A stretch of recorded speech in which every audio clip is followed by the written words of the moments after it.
This is Kim Jang-cheol, an ordinary student from Korea. Or at least he used to be. Yesterday he unexpectedly became the Demon King Kratos, the final boss of a game he enjoyed playing. The objective of the game, Paladin of Blood, was to revive the ancient hero who was dormant. The problem is that he knew he had reincarnated as a demon king from a land that was at a great disadvantage. The doors open and a demon with glasses enters, calling for Lord Kratos. He is Aid Zephyros level 15.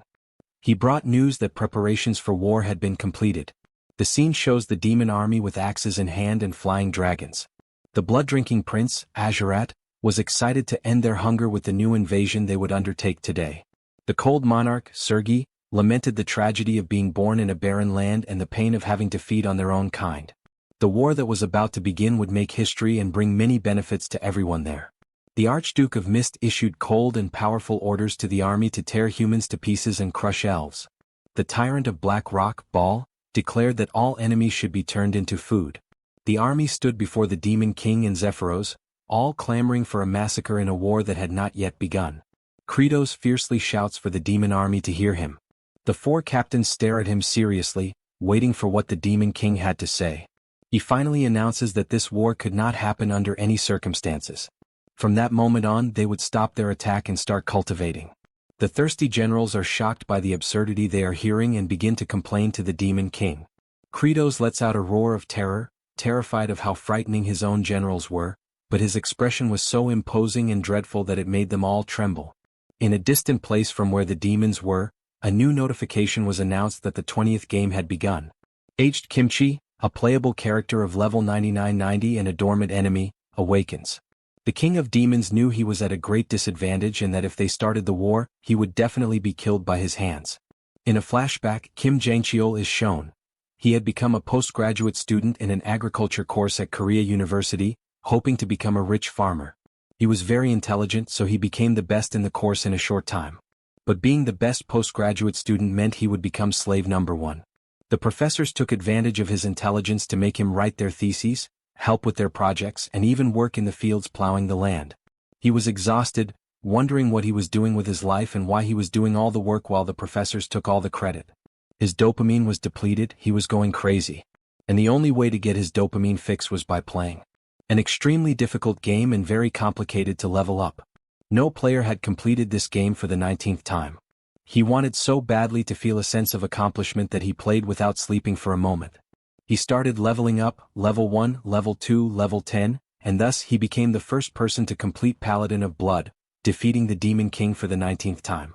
Jang-cheol was exhausted from lack of sleep, but he was happy because he was the strongest in the world. The 20th playthrough would have an infernally insane difficulty. Even so, he remained confident that he would be able to level up. After all, he was the strongest. On the heroes panel he played, it showed the equipment he had put on his character. A pink costume with bows and a tight skirt, very reminiscent of a magical girl's outfit, like Sailor Moon herself. The maximum level was 9,999, so he would stop leveling up. At that point he no longer knew how long he had been playing. It seemed like years had passed. A message appeared on the screen, asking if he wanted to start his 20th playthrough. Without hesitation, his finger pressed the button to begin. He held the controller firmly, ready for another round of the game, but something seemed wrong. The television screen began to emit blue light beams growing around him. Suddenly, an invisible pull took over his being. His soul violently exited his mouth in a painful and terrifying way while his physical body remained behind, motionless and unresponsive. A scream of panic escaped his throat, but it was no use. He was being sucked through the TV screen. His soul came like a falling star from the sky, blue and bright. Jang-cheol, suspended between that strange threshold, felt a deep confusion take over him as he fell. What was happening was completely beyond his comprehension, leaving him stunned and without answers. But he needed to stay calm to reach a conclusion. He was blue now, so that meant it was his soul. This meant that he probably wouldn't die if he hit the ground at that height. He could see the life tower, which meant he had entered the game Paladin of Blood. Happiness grew within him when he realized that his life of being invincible and strong was just beginning. An uncontrolled laugh escaped him with this realization. His expression instantly changed as his floating soul approached the unconscious character's body, remembering that he had dressed him in a magical warrior costume. He observed the muscular doll holding a heart-shaped wand resting on his chest. It was, without a doubt, the most ridiculous thing he had ever seen. Looking closely, he didn't even want to transform into that anymore. At the same instant, with the same force as before, his soul was sucked in and sent to possess the Demon King Kratos, the final boss of the game he had already defeated countless times. The flashback ends and shows Kratos on his throne, consumed by frustration. If he hadn't had that idiotic thought after looking at aged Kimchi, he would have become the most powerful character of all. But no, he had to be stupid. A complete idiot. Zephyros was walking down a corridor when he heard someone in a room say that Kratos was getting weak. This would be the reason he seemed so scared and ordered the attacks to stop. Inside the room where the voices were heard were the four generals. Azurat proposed that they join forces and cut off Kratos' head, just as he had taken the reign from the old demon lord. In the end, they would divide the power of the throne among themselves.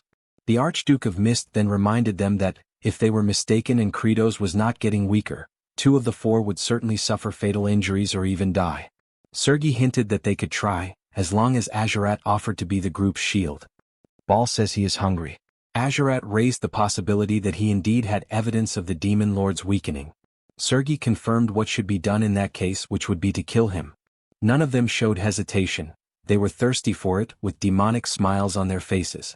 Meanwhile, Zephyros heard everything through the gates of the room. Later, Zephyros appeared before Kratos with a worrying report. The army's morale had plummeted drastically. Cases of soldiers attacking and devouring each other became more frequent, and some even abandoned the demon land without warning. The four great demonic generals were furious. They said that Kratos had weakened and that they planned to join forces to cut off his head. Kratos remained seated on his throne, but concern had already settled in his gaze. Kratos realized that if the four attacked together, he would certainly die. He knew that if he appeared weak, he would have no chance. He thought of aged Kimchi. Without possessing him, he was just a corpse. Given this, he concluded that advancing directly into the human world would be the best option. Zephyros then revealed a red sphere, saying it was a record from the Paladin's tomb, sent by General Ogmia. In the video, aged Kimchi appeared delivering several merciless blows against a demon who desperately begged him to stop. He approached in silence, causing the creature, consumed by fear, to wonder what he would do next. Without hesitation, aged Kimchi plunged his thumbs into the demon's eyes, who let out a sharp scream of pain.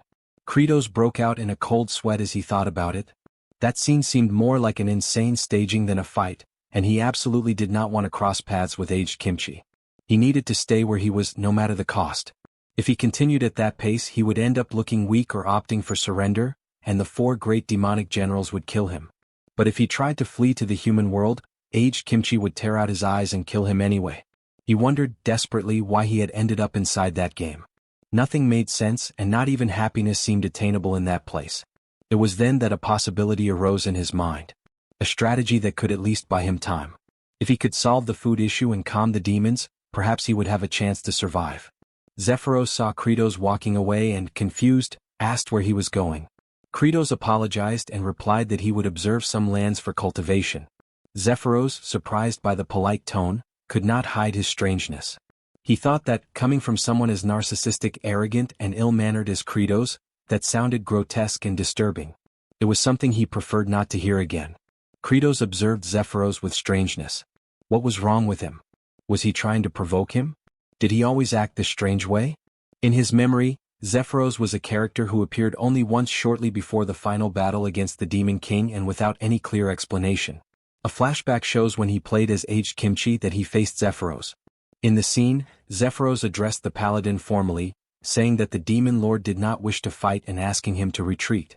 As soon as he finished speaking, aged Kimchi attacked him without hesitation. Defeated and on his knees, Zephyros murmured regretfully for not having been strong enough to protect his master.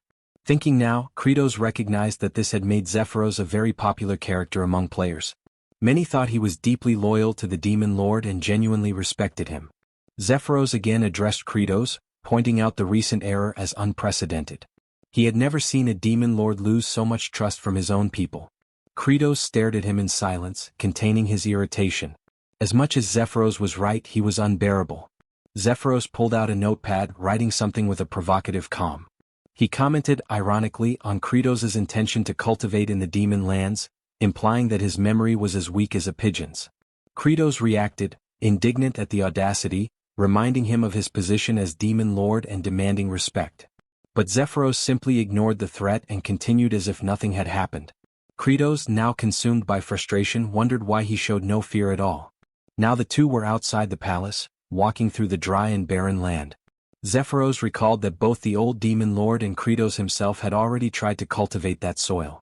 With extreme temperatures and severe conditions, he made it clear that nothing there had a chance to grow, and that Kratos more than anyone knew this very well.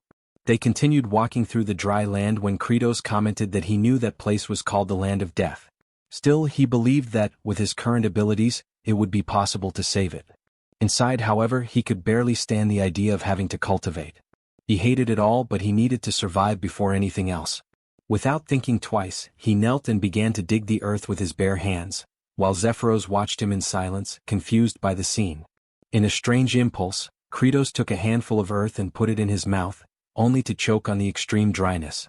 Zephyros pulled out his notepad and, with complete calm, wrote that the Demon Lord had become a beggar who ate dirt. Annoyed, Kratos demanded to know what he was writing, but Zephyros replied that he was just doing his duty.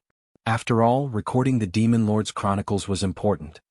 He added that Kratos' memory capacity had certainly worsened. Kratos inside was seething with rage. That guy was really unbearable. Even so, one thing was certain. The soil there had absolutely no nutrients. Kratos' thought continued, now guided by technical and desperate reasoning. Nitrogen. An absolutely essential element for plant growth. Even though it makes up 78% of the atmosphere, plants could not use it directly. The atoms formed such strong triple bonds that chemical reactions became almost impossible. Humanity, then, had developed nitrogen fixation through chemical engineering, which led to a huge leap in food production. But to do that there? Impossible. There was nothing that could serve as a basis for cultivation. The only alternative would be to use the nitrogen fixation mechanism present in nature itself: lightning. With its high voltage, lightning oxidized nitrogen into nitrite, which mixed with rainwater and was absorbed by the soil. And then, as if something lit up inside his mind, Kratos remembered that this was exactly the essence of his main technique. He recalled the battle when he played as aged Kimchi and faced Kratos himself.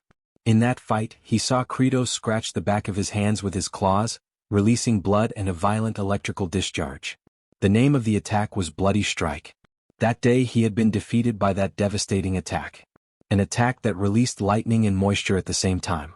A perfect technique to create fertile soil. Without further hesitation, Kratos warned Zephyros to step away. The other did not understand, only observed him. He began to scratch his own hand with sharp claws and blood flowed. The pain was immediate and strong. It was hard to believe that someone resorted to that technique so often. It seemed crazy. At that moment, Kratos noticed shadows behind a dry tree.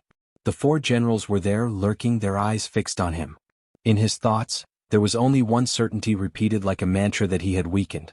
Scared, Kratos let out a scream.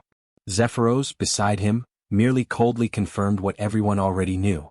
Kratos began to put the pieces together. This could only be a plan, and that Zephyros was an assassin trying to provoke him and then kill him. But even so, he thought that was better than just waiting for death. He advanced, scratching his own hand with even more force. Blood flowed profusely. Pain took over his arm. But nothing happened. The blood fell on the dry ground and remained there without causing any reaction. He tried to stop the bleeding, pressing the wound. That's when he heard a voice behind him, calling him. It was one of the generals, asking if he was feeling ill, while the others smiled and wielded their weapons. Kratos looked at them, consumed by fear. He knew he was cornered. The scene then changed. Aged Kimchi observed the horizon. Before him, the line separating the human land from the forgotten land of demons. There was something familiar there. He vaguely felt memories of a past life. It was as if he had already lived that more than 10 times. Always following the same path, driven by an invisible force. The call of duty. But now that had disappeared. He looked at his own hand, waiting for an answer. The call of duty was silent. What was left to live for now? On the screen, information appeared above his silhouette. Aged Kimchi NPC level 9990. Then, without any reason to move forward, Kimchi turned back and went his own path. Kratos stood face to face with the demon generals with frightening smiles. Azurat questioned Kratos about the demon rule, saying that the strongest is the demon lord. Kratos broke out in a cold sweat as he thought that all of them were frightening and incredibly strong. He was even unable to use an ability and wondered if he would die. Azurat found it strange that the demon lord was trembling and thought about the incredible pressure, since the fight hadn't even started, but he was already gathering so much strength that his body trembled. However, a smirk appeared on his face. Then he questioned if he could defeat the 4 generals in the state he was in. Azurat looked back and realized that the other generals had retreated, hiding again behind the dry tree. The surprise made him question internally the reason for that. Meanwhile, the generals, observing from afar, just waited, determined to intervene only if they saw a real opportunity for victory. The idea of facing Kratos alone began to make Azurat nervous. Without warning, Zephyros intervened. With a firm voice, he declared that, according to the ancient tradition of demons, all battles should be to the death, with no possibility of surrender. The sudden formalization of the combat caught everyone off guard. Kratos reacted in panic, shocked by the speed with which everything unfolded. Azurat, equally desperate, tried to protest, but it was too late. Azurat firmly wielded his weapon, trying to contain the nervousness that threatened to invade his mind. He knew that his opponent was weakened and that this was his chance. Kratos, on the other hand, was seized by panic, unable to think clearly about what he should do. For a brief moment, he remembered the moment he had raised the throne with his own hands. When he did a strength test. In the end, he realized that he was strong, yes, but not strong enough to boast. Suddenly, Azurat advanced. His movement was fast. Kratos was caught by surprise, but in the next instant, something awakened in his mind. He knew he had seen that blow before, but he couldn't remember for sure. At the moment the blow was struck, Kratos managed to dodge. Even without immediately understanding how he had done it, the memory emerged. He had seen that movement before when he was playing. Kratos remembered that at the time of the attack, Azurat's left foot was turned outwards. It was a clear clue that the attack was a thrust. It was exactly the same movement he knew from the game. And that's what saved his life. Hartok commented to Sergei about Kratos' expression when dodging the attack, remembering how he seemed ready to counterattack and tear off the enemy's arm. Sergei questioned why he didn't do it and suggested they continue paying attention. Meanwhile, Azurat launched another attack, and once again Kratos dodged with precision. He began to question internally what was happening, noting that all of Azurat's movements were exactly the same as in the game. The memory took him back to when he was still human, playing as aged Kimchi, and his character had to fight Azurat for the first time in that game. At that moment he had been completely impressed. He wondered if that enemy could really be defeated. He was fast, applied offbeat blows, and still had a wide range of attacks. He had died several times. He only managed to defeat him for the first time on the 128th attempt. In the next 19 playthroughs, however, he managed to completely turn the game around, to the point of humiliating him with a streak of victories without suffering a single blow. Azurat launched another attack against Kratos, but again without success. Kratos, while dodging with ease, felt a growing joy. His face radiated an insane happiness, mocking Azurat's frustration, whose blows could not hit him. The other 3 generals began to worry. They realized that Kratos was not only at an advantage but seemed to enjoy the situation, laughing at Azurat's futile effort and feeding on the opponent's humiliation. As Azurat clenched his teeth in frustration, Kratos experienced a sense of relief. Although he still knew that this did not mean guaranteed victory, something essential had ignited in his mind. He had understood that that world followed the same rules as the game he understood well. At that exact moment, a translucent blue window appeared before him with a clear message, identifying him as Kim Jangcheol and confirming that he had understood one of the fundamental rules of that world. Surprised, he observed the floating balloon. It was like those he used to see in webtoons. Soon after, a new message appeared, informing him that he had managed to dodge enemy attacks with high concentration. Azurat advanced at high speed, consumed by intense fury, aiming directly at Kratos. In the next instant, a new message appeared before Kratos' eyes, informing him that a part of the system reserved for playable characters had been unlocked. Soon after, another notification appeared, revealing that the aiming function had been activated. Surprised by the sudden change, Kratos realized that a mark had appeared in his field of vision, indicating exactly where he was looking. He immediately understood that it was the aim used for special abilities. Without hesitation, he began to scratch his own hands with his claws, making blood flow. Then, he threw the blood upwards, and a sphere of electricity appeared and hit Azurat squarely. The reaction was immediate. The generals, observing from a distance, showed surprise and tension. Demons around, who had already gathered to watch the combat, began to cheer and acclaim Kratos with enthusiasm. Azurat was on his knees before Kratos, the burned remains of his clothes barely covering his body marked by cuts that still sparked with traces of electricity. Smoke rose from his wounded skin. Kratos observed, surprised that he was still alive after the blow that, in the game, meant instant death. He knew that Azurat had extraordinary recovery and would soon regain his energy, which he could not allow. Without hesitation he launched the same ability repeatedly, giving no time for reaction. The impact of the attacks was so intense that the three generals watching from a distance trembled at the scene. For the demon generals, it was clear that Kratos was not trying to kill Azurat immediately, but rather to inflict pain that would prevent him from recovering. Azurat, now thrown to the ground, enveloped in smoke and completely vulnerable. And yet he did not die. Faced with the impasse, an unexpected notification appeared for Kratos. The system informed him that all of Azurat's clothes had been removed, leaving him completely naked. Surprise took over him when he realized the random and uncomfortable nature of the message. Before he could react, another notification appeared, informing him of the unlocking of a new system, the armor removal system from the inventory. Kratos opened the armor inventory on the floating screen that appeared before him, hoping to find something useful. However, he realized that there was only what he was already wearing, nothing else he could use at the moment. He turned his eyes to Azurat, assessing the situation, and concluded that he needed to get rid of him first. He knew he didn't have enough strength to kill him and that the opponent's regeneration capacity was high, so he would inevitably recover in some time. At that instant an idea occurred to him. Since Azurat was not yet dead, it was still possible to target him. He thought of continuing to fire his bloody attacks and had an epiphany. He would repeatedly use bloody blows and infuse the soil with large amounts of nitrogen. Upon realizing the viability of his plan, he felt overwhelmed by exaggerated confidence, convinced that he had found the perfect solution to the problem with the barren land. Kratos looked at the generals while his body trembled. He was convinced that the fear on their faces was because of him. He decided to put this idea to the test. He called Sergei and received confirmation that she was listening. Then he ordered her to tie Azurat firmly. Sergei was surprised and thought he was trying to humiliate both her and Azurat by making her tie up a naked man.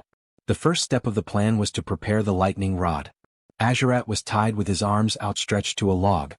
He was unconscious until, suddenly, he awoke electrically as if taken by a discharge. His recovery was complete, and he exuded fury, certain that his enemy had weakened and determined to cut off his head. Kratos launched another bloody strike at Azurat, initiating the second stage of the plan. With this, he intended to oxidize the nitrogen in the air into nitrite.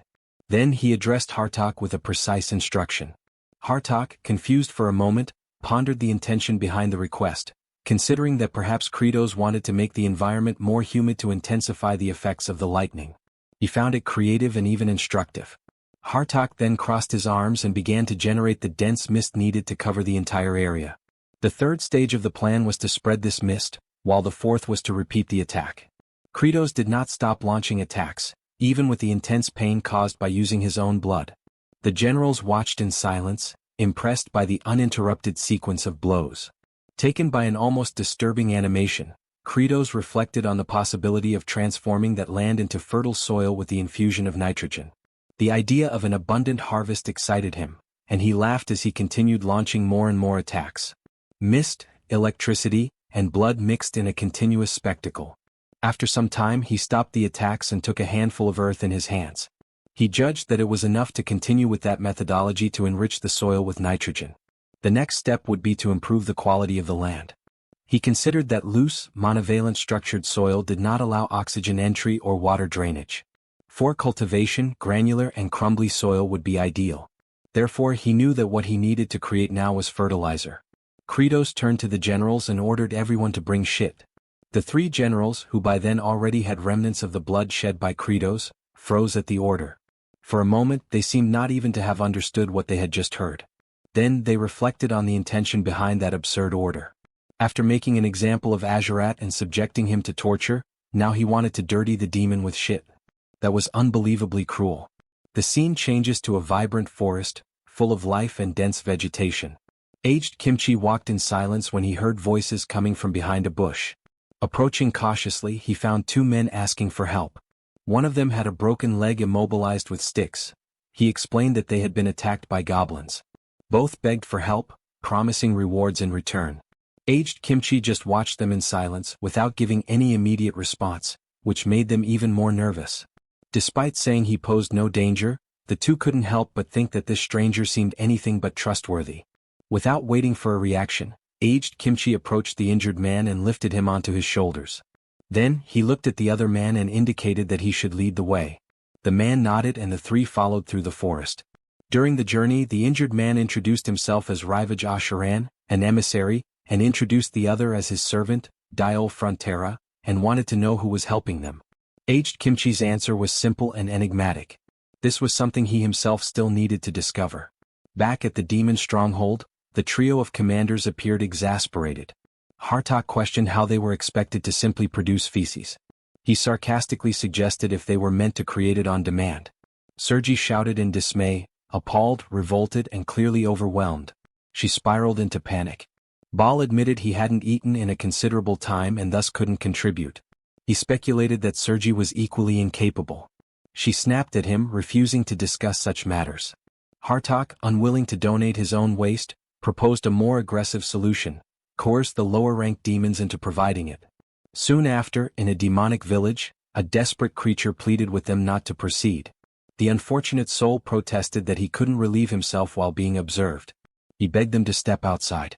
Another soldier retorted that similar requests had been made before, yet no progress had been achieved. Hartok grew impatient, demanding results. He confirmed with the demon that, despite all effort, there would be no outcome. The creature confessed he hadn't eaten in days. Frustrated, Hartok seized the demon, summoning his power. He thanked the poor thing for the accidental inspiration. He attacked him, eliciting a painful cry. The assault was cut short when Bal intervened, gripping Hartok's wrist. Hartok asked what the interruption was for.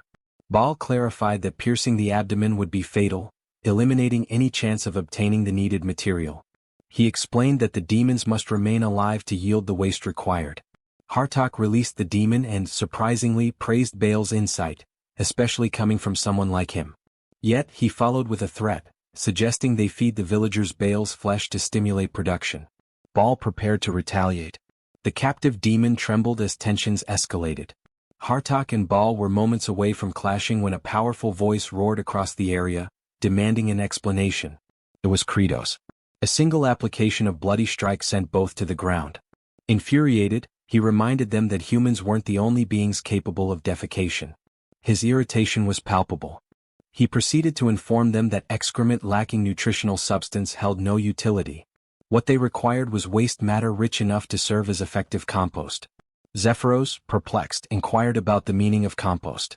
Kratos clarified that it referred to a component that delivers nourishment to the soil. Typically, such compost is formulated using wood ashes, unwanted vegetation, dirt, broken eggshells, and poultry droppings. For the ashes and weeds, they could repurpose the abandoned homes they had encountered earlier. The complication arose with sourcing eggshells and bird waste. Suddenly, a memory surfaced. He instructed Zephyros to fetch the territorial map. Once unrolled upon the surface of a table, it confirmed his suspicions. It was the identical layout he had encountered within the confines of the game. This meant that if he reached a specific location, he should be able to locate what he sought. He was referring to the nesting grounds of the infernal seabirds. In the game environment, flocks of them populated the area extensively. It implied that these creatures absorbed abundant nutrients from the lands of humans, and subsequently deposited both their excrement and eggs in that territory. Kratos considered it an ideal collection point. Zephyros hesitantly asked if the demon sovereign truly intended to gather waste from the seagulls. Kratos acknowledged the accuracy of the observation. Zephyros then disclosed the name of the area, the Cliff of No Return. There were no platforms or resting points, and anyone unfortunate enough to fall would be consumed by violent tides. Kratos confirmed that he was already aware of those hazards. The reason such a place was beyond player reach in the game was because it lacked systematic access. But in this reality he was confident in his ability to scale it. Upon arrival, the scene was unforgiving. Surging waves and towering stone columns dominated the surroundings. The commanders were bewildered by their liege's intentions. Many had attempted to hunt those seabirds in the past. Each endeavor had ended with the hunters succumbing to the sea's wrath. Kratos explained his strategy. He would ascend the cliff and hurl down a sack filled with excrement and eggshells. He commanded the generals to ensure it would be caught. If successful, everyone would have sustenance. Ball stood in silence. In his mind, he recalled the gaunt demon Hartok had strangled earlier, along with the emaciated figures lining the streets. The ocean's surges remained relentless. As Kratos prepared to leap, memories of his 13th playthrough surfaced. He had tried countless methods to reach the peak. Hundreds of failed attempts, dying repeatedly, had defined that journey. But now he leapt, watched intently by the generals and Zephyros. His self-assurance was unwavering, because he had conquered this obstacle before by exploiting a game-breaking flaw. Gripping a protruding rock, he held so tightly that an indentation formed in the cliff's surface. The commanders and Zephyros stared, astounded. Without delay, Kratos summoned his inventory and unequipped every article of clothing. The sight left them stunned. Only portions of his form, his hair, his flexed arm muscles and his rear, were visible. The group struggled to contain their amusement at the absurd image. Kratos pushed his weight off the ledge, needing to rotate his torso. Sergi flushed and averted her face. Yet even as she turned, her eyes flicked back with thinly veiled curiosity. It became apparent, she harbored intrigue regarding the demon lord's anatomy. Kratos proceeded to rotate his form, once again removing all garments. His bare backside appeared again. Then he twisted and re-equipped his outfit. Once more he spun and disrobed, exposing himself. He repeated this cycle of rolling and equipping. With each motion upward, he advanced closer to the summit. The repeated appearance of his rear became almost comedic in nature. And at last he reached the top. He stood firmly atop the precipice, clothed and composed. Within a realm governed by a game-like structure where equipment management and inventories operated like coded functions, and where boundaries marked unreachable zones on a virtual map, Kratos had pieced together all these elements. Through observation and trial, he became certain that reaching this forbidden edge was indeed within the realm of possibility. Baal, driven by the demon sovereign's promise of nourishment, resolved to lend his assistance. Zephyros grew alarmed by Baal's sudden initiative and attempted to halt him, but Baal had already launched himself forward, intent on following the monarch. Zephyros's cries drew Kratos' gaze. In a split second Baal leapt, aspiring to emulate his liege. But the rocky surface offered no grip. Baal began to plummet. Thankfully, Kratos reached out and caught him mid-fall. At that moment, Kratos was bare-chested, only the upper portion of his form visible from behind the stone ledge, as he clung desperately to Baal's weight. To make it work, he needed to activate the same glitch that had allowed him passage earlier. His forearm veins bulged under the immense pressure. Baal's mass threatened to tear his limbs from their sockets. Inwardly, he questioned the rationale for saving someone like Baal, one of the 4 mighty generals who posed a potential danger to his rule. Wouldn't it be easier if the general simply ceased to exist? He voiced this internal conflict aloud, declaring that he held no obligation to rescue Baal. While gripping the general, Kratos' mind wandered back to a memory, a time when a peer, eyes red and voice cracking, had come to him for assistance. The professor had refused to accept this junior's paper, aiming instead to exploit the student endlessly for academic labor. The young man had pleaded with Kratos to speak with the professor, believing that the educator would heed the words of Jang Kyol, the most favored scholar. That youth had admired him. Since he was already serving as the top workhorse, perhaps the professor would be swayed. But fear had gripped him. He'd worried about jeopardizing his position, about placing himself in disfavor. So he told the boy that it wasn't his concern and walked away. And ever since he had wondered, what if he had stepped in? What if he had tried just a little harder? If he had pushed himself to his limits, perhaps the face that haunted him in memory would have worn a smile instead of despair. Now that same sensation welled up as Baal clung to him. In that moment of suspended peril, Kratos resolved to do what he hadn't done then. He clenched his jaw, braced himself and shouted with all his might. His bones groaned under the strain. Summoning every ounce of his physical capability, he heaved the general upward, throwing Baal atop the cliff. The large figure crashed onto the stony surface. Meanwhile, Kratos cradled his fractured arm, pain evident in his posture. Baal, stunned, observed his sovereign's self-inflicted injury. The demon lord had risked his own well-being without necessity. Baal, overcome with emotion, questioned why. For a time, Kratos said nothing. Then, in quiet solemnity, he offered the reason. It was a choice that carried less pain than turning his back on those who relied on him and facing the regret of abandonment. Baal trembled. Moisture welled in his eyes. Within Kratos' thoughts, the act felt like redemption, something he should have done for that pleading junior. The regret of not assisting those in desperate need lingered in him, following him even across dimensions. At that poignant moment, a translucent system notification emerged. It stated that even while still not fully acclimated to the vessel of Demon King Kratos, he had exerted every fiber of strength. As a result, he had earned Baal's genuine gratitude, one of the four supreme commanders. Kratos became aware of the depth of that appreciation. To honor this milestone, the system activated a new feature. From now on, bestowing upon the army a shared sense of deep satisfaction would reward him with a substantial number of points. He reflected on the substantial quantity. The system promptly notified him that the happiness point, or HP, accumulation feature was now active. Kratos pondered what exactly a happiness point was. At first, he assumed it might be something akin to a discount coupon for frozen treats. The system, clearly irritated, rebuked his misunderstanding, questioning what kind of fantasy world would even offer ice cream. Startled by the system's direct and conversational tone, Kratos realized it could respond to his thoughts. It was then clarified that for every demon soldier who experienced satisfaction from a full belly, Kratos would earn a single happiness point. These points could then be used to enhance his attributes. At present, Kratos had access to merely a fifth of the demon lord's total strength. This revelation explained his relative weakness in comparison to his subordinates. The system encouraged him to develop all 5 of his attributes and strive to unlock the demon lord's full capabilities. Curious to try the function, Kratos attempted to increase his stamina by 10%.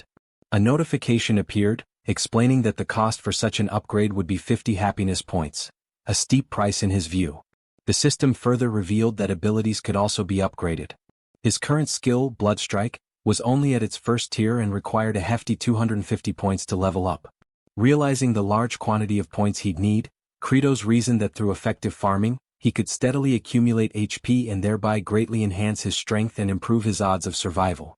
In addition to this revelation, he received something else: gratitude. With a sly grin, he quietly enjoyed the rare feeling. From Baal's perspective, however, the expression worn by the demon lord was far from comforting. It seemed to communicate a silent threat, a reminder that a debt had been formed and defiance would not end well. To Baal, Kratos appeared as a ruthless leader, one who didn't save lives out of compassion. Shortly after, the demon sovereign lifted a large eggshell and summoned the others' attention. He declared his intent to fill the shell with organic waste and toss it toward them. The trio stood frozen in disbelief, entirely unsure how to respond. As promised, the demon lord launched the container, its contents flung toward the stunned group. The unexpected barrage caused uproar. They had no time to react. It was quite literally a storm of filth. The 3 generals were overwhelmed, certain they had reached their limits. Meanwhile, Kratos believed this was only the beginning. He demanded full dedication to agriculture. The essential elements of natural fertilizer, seabird droppings, fragmented eggshells, scorched wood remnants, and properly tilled soil, needed to be blended thoroughly. He summoned Sergi for this task and instructed her to pulverize and combine the materials. Sergi was dumbfounded. The command seemed beneath her station. Despite her numerous limbs, which made her ideally suited for the work, she was incensed. Proclaiming her status as the frigid monarch, she armed herself, stating that her appendages were not intended for menial duties like compost preparation. However, the intense gaze of Kratos silenced her. He offered an alternative, a simpler task. He directed her attention toward Azurat, who still emitted faint wisps of smoke from the electric blasts he had received. All she had to do was remain in place. A straightforward job, no? Thus, the regal monarch of ice became an unwilling mixer of compost. Rumor suggested she remained in that role to this day. Internally, Kratos was close to losing composure. He reminded himself that these generals were all volatile, and one misstep could easily end in disaster. But then he reminded himself of his position. He was the demon sovereign. With nothing but determination and brute resolve, he would press forward. The next phase in producing the fertilizer had arrived: the application of moisture. He summoned Hartok and instructed him to saturate the air with mist. However, Hartok raised objections to this directive, arguing that the resulting humidity would intensify the already unbearable stench. He had no desire to carry out such a revolting command. Then Kratos revealed his trump card once more. His eyes landed squarely on Azurat. No one was eager to serve as a living conduit for electricity, so Azurat swiftly soared through the surroundings, dispersing dampness across the atmosphere. Kratos then consulted Baal to confirm whether the level of moisture sufficed. Baal acknowledged that the consistency had softened with the addition of water, just as their ruler had anticipated. At last, the third stage called for the compost to be relocated to a shaded, arid location and layered with a covering fashioned from seagull plumage. Yet a challenge loomed. The demon lord knew that even producing a small quantity of this material would demand considerable time. To generate enough fertilizer for the expanse of terrain before him, he recognized that a full-scale mobilization of demonic manpower would be unavoidable. His expression hardened. Something troubled him, but it was an obligation he couldn't ignore. Kratos resolved to proceed under the authority granted by his crown. Later that evening, elsewhere within the dominion of demons, a modest wooden shelter came into view. Inside, two infernal beings resided. One reclined upon a makeshift bed. The figure lying down was a young female demon named Flute. She called out to her father, who inquired softly what had happened. Tears welled in her eyes as she offered a heart-wrenching suggestion, that her father should simply consume her. Outraged, the father rebuked the idea vehemently. He reminded her never to utter such despair again. But the girl, still mourning the absence of her mother, insisted, and her words struck deeper than any wound. Then a flashback unfolded. A monstrous demonic beast had once attempted to devour the child. She had cried out for aid, and just before the gaping maw reached her, a figure emerged, shielding her fragile body. It had been her mother. Without time to react, the maternal figure was swallowed whole, sacrificing herself to spare her daughter. In the present, her father spoke gently, explaining that without her, he would have no reason to keep living. Their somber exchange was disrupted by noises outside. The presence of Kratos and his subordinates had arrived. Flute's father froze, overwhelmed at the sight of the demon lord himself, his voice trembling uncontrollably. Hearing his reaction, Kratos concluded the demon still had vitality and thus issued the order for his capture. The father pleaded, explaining that there was no one else to care for his child, and if left alone she might fall prey to more powerful demons. Flute sobbed, begging them to release her father, but the demon lord remained unmoved. He then turned to Zephyros inquiring about the current count. Zephyros confirmed they had secured 20 demons and required 30 more to meet their goal.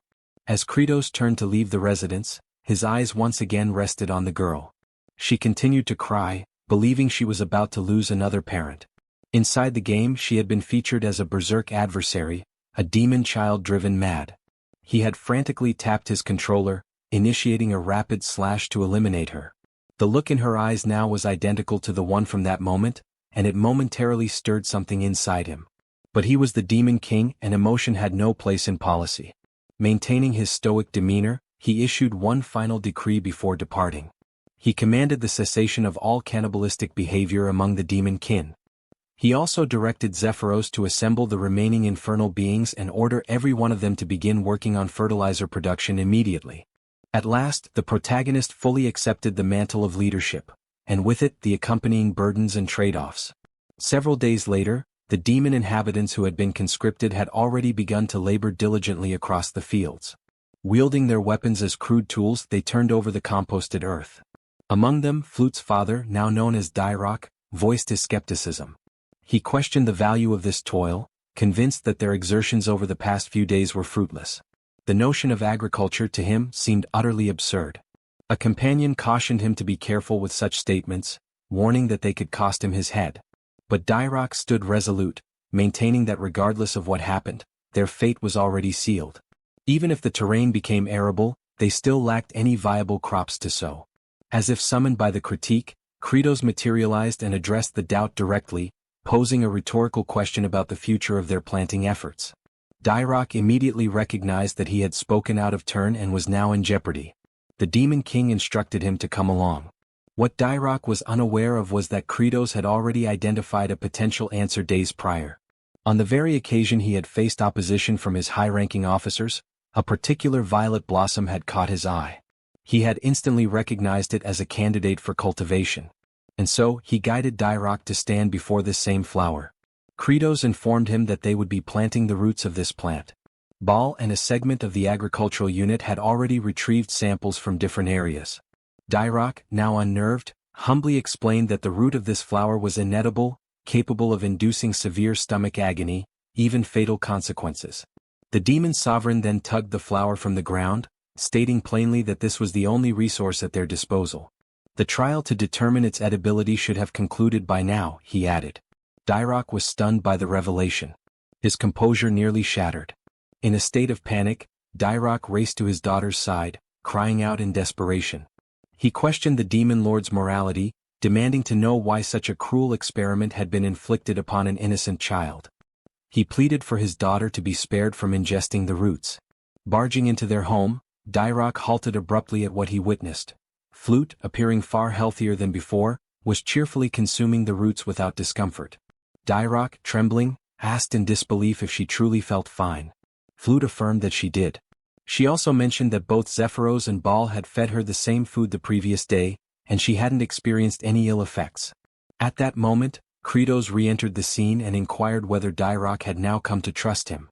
In the past, Kratos explained, there had been humans from a distant region who had also managed to transform this very toxic vegetation into a safe food source. They succeeded in growing it and overcame their hunger crises. With a wicked grin stretching across his face, the Demon King unveiled the truth, that this very plant was now recognized in the human realm as the potato. Flute looked up and sincerely expressed her gratitude, thanking Kratos for his compassion toward someone as insignificant as her. At that instant, a translucent prompt manifested before the Demon King. The system had taken note. A portion of the demon population was now content from being well fed, and Kratos had earned his first happy point. The counter increment, 1 point added. A display showed the current tally of HP. Kratos was genuinely taken aback by the notification. He looked once more at Flute, who beamed with genuine warmth. Then a memory surfaced, a recollection from when he had been merely a player. It was that same Flute, rendered within the game, a naive demon child who had been coerced into doing terrible things just to survive. The image back then starkly contrasted with what stood before him now. A faint smile crept across Kratos' face. He acknowledged to himself that, as a demon lord, perhaps he didn't always need to wear a stern mask. He smiled, awkwardly, perhaps grotesquely. But it was a real smile. Internally, he mused that a little demon like her just needed to eat well and grow up strong. Unfortunately, this sentiment was wholly misunderstood. His attendants misread his intentions, interpreting the look on his face as sinister. Baal, in particular, assumed the Demon King had ulterior motives, that he was merely fattening the girl up to devour her later. To him, Kratos was the embodiment of a truly malevolent monarch. Yet, unbeknownst to them, the expression Kratos had revealed was the one he had always hoped others would see, though it could not have been further from the truth. Following those events, it was revealed that the most remote location within the expansive dominion governed by the Demon Lord bore the name Chavain de Antier. The entire region was segmented into 5 distinct sectors, and this frigid expanse lay within the most secluded one. Temperatures plunged to icy extremes by nightfall, only to surge into sweltering heat during daylight, a climatic pattern reminiscent of the high-altitude terrain of the Andean Plateau. In historical accounts, inhabitants of the Andes often faced food shortages, leading them to consume wild tubers laced with toxins. But did such desperation lead to extinction? On the contrary, humankind exhibited a remarkable talent, the ability to transform harmful provisions into digestible sustenance. That very human ingenuity was now being emulated by Jeshiel, now recognized as Kratos, the reigning demon sovereign. Soon after, Dirac appeared and informed the Demon King that the tuberous roots had already been positioned across the cultivated terrain. In response, Kratos instructed Baal to pulverize them. Without hesitation, Baal launched himself high into the air, landing with tremendous force to smash the roots beneath his immense weight. Under such crushing pressure, those potatoes stood no chance of remaining whole. Baal's task was far from over, as he would be repeating this action throughout the entire day. Kratos had devised a meticulous process. The roots were to be frozen under the cold night sky for 5 consecutive evenings. Then, under the scorching heat of the day, they would be softened and subjected to Baal's powerful impact. This repetition, freezing, thawing, pounding, would extract the poisonous content and allow it to dissipate. Once this cycle had been executed enough times, the remnants would be dried, preserved, and lightly heated for consumption. Thus was created the demon realm's version of chunyo, wild potatoes rendered edible through careful preparation. The narrative returned to Kratos, who summoned Zephyros and instructed him to assemble the group of demons assigned to fertilizer production. Wearing a wicked grin, the demon lord declared that it was time for a break, snack time to be precise. He anticipated that his underlings would savor the food. As distribution commenced, the demons formed a queue, awaiting their share. Kratos announced that only 2 pieces would be allotted per individual due to limited supply. Zephyros, noting the sizable reserve of processed potatoes, inquired whether additional portions could be produced. Kratos expressed skepticism, stating that the remaining quantity wasn't sufficient to nourish the entire legion. Instead of consuming all of them, he planned to replant the tubers, allowing them to multiply exponentially. Moments later, as the wild potato portions were distributed, hesitation filled the air. The farming squad looked uneasily at the unfamiliar food, memories of lost kin weighing heavily. Dairock stepped in, reassuring them that the Demon King had neutralized the toxic effects and that the roots were now safe for consumption. However, a particularly eccentric demon with a bizarre haircut mocked Dairock, calling him naive. He gestured toward Kratos, describing him as a sinister figure who wouldn't distribute food without an ulterior motive, likely intending to poison them. Yet Dairock remained undeterred. He boldly took a bite of the food. All eyes followed his chewing, their tension growing until he casually swallowed it. With tears brimming in his eyes, he shouted praise for the Demon King. The rest of the laborers, observing Dairock's survival, promptly devoured their portions as well. And soon a second line formed, they eagerly sought more. Dairock, basking in his moment of vindication, was filled with pride. It was true, the Demon Lord had genuinely provided them with edible nourishment. The odd-haired demon, now swayed, began to lead a chant. Raising his left arm, he bellowed with enthusiasm, "Yes, Kratos." The Demon King, however, was unimpressed by the awkward slogan and silently resolved to replace that ridiculous cheer at a later date. Off to the side, Zephyros studied Kratos' expression. He noted that the Demon Lord's countenance reflected unwavering belief that even in this barren wasteland, he would produce viable food. In that gaze, Zephyros sensed the possibility that Kratos might indeed be the one to finally end the cycle of starvation and despair that plagued their kind. At that very moment, the interface reappeared. A system notification declared that a segment of Kratos' forces was content due to having eaten. This time, the tally rose by 50 happy points, a reward for successfully feeding 50 members of the agricultural squad. The new cumulative total displayed boldly: HP equals 51. The protagonist observed the unfolding scene with visible amusement. A subtle grin crept across his face as he internally acknowledged that the total number of points accrued so far was quite respectable. With this accumulation, he could now afford to bolster his strength a bit. However, a decision had yet to be made on which attribute would be prioritized. At the moment, he remained uncertain. Perhaps it would be more prudent to continue stockpiling points for the time being. While he contemplated dividing labor between the fertilizer production group and the wild potato extraction team, Zephyros began to rally the attention of the field workers. The astute assistant had devised a plan to spread word throughout the village that a consumable crop could now be cultivated even in this desolate terrain. An incentive was offered. Any demon who unearthed wild potatoes would receive food coupons redeemable for chunyo. The announcement stirred celebration among the farming squad, while Kratos quietly evaluated Zephyros. He mused that the subordinate was every bit as clever as he appeared. Despite his irritating personality, he was undeniably one of the most resourceful allies in the group.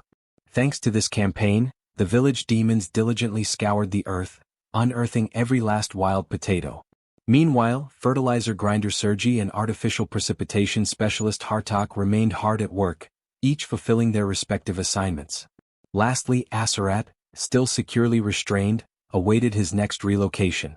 Kratos had merely been shifting the location where his living lightning conductor would be positioned. Upon determining the most suitable area, preparations were finalized. The Demon Lord then proceeded to discharge a series of electric bolts upon the familiar target, harnessing Aserat's endurance for the benefit of nitrogen enrichment. He truly toiled to ensure proper soil infusion. With fertilizer production reaching adequate levels, it was time to commence the subsequent phase, distributing the compost uniformly across the terrain. However, the sheer size of the land posed a significant challenge. The territory was far too extensive for a malnourished workforce sustained by only a few morsels of chunyo. Suddenly, Aserat summoned the strength to plead with the Demon Lord, asking for death to be swift. Yet the request was ignored. Instead, another jolt was sent his way. In Kratos' mind, eliminating an individual capable of remaining operational even while famished, all thanks to his regeneration trait, was foolish. He considered it a free source of nitrogen after all. Still, the dilemma of territorial expansion lingered. The Demon King pondered whether reinforcements were the only viable solution. He had previously instructed Zephyros to send requests for aid to the Star Masters. In the message, Zephyros had penned a firm directive: all offensive actions must cease, and manpower should be redirected toward agricultural development. Although this appeal had been dispatched to every sector within the Star region, no replies had been received. Kratos found this worrisome. He even speculated whether the courier had perished from hunger before reaching any recipients. A serious problem loomed if farmland expansion could not proceed swiftly. Elsewhere, in the realm of the demons, the first star zone, named the Cliff of the Dead, harbored its own developments. A servant knelt before his superior, relaying a reconnaissance report. Demon Lord Kratos had genuinely begun agricultural operations and seemed to have succeeded in creating edible sustenance. The master of this domain sighed, attributing Kratos' actions to fear, specifically fear of himself. This sinister figure, one whose power amplified with each demon's demise, interpreted Kratos' agricultural efforts as a tactic to halt both warfare and famine, thereby slowing his own growth. This elderly, Zeus-like entity was Saruthal, overseer of the First Star region and commonly referred to as the Father of the Dead. It was disclosed that his subordinate had already intercepted and eliminated the messengers dispatched to the other star sectors. In essence, the appeals for aid had been silenced, reaching no one beyond Saruthal's domain. The ruthless overlord was resolute: demons must perish from starvation. Only then would their corpses serve as nourishment for him and his forces. Saruthal declared his intent to exterminate Kratos and claim the demon throne for himself. He issued a critical mission to his adjutant, Fikimir. The order was simple yet grave: annihilate every vestige of Kratos' agricultural progress. With an ominous tone, Saruthal formally proclaimed war. Fikimir, ignited by the opportunity for conflict, bristled with excitement. Back at the location of the designated living lightning conductor, Aserat shuddered as a biting gust swept through the area. Fikimir eventually disclosed his presence. He remarked that Kratos was exceptionally cruel for reducing Aserat to a breathing husk, merely to serve as a deterrent to others. He then reassured Aserat not to fret, explaining that his superior, Saruthal, appreciated his fierceness and would gladly welcome him once Kratos was eliminated. Fikimir summoned his elite unit, phantasmal entities known as wraiths. With manic enthusiasm, he bellowed a command to obliterate the barren land beyond repair. The spectral soldiers lost no time and gleefully embarked on their destructive rampage. One of them stumbled upon the compost scattered across the ground, and in his typical cluelessness, Fikimir instructed them to fling the waste across the terrain, cackling in delight. He reasoned that the enemy might attempt to reclaim and reuse the manure, so it should be evenly distributed to prevent retrieval. With blind zeal, the wraiths dutifully worked the material into the earth, dispersing it so thoroughly that no visible traces remained. Fikimir's unhinged laughter echoed, while Aserat watched the ridiculous display with an expression of disbelief and silence. He could only exhale in resignation. He recalled Kratos' exact instructions about finely grinding the manure and mixing it deep into the land. Ironically, this very task was now being accomplished by Fikimir, who remained blissfully unaware of his contribution.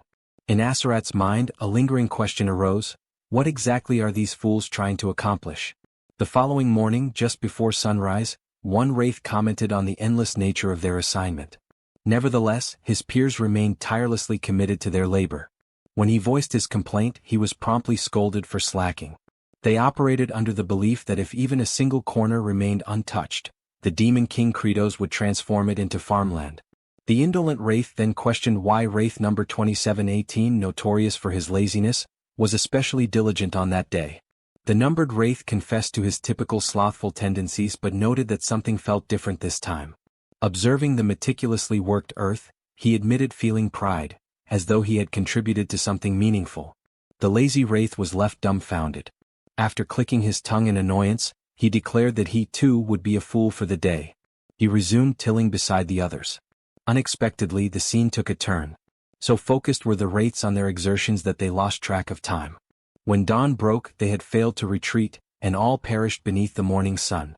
Yet they passed with contentment, gratified by their efforts. The once empty fields were now cultivated with purpose. All phantoms in the expanse had faded, except for Fikimir. With tears welling in his eyes, he mourned his comrades, proud of their dedication. He silently wished their souls would find repose and wondered with solemn anticipation how Kratos would respond to their unintended accomplishment. Elsewhere, within the barn where the harvested potatoes were stored, Kratos could be heard murmuring about how tilling had taken more time than anticipated. Gazing at the dormant vegetables, he explained to Zephyros that potatoes in such a state wouldn't sprout, rendering immediate planting ineffective. He likened the condition to a tuber peacefully resting underground, abruptly yanked out by its stem, thrown into shock and left biologically frozen. Deep in contemplation, Kratos considered that dormancy could be interrupted more rapidly by storing the potatoes at 4 degrees Celsius for 2 to 3 weeks before transferring them to a warmer, darker location. He intended to request Sergi's aid in cooling them with her frostborn magic, but she was fuming with rage at present. Hartok likewise was currently unreliable. Kratos knew that provoking both simultaneously could be perilous, so an alternative solution was necessary. As a last resort, the Demon King had even instructed the farming squad to perform physical drills near the potato cache, in the hopes that their body heat might hasten the warming process. They all ended up exhausted rather quickly, rendering that strategy a failure as well. Thus the issue remained unresolved. Left with few alternatives, Kratos resolved to head over to the farmland and attempt whatever measures he still could. His focus narrowed to at least enriching the earth with nitrogen. A short while later, Kratos stood silently before the completely turned and fertilized soil. The ground had been thoroughly tilled and integrated. The pungent odor hung thick in the air, so intense that Aserat lost consciousness from the fumes. The demon lord stood stunned, speechless at the sight of the now prepared fields. He questioned internally how such a feat had come to pass, suspecting a miracle. Suddenly, an oblivious figure burst into laughter, the same fool who had unknowingly contributed to the miracle. He cackled in triumph, declaring their success, but his gloating was short-lived. Baal, looming behind him, lifted him effortlessly and presented him to the demon lord. This individual was none other than Fikimir, who had attempted to remain hidden. Kratos recognized him immediately as one of the notorious bosses from the Cliff of the Dead. He speculated that Fikimir might have arrived as backup. Without delay, Kratos demanded to know the reason for Fikimir's presence, a question that caused the demon to tense in panic. Just as Fikimir opened his mouth to reply, a swift blow from Kratos interrupted him. Zephyros, bewildered, questioned why the demon lord would strike before hearing a response. Kratos clarified that the act of withholding information was already suspicious enough, and sometimes brute force was the most effective interrogation tool. Fikimir, though pained, conceded that this approach was to be expected from the Demon King. Still, the demon remained tight-lipped, until he was subjected to a relentless barrage of punches. Blow after blow rained down. Eventually, Kratos himself grew winded. Fikimir lay motionless, barely conscious. Then, a prompt from the system materialized, reminding Kratos of his ability to enhance attributes using accumulated HP. With 51 points available, he invested in boosting his stamina. Refreshed, he resumed pummeling the unfortunate demon with renewed vigor. Thousands more strikes followed. In this act of merciless interrogation, Kratos demonstrated his fitness for the role of Demon King. Ultimately, Fikimir broke. He confessed not only his actions but the plot to eliminate Kratos altogether. The scheme traced back to Saruthal, who had deliberately severed the flow of reinforcements. The goal was to grow stronger as more demons starved. Zephyros remarked that such sabotage amounted to insurrection. He advised Kratos that eliminating Saruthal would send a clear message to those protesting the halted expeditions. However, Kratos recognized that even if he succeeded in taking Saruthal down, other adversaries would persist. What he truly required was a definitive method to overcome them. Zephyros warned that Saruthal was no ordinary enemy. Kratos was already aware. Saruthal possessed a spectral ability, allowing his body to shift into an incorporeal form. Even within the game, Saruthal had been a constant menace on the intricate terrain of the Cliff of the Dead, transforming the entire encounter into an elaborate pursuit. Still, Kratos had already begun formulating a plan. As in the game, if exterminating pests was impossible due to their concealment, the answer was simple: extract them from their den. Elsewhere, Flute found herself standing before Aserat. She looked upward timidly. The mere sight of her nearby presence visibly irritated him. She initiated a hesitant conversation, lowering her head in gratitude. She expressed thanks for his sacrifice as it was the reason they now had sustenance. However, praise directed toward a demon for noble deeds was considered deeply offensive. Aserat seethed. He accused Flute of derision and threatened her life. Frightened, Flute fled. With a burning glare, Aserat issued a vow, one drenched in fury. The moment he escaped, he would hunt Kratos down and destroy him. His moment of solace was abruptly interrupted as a chorus of demonic voices rose in melody directed toward him. From a distance, his gaze locked onto Credos approaching with a waving banner. As the image grew clearer, the banner's inscription came into view. Congratulations. Second Conductor of Thunder in the department. Alongside him was Fikimir, trussed up identically to Aserat. This unhinged entourage chanted jubilant hymns, as if commemorating the induction of a fresh recruit into their labor force. The agricultural detachment was gradually expanding its membership. Aserat mulled over the title of Second Conductor of Thunder. Moisture welled in his eyes at the hopeful prospect of being released. The thought of finally being spared from being a perpetual spit-roasted avian stirred deep longing.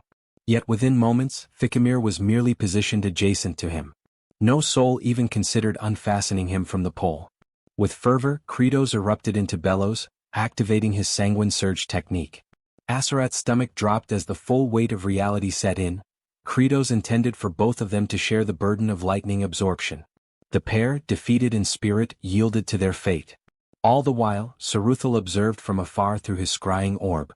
The notorious overlord shrieked with horror as his elite subordinate, Fikimir, was officially baptized as the next electro-grilled minion. The unsightly, celibate demon monarch persisted, unleashing strike after strike.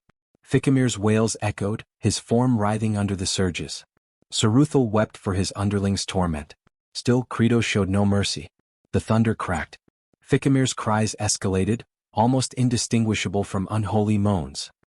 He was beginning to show signs of perverse enjoyment. Surveying this grotesque display, Saruthal howled in protest. At that very instant, Credos turned his attention sideways. There hovered the familiar reconnaissance specter from the game, a spectral avian clenching a crystal globe. This confirmed Saruthal's active surveillance. Rage simmered anew within Credos. His adversary had not only sabotaged his crops, but was now watching with contemptuous amusement. He vowed to ensure Saruthal rued the day he meddled. By morning, young Fluck was seen burrowing around in the earth. Aserat monitored her from his constrained vantage point. He noticed the roughened texture of her palms. The roasted warrior questioned her motives. She meekly explained her desire to assist. After all, the Demon King, the 4 exalted generals, and every grown-up were toiling tirelessly in the fields. She longed to contribute. Aserat scoffed, branding her a naive, low-tier demon child.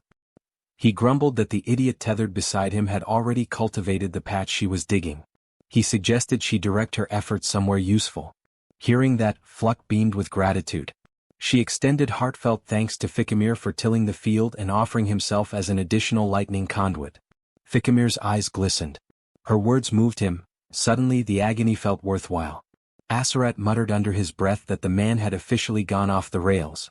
He mocked their agricultural ambitions in this forsaken land. He pointed out that the absurd potato they were trying to raise hadn't even sprouted. According to him, unless the spud cellar was warmed, no buds would grow. He predicted starvation. Fluck took that statement to heart and dashed away, almost skipping with determination. Aserat rolled his eyes, convinced that a feeble demon like her couldn't change anything. At high noon, Zephyros expressed subtle unease about the demon monarch's scheme. He suspected that Saruthal was surely aware of their ambush. He doubted the commander would risk showing up to rescue Fikimir. Credos, however, expected no such thing. He anticipated Saruthal would dispatch underlings first. The goal was to decimate every single one of them, to force Saruthal's hand. He commanded his forces to ensure no survivors remained. The cultivator battalion now stood sentinel around the second lightning pillar. As the reconnaissance wraith soared above, Saruthal sneered at Credos' strategy. He believed this idle vigil would prove fruitless. While admitting it was unfortunate for Fikimir, Saruthal remained fixated on one objective, crippling the harvest. He deployed his crop wraiths. And for the surprise of no one, they appeared at the heart of the potato deposit. Numerous reptilian phantoms emerged. Then, with no hesitation, the spectral invaders surged forward. Saruthal gave the directive to annihilate the entire stockpile of potatoes, ordering them to crush and obliterate every last one. The harvest phantoms stormed the storage barn. Unbeknownst to them, everything was unfolding exactly as Credos had foreseen. The crop specters found themselves startled. Positioned atop the structure, the demon sovereign awaited. With a sly grin curving his lips, Credos acknowledged their presence like a host welcoming guests to their final resting place. The ghostly intruders faltered, taken aback by the ambush. His mind drifted back to his initial encounter with these exact entities during his gaming days. Moments steeped in hopelessness. These were Saruthal's second-tier elite division. The greatest hazard lay in their tendency to swarm en masse. A mere touch from their incorporeal forms could trigger rapid aging in the afflicted. Worse still, they could replicate the skill sets currently equipped by their opponents. Truly an affliction. But Kratos, now seasoned in the mechanics of this world, had already calculated their downfall. With a vicious sneer, he declared his readiness to roast the first of them. Lightning-based implements were their kryptonite. The specters realized they had walked into a trap and began to withdraw. However, Kratos warned them that the real snare had only just begun. The ghouls glimpsed crimson streaks near the entryway, blood that Kratos had deliberately smeared the night before. Now activating the second tier of his technique, Kratos brought his palm crashing against the ground, unleashing arcs of electricity. The current surged along the blood channels until it reached the door, where it surged upward like a net of lightning. The move, known as wide-range crimson discharge, electrified the entire vicinity. In that moment, the crop wraiths resembled writhing motes, floating helpless. The strike landed, eliciting their silent shrieks, even though they possessed no vocal cords. With their resistance neutralized, physical strikes now became effective. Kratos summoned the Cultivation Regiment. These fierce warriors, long aching for battle, barreled into the fray with scythes and rakes so lethal they would intimidate any foe. Though outwardly unimpressive, these soldiers were secretly the most formidable units of the final battleground. With that knowledge, Kratos no longer considered the crop wraiths a threat. For the first time he felt like a cold, calculating apex demon ruler. He scanned the area for any lingering phantoms that had survived the barrage. Determined to personally finish them off, he prepared his next move. But a piercing cry shattered his focus. Fluck emerged from beneath the mountainous heap of potatoes. Her sudden appearance stunned Kratos. A spectral assailant locked onto her. Her father, locked in his own skirmish, was unable to reach her. Kratos, agitated by the chaotic unpredictability of it all, forced himself to prioritize. Eliminating as many fleeing phantoms as possible had to take precedence. Still, his eyes stayed fixed on Fluck. He knew the range of his crimson discharge wouldn't reach her position. In a desperate act, he hurled a potato toward the ghost. Of course he knew it was futile, but instinct took over. The vegetable bounced off the specter's head, which then caught it mid-air. To his astonishment, the tuber began to pulsate like a capturing sphere. A pink vortex enveloped it, and the creature's essence was absorbed into it. Then, poof, a faint sound echoed. The soul emerged from the potato and ricocheted toward the stockpile. Distracted, the remaining crop wraiths retreated unnoticed. Kratos blinked in disbelief at what had just occurred. The potato had sprouted. Suddenly, understanding dawned. These apparitions accelerated aging. They had inadvertently jump-started the dormant biological rhythm of the potatoes. Without pause, Kratos clasped Fluck in his arms. His gaze softened slightly as he offered her an expression of approval. Her body trembled. Turning to his militia, he summoned their attention. The time for drawing Saruthal out had ended. From now on they would take the initiative. An offensive approach would serve them better. Elsewhere, someone's eyes fluttered open. Confusion clouded their vision. The location was none other than Lightning Pole number 1. It was Aserat. His mind muddled, he pondered his own identity and purpose. The warm sunlight bathed his face, and he felt a fleeting moment of gratitude. Then his stomach let out a deep growl. He came to understand that, despite his condition, a deep yearning for existence still burned within him. His focus shifted when he heard his name being called. It was Fluck. She expressed her gratitude, explaining that thanks to his tip regarding potato sprouting, everything had turned out well. She had even received a generous supply of chunyo as a result. She went on, mentioning how Kratos had assembled a considerable force of agrarian warriors. Yet, by this point, Aserat was no longer registering her words. His entire attention had zeroed in on the food she carried. The moment he laid eyes on the edible chunyo in Fluck's possession, his mind unraveled. Overwhelmed by hunger, he fixated on the meal. Aware of his craving, Fluck attempted to feed him by tossing a piece his way. Unfortunately, the morsel struck him square in the eye. Letting out a sharp groan, he threatened the child in irritation. Apologizing, she tried again. This time, she launched 3 pieces simultaneously, hoping at least one would land correctly. One chunk successfully entered his mouth, while the other 2 landed on his eyes once more.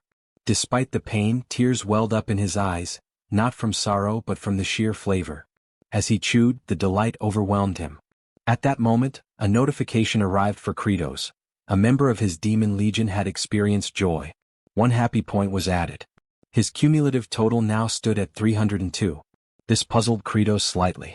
With the latest batch of recruits who had eaten chunyo, the total should have been 300 demons and fluck. He couldn't quite figure out the identity of the extra source of happiness, but ultimately dismissed the thought.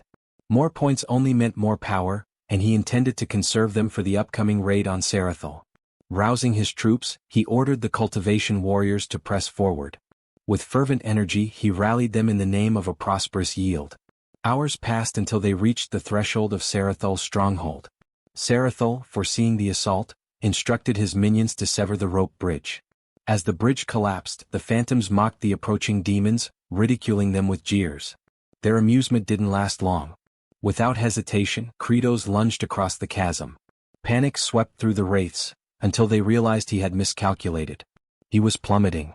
The phantoms erupted with laughter, calling him brainless for attempting such a reckless leap. Then the laughter died. They spotted fragments of his form embedded into the cliff face, once again with his posterior exposed. The ultimate glitch maneuver had been activated. The spirits flushed, blushing in discomfort. Slowly, Kratos began his ascent, turning once, turning again, revealing his backside with each twist. His expression remained grim and menacing. With a few more contortions, the demon lord reached the top. The specters, thoroughly unsettled, groaned in disgust. Kratos then gestured toward Zephyros, signaling the next phase of the operation. Zephyros gave a subtle nod in return. Kratos bolted inside. As per his calculated tactics, the food wraiths were expected to fear the potatoes. But by charging in unarmed and alone, he increased the odds they would fall for the trap. As predicted, Sarathol dispatched his food wraiths, believing the Demon King lacked the cursed tubers. Any contact with him would be their triumph. The spectral attackers surged forward. Kratos initiated a concealed maneuver, his so-called quantum leap. A glitch-based strategy now branded with an impressive name. Once more, his frame merged with the terrain, his posterior protruding as before. Then he vanished.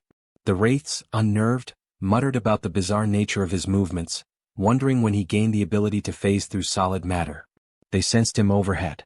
Lunging, they managed to grab hold of him. Victory seemed imminent, until he disappeared yet again. This marked the 19th occasion on which Kratos had executed this plan. He had memorized every crevice of the terrain.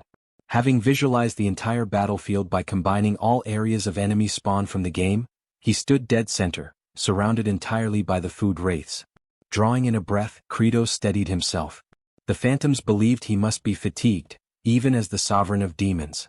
But Kratos declared internally that he no longer stood there as a ruler. He was a seasoned gamer. In the distance, Zephyros shouted the cue. He ordered the next step. From all directions the cultivation squad appeared, launching their weapons. Not balls but potatoes. The tubers struck the agricultural phantoms directly.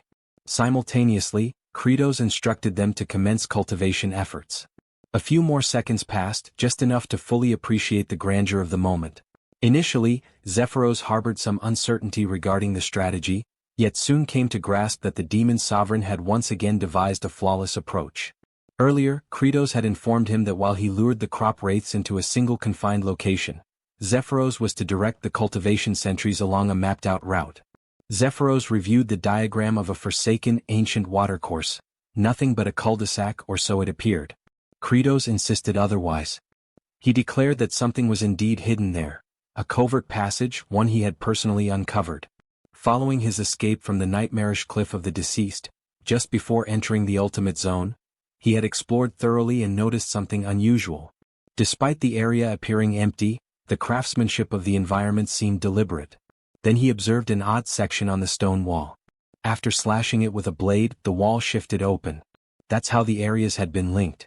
The hidden corridor bridged the battlefield where the initial confrontation with Sarathol had occurred and the cavern deep beyond. At first, he hadn't been able to access it until he cleared the surroundings. Only then could he claim the elixir of metamorphosis. If such an artifact existed in the real realm, he was advised to retrieve it. The elixir was a distillation of numerous fallen fleshly souls. It could only be ingested once, with its exact effects unknown. Back in the present, the field hands rejoiced as they gathered the sprouted spuds. The sight of it implied they were ready to sow them. Flute's father thought tenderly of her and of how they might finally enjoy full meals. But witnessing all of this, Credo's features darkened. A memory surfaced. He once starved so severely that a kindly elder woman offered him food.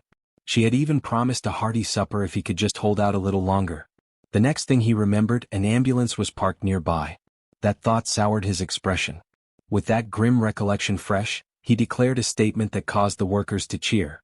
Anyone who interfered with their long-awaited nourishment would be utterly annihilated. Just then someone called out to the overlord. It was Baal, announcing his readiness to assist against Saruthal.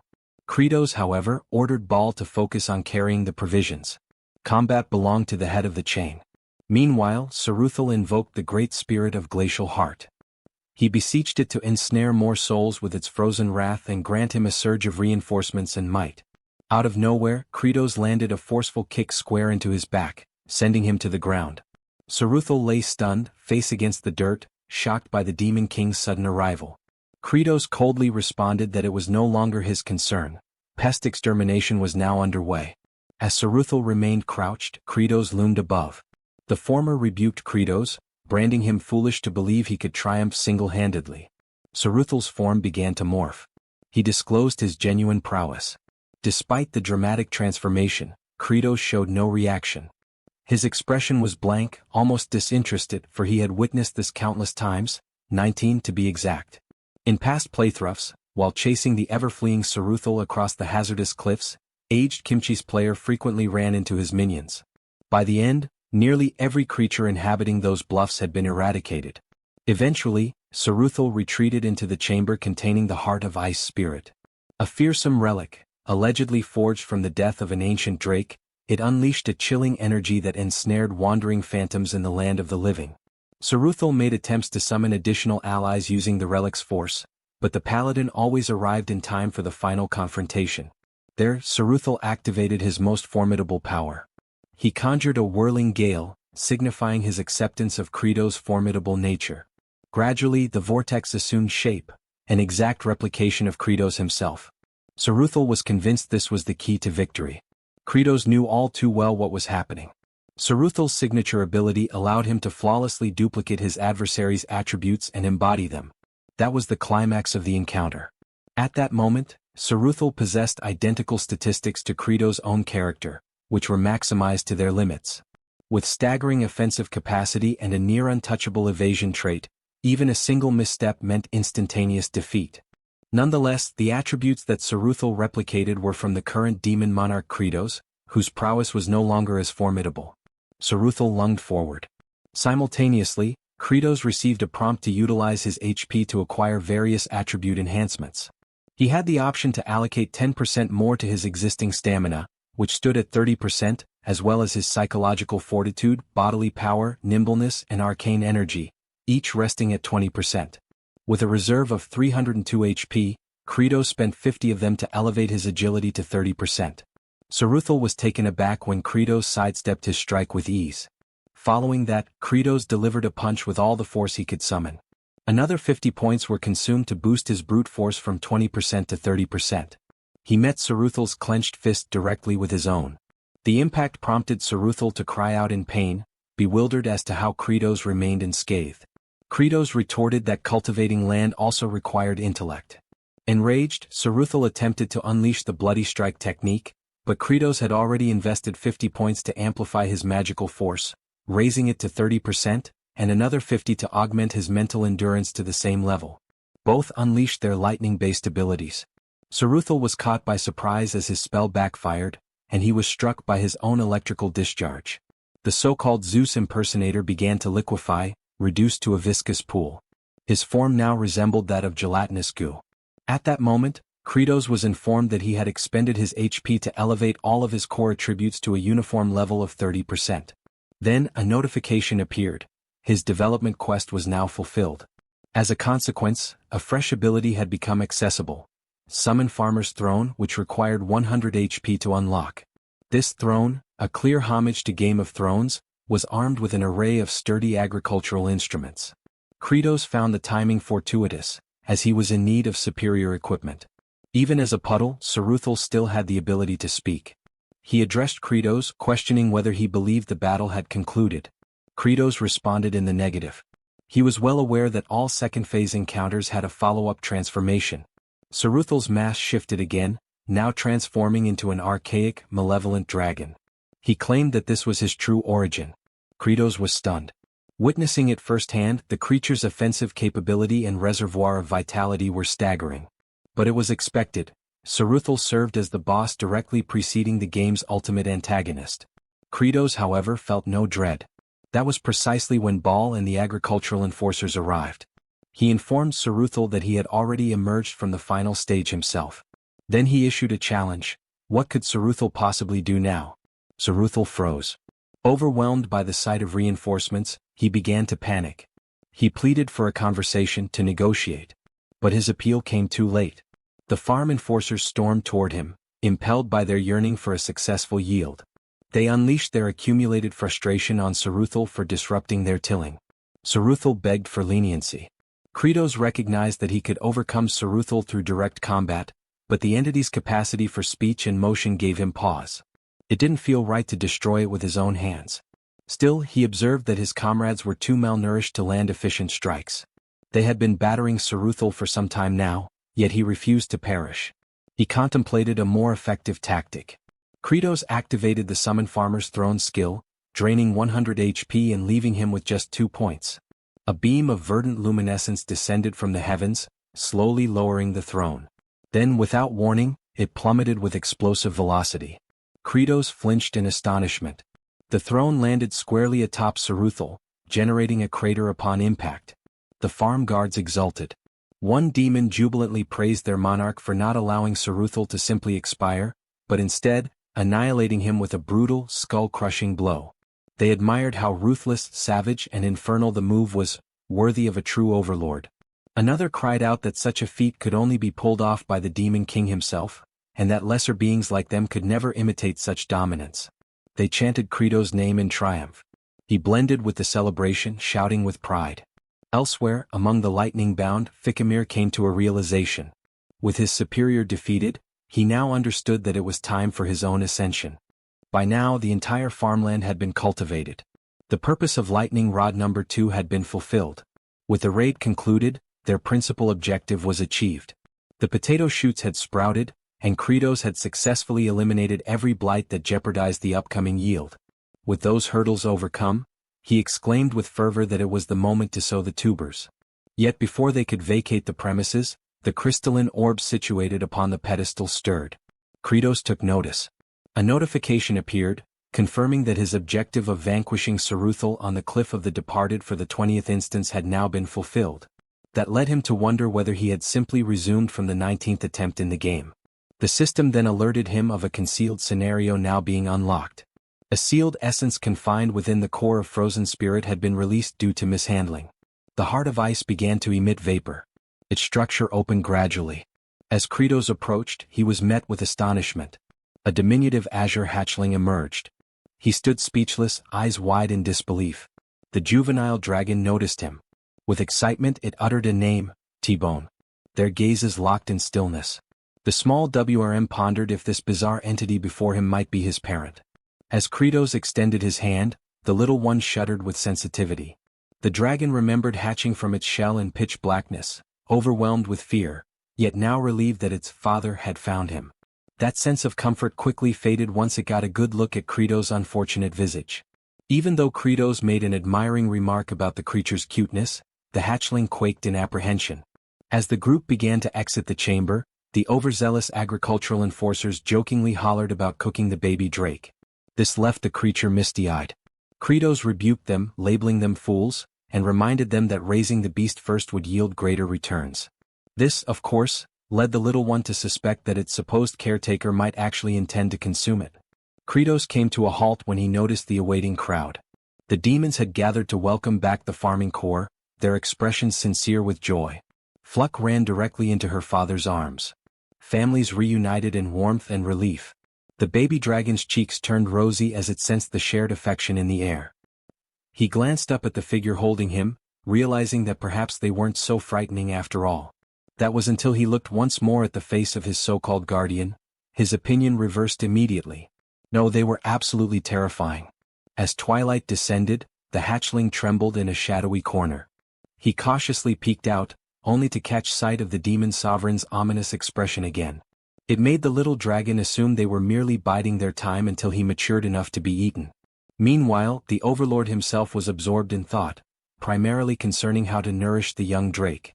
He had heard somewhere that juvenile dragons fed on polished minerals, yet there wasn't a single gemstone in sight. Only piles of corroded scrap littered the storage. Zephyros soon arrived to give his report. As anticipated, significant setbacks had arisen during the construction of embankments. To cultivate vegetation properly, earthen ridges were necessary, raised mounds lining the fields. Ideally, such structures required untainted soil, but their terrain was littered with fragments of stone. Despite their efforts, each attempt by the farm guards to dig deeper resulted in the emergence of more debris. The baby dragon misinterpreted the situation, thinking he was already being forced into labor like the others, though in reality, Kratos merely held him. The demon lord reflected that their terrain more closely resembled a coal excavation site than a field. At the current pace, merely removing the stones would take an eternity. Worse yet, relying so heavily on the workforce daily would rapidly deplete the store of chunios intended for incentives. Even the prospect of receiving backup from other high-ranking demons wouldn't solve the dilemma. A sinister expression again crept across Kratos' face. He daydreamed about being the protagonist in a fantasy serial, one with the ability to summon a magical companion. He imagined some sort of burrowing beast like a wombat, capable of clearing the stones effortlessly. The hatchling in his grasp visibly shook once more, unnerved by the increasingly dreadful countenance his parent was making. Kratos observed Fluke as she diligently dug into the terrain. Her expression was firm with resolve. He continued watching her and came to the realization that it was time to stop complaining and instead devise a solution. While he was immersed in his own reflections, a sudden cry pierced the air, razor squall. Kratos turned pale. A colossal whirlwind was barreling toward them, gaining speed rapidly. It slipped his mind completely. He had known that this expansive barren land occasionally produced vents that released slicing gales at random intervals, and getting caught in one would result in being torn to shreds in moments. He shouted for everyone to seek shelter behind the stone formations. They scrambled toward anything that could provide shadow and dropped low to the ground. Kratos also bolted for cover, but even though the slicing wind was still a distance away, the sheer force of the air pressure was staggering. What he had experienced during gameplay didn't even come close. This was a calamity of nature, the greatest peril to cultivation efforts. But amidst the chaos, he spotted Fluke dashing toward the incoming vortex. Kratos' eyes widened. She wasn't fleeing, she was heading to Azurat. Her father took off after her. Irritation surged in Kratos at the reckless girl. Without hesitation, he handed the hatchling to his own father, instructing him to protect the young drake, warning that anyone who pursued him would face consequences. Bale cried out in protest, warning Kratos that the area was too treacherous, that death was likely. Kratos was fully aware of the risk. But he couldn't bear the thought of losing either his vital lightning conductor or an essential laborer. Cultivation wasn't some peaceful, leisurely endeavor involving leisurely fruit picking. Fluke, struggling, attempted to move the pole, but her efforts were fruitless. Azurat shouted for her to abandon the attempt and escape. In Kratos' mind, he likened both agriculture and survival to waging war. He yelled at the child to step aside, then drove his foot into the stake, shattering it. Azurat let out a piercing scream as he toppled, smacking the ground face first. The demon sovereign's cheek was sliced open. Fluke, though lacerated across her body, continued attempting to untie the restraints. Azurat insisted the knot was one of the binding types, so tight not even one of the 4 heavenly generals could release it. He was adamant she wouldn't succeed and told her again to retreat. Fluke gasped in shock as she was abruptly lifted. Kratos had hoisted both her and the stake. The young WRM could sense the sheer exertion of strength. It knew its guardian was no paragon of durability. Blood poured from Kratos' wounds as he let out a roar and sprinted with all the energy he could muster. The tiny drake, understanding the toll on his caretaker's body, gazed in astonishment at how far the Demon King was willing to go for others. The bladed wind storm drew near. Kratos ran, leaking crimson from his injuries as the storm approached with unrelenting speed. Eventually his body gave in. He collapsed, clutching Fluke tightly in his arms. The pole slipped from his grasp as he hit the dirt. The baby dragon flapped toward his guardian. He now perceived him as a benevolent being. The hatchling inched closer, then inhaled deeply and cried out the name T-Bone at the top of his lungs, unleashing a torrent of glacial wind. It clashed directly with the approaching razor storm. Kratos sensed the violent wind current diminish. He concluded the young dragon had utilized its cryogenic breath to disrupt the upward drafts fueling the vortex. Meanwhile, the tiny creature continued its effort. Despite its small frame, the dragon released a remarkably potent blast of frigid air. At that moment, Kratos resigned himself to his fate, understanding that such a feat might be overwhelming for a hatchling. The shredding wind loomed ever nearer. But then salvation arrived. 3 demons raced to their aid. Fluke's father lifted Kratos, Zephyros swept up Fluke, and Baal carried Azurat. Alongside the infant dragon, they fled from the deadly storm, exerting every ounce of speed and strength they possessed. Later on, Kratos was resting on his bed. 2 commanders approached him, both wearing sinister expressions. Hartok remarked that at last the demon overlord had drifted off, and that he would finally sever his head. Sergi concurred and mentioned that once they dealt with the remaining 2 fools, one of them would rise as the new demon monarch. They both pledged to remain partners until that moment. They pushed open the door and stepped into the chamber, immediately advancing toward the bed, ready to unleash their assaults. However, they froze midway, noticing something odd as the demon overlord had his eyes wide open with a chilling stare. They stood frozen, feeling as if they had been anticipated, yet chose to push forward since it might be their only shot. Just then, Baal and Azurat entered the chamber, questioning what the 2 thought they were attempting. The towering figure warned that the demon overlord was resting peacefully and that they shouldn't interrupt him. He also added about the expression Kratos made while dozing off, creepy enough to deserve the title of demon overlord even in slumber. With that, he stressed that if they dared disturb their master's rest, they would deeply regret it. The one wearing the monocle admitted he understood the muscle-bound brute's point, but questioned whether Azurat was in the same boat, considering siding with a demon overlord obsessed with agriculture. Azurat answered that he wasn't particularly thrilled about it, but owed his life to Kratos, and thus was merely repaying that debt. Hartok then asked if he hadn't realized yet that this entire potato farming scheme was only causing chaos, certain that beyond failing, it would drive them all into famine. So he wished to know if that didn't bother him. Without delay, Azurat responded that things were simply like that, and recalled young Flute toiling so earnestly despite her age. For that reason he stated if they wished to survive, they had to be willing to risk their lives. Even though he preferred risking it in combat as that was simply his nature. The one with the monocle firmly declared they would regret that decision, then exited the room with Sergi. At that instant, the commanders heard a noise from the chamber and saw that the demon overlord had awakened. Kratos, bewildered, called out Azurat's name, and the general questioned whether he might have overheard their entire discussion, though he quickly clarified he wasn't supporting him or anything similar. He insisted that he was merely repaying what he owed or something along those lines. Nonetheless, Kratos, with a menacing glare, demanded to know what on earth the lightning rod was doing walking around. Azurat, puzzled, had no time to react before receiving a bloody strike so intense it was visible from outside the fortress. They left the room, with Baal carrying the battered Azurat on his back. And the demon overlord stated that they couldn't waste any more time and urged to gather everyone to resume clearing the lands. The general then mentioned that in truth, the stones had already vanished and that Zephyros had taken care of it. He appeared puzzled upon hearing that, until he noticed his subordinate giving orders to the farming squads. Observing this, he moved closer and questioned the patrol about what had been done with all the stones. Zephyros gestured toward a certain direction, stating he was with a particular creature. From a distance, Kratos glanced over and asked if it was T-Bone. The young dragon carried as many stones as possible in his mouth and flew back repeatedly to fetch more. He figured he couldn't shield his father from the slicing wind since he was still too small. But he was determined to eat plenty so he could grow swiftly. While soaring, he realized his father was calling him and immediately changed course toward him. Which made Kratos thrilled to see his child even while wearing a fearsome expression. He contemplated that the slicing winds didn't occur frequently, and that if his baby dragon kept watching the sky and released the icy breath at just the right moment, they might manage to block the hurricane, but he considered there was no alternative, since avoiding this would lead to an even bigger problem. Then Zephyros mentioned that the Chunho supply was running low and asked whether they should prepare more.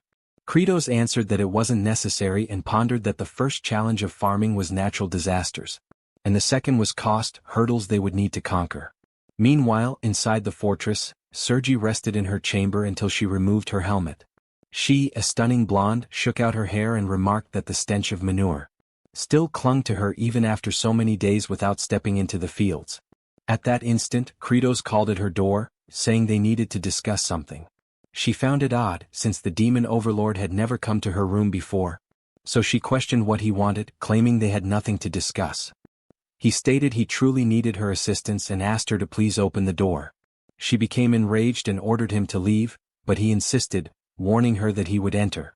Sergi spun around, shouting that there was no reason for them to talk, until she saw Kratos nearly naked crossing the doorway and became frantic at the sight. She then demanded to know if he was insane for entering a woman's room like that. Immediately, he dropped to a crouch, prompting her to ask what on earth he was doing. Kratos explained that without her, he was helpless. She didn't understand and blushed furiously. Kratos reflected that in order to cut costs, he was even prepared to kneel since he urgently needed her sharp blade at that moment. Sergi, still flustered, said that if he needed it so desperately, she was willing to hear him out. He quickly noticed her reaction and couldn't believe she had suddenly changed her demeanor. They proceeded to the storage area and stood before the potatoes. Kratos requested her to slice the potatoes since they needed to be halved for planting. Upon hearing this, she flew into a rage, feeling completely deceived, while cursing the demon overlord with every possible insult. He attempted to clarify that the task was simple, and that she shouldn't cut potatoes with 3 or fewer sprouts, but if there were 4, then she could proceed. He stressed that she must keep in mind the number of sprouts on each side of the slice, since they needed to be evenly divided. After sharing the instructions, he held the potatoes and declared he would toss them. But Sergi firmly stated she never agreed to do that. Nevertheless, he threw them anyway and without time to react. She braced herself and, using remarkable skill, sliced all the potatoes perfectly in half, cutting with extreme accuracy that even left Kratos astonished. He began inspecting them one by one and questioned how she managed to slice so precisely. Turning toward her, he praised her once more, saying he had always known she was the only one capable of it. She thought about that half-hearted flattery and became wary, knowing she wouldn't fall for his sweet talk again, calling him a deceitful trickster. Instantly, he stood up with an intimidating aura and stepped closer to her. Then he grabbed a cloth and wiped his blade until it gleamed. The general felt flustered and asked what he was doing. He answered that potato juice had splashed on it and it needed to be cleaned. She, burning with embarrassment, wondered if he had lost his mind, unable to comprehend why he was acting this way. Besides that look in his eyes, sincere, warm, and intense. Kratos noticed the sword was now spotless and admitted that it felt satisfying, imagining that if the blade wasn't thoroughly cleaned, infections could spread to the potatoes. So it had to be washed meticulously. He approached her again and, with a captivating gaze, asked her to please lend a hand, insisting she was the only one who could accomplish it. Inside, he thought she was the sole demon capable of cutting potatoes while also helping to store the chunos. Sergi, still blushing, took a deep breath and agreed to assist this time. Inwardly, she called the demon lord foolish. He rejoiced at her response and said he would fetch hot water and towels so they could spend the entire night cutting together. She simply couldn't understand why the demon lord was so thrilled, once again calling him silly. After that, they continued slicing all the potatoes, while Hartok watched from afar, seeing the two working in total harmony as they cut. He fumed at the sight, thinking Sergi had also become one of the pitiful fools, volunteering to serve the demon lord simply because she received a few compliments. Meanwhile, beneath the scorching sun, Azurat was still tied to the cross, contemplating what it meant to truly live and wondering what purpose a lightning rod had to keep existing since such a harsh life seemed worthless. Then Flute approached and mentioned that the elders had saved Chunos for him, and asked if he wanted to play the game of tossing them. He called her a brat and asked if she truly believed that a great general like him would ever play a game with a low-ranking demon, warning that he would devour her alive if she dared come closer. Regardless, she tosses the food, but it lands directly in his mouth. This infuriates him so much that he demands to know if she doesn't understand how to throw correctly, ordering her to do it properly. From a distance, the one with the monocle observes and concludes that Azurat has already lost his sanity, thinking he has taken so many blows that he can't think clearly anymore. Then he spins around after hearing someone yelling.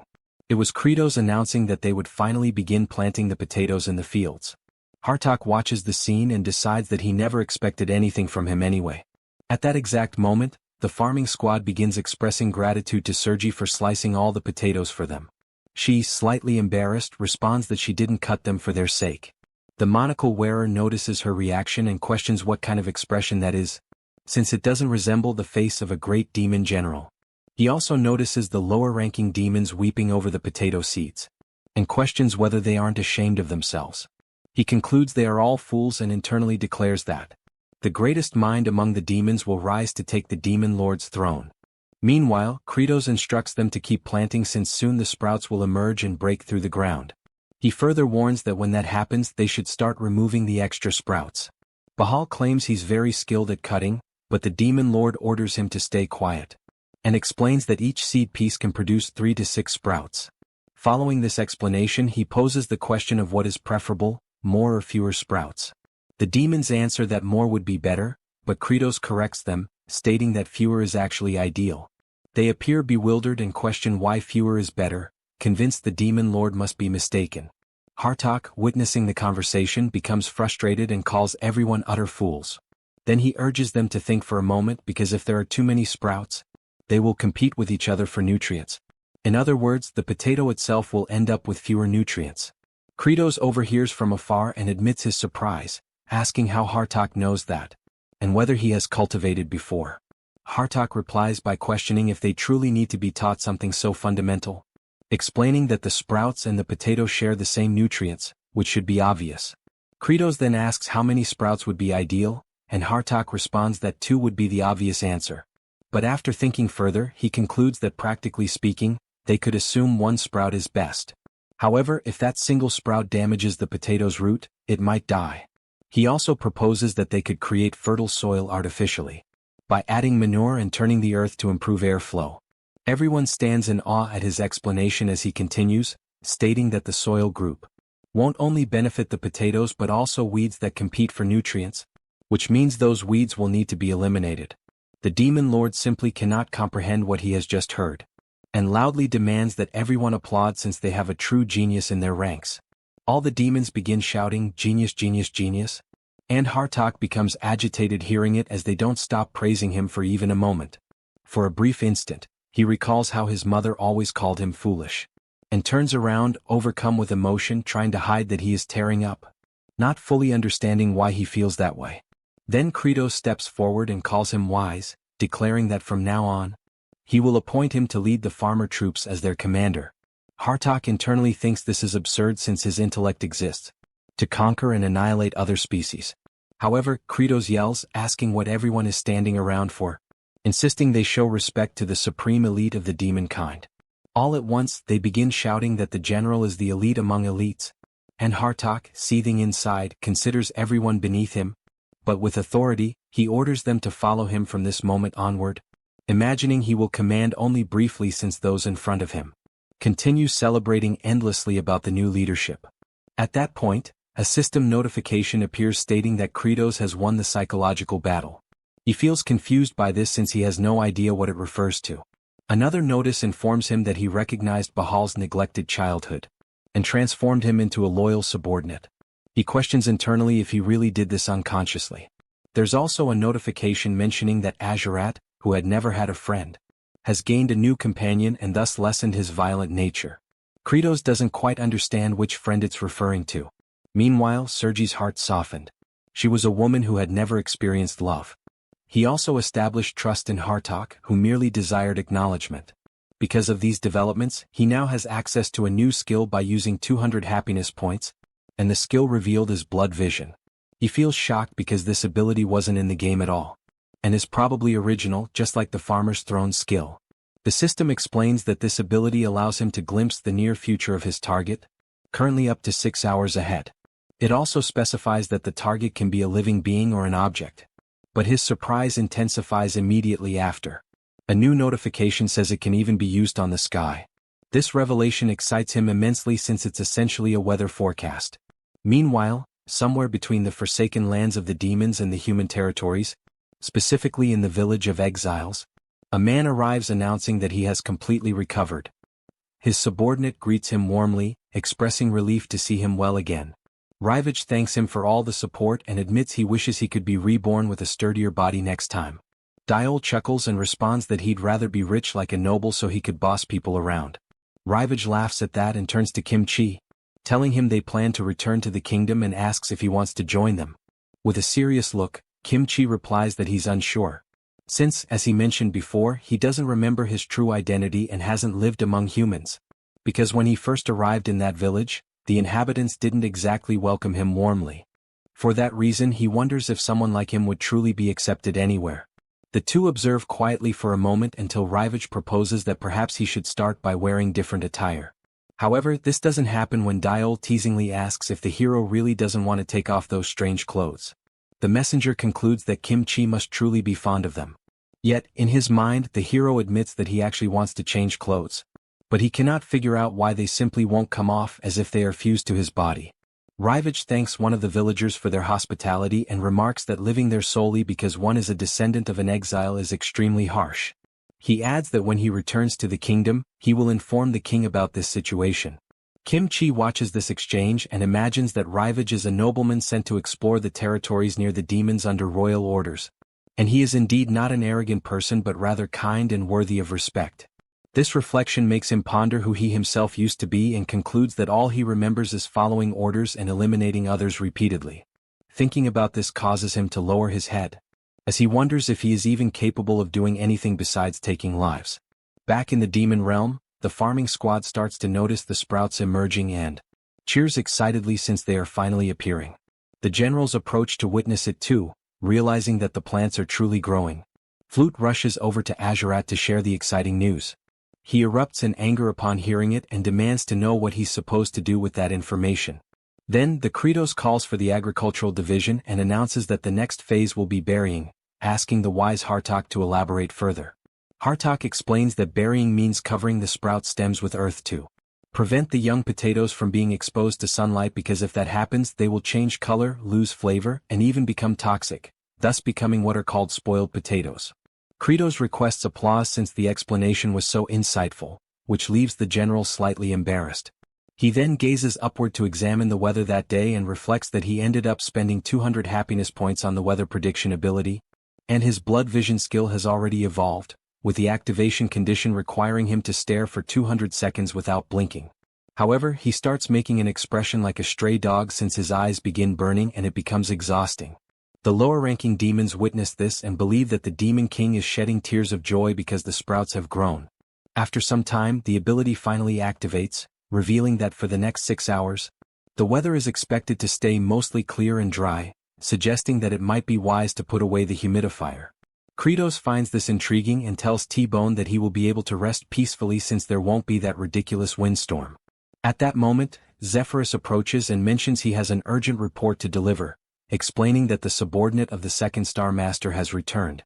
They then head back to the castle and soon after LaFleur introduces himself, stating he received the message about pausing agricultural activities and reports that the third Star Master, Ruster, launched an assault on them, claiming that the Demon Lord had grown weak and that he should seize his position. The Kratos becomes irritated because he thinks all demons behave the same. Zephyrus remarks that this truly poses a problem because if the third Star Master defeats the second Star Master and they ally, it will not be easy to handle them.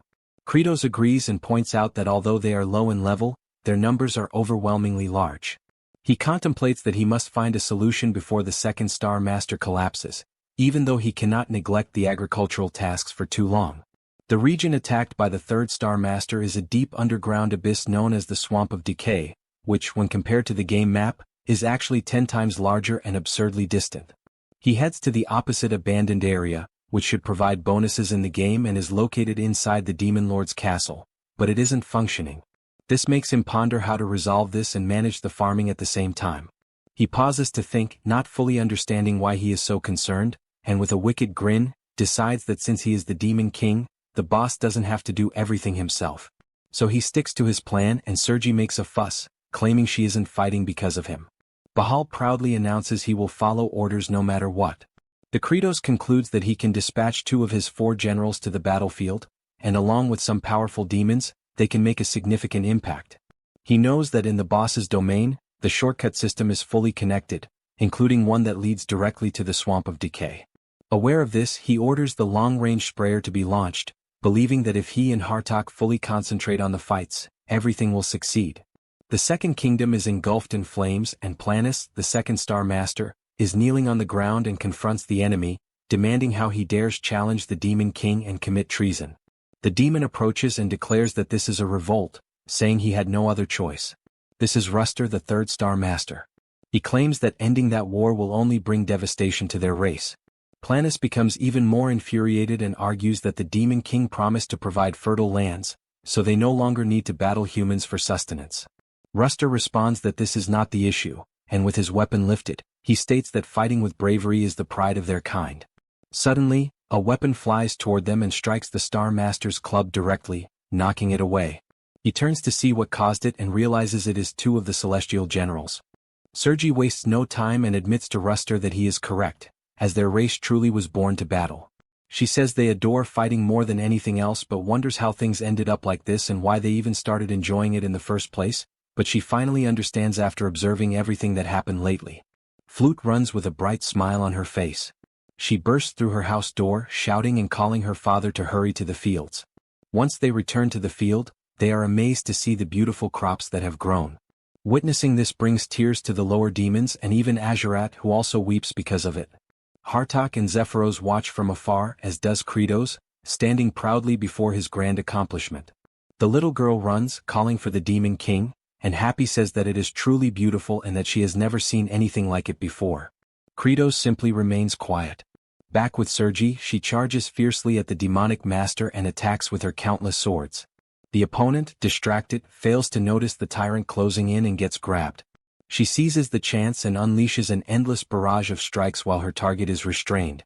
Ruster starts begging her to stop and insists he never mentioned finishing anyone off, claiming he was there to save lives and doesn't understand what they are doing.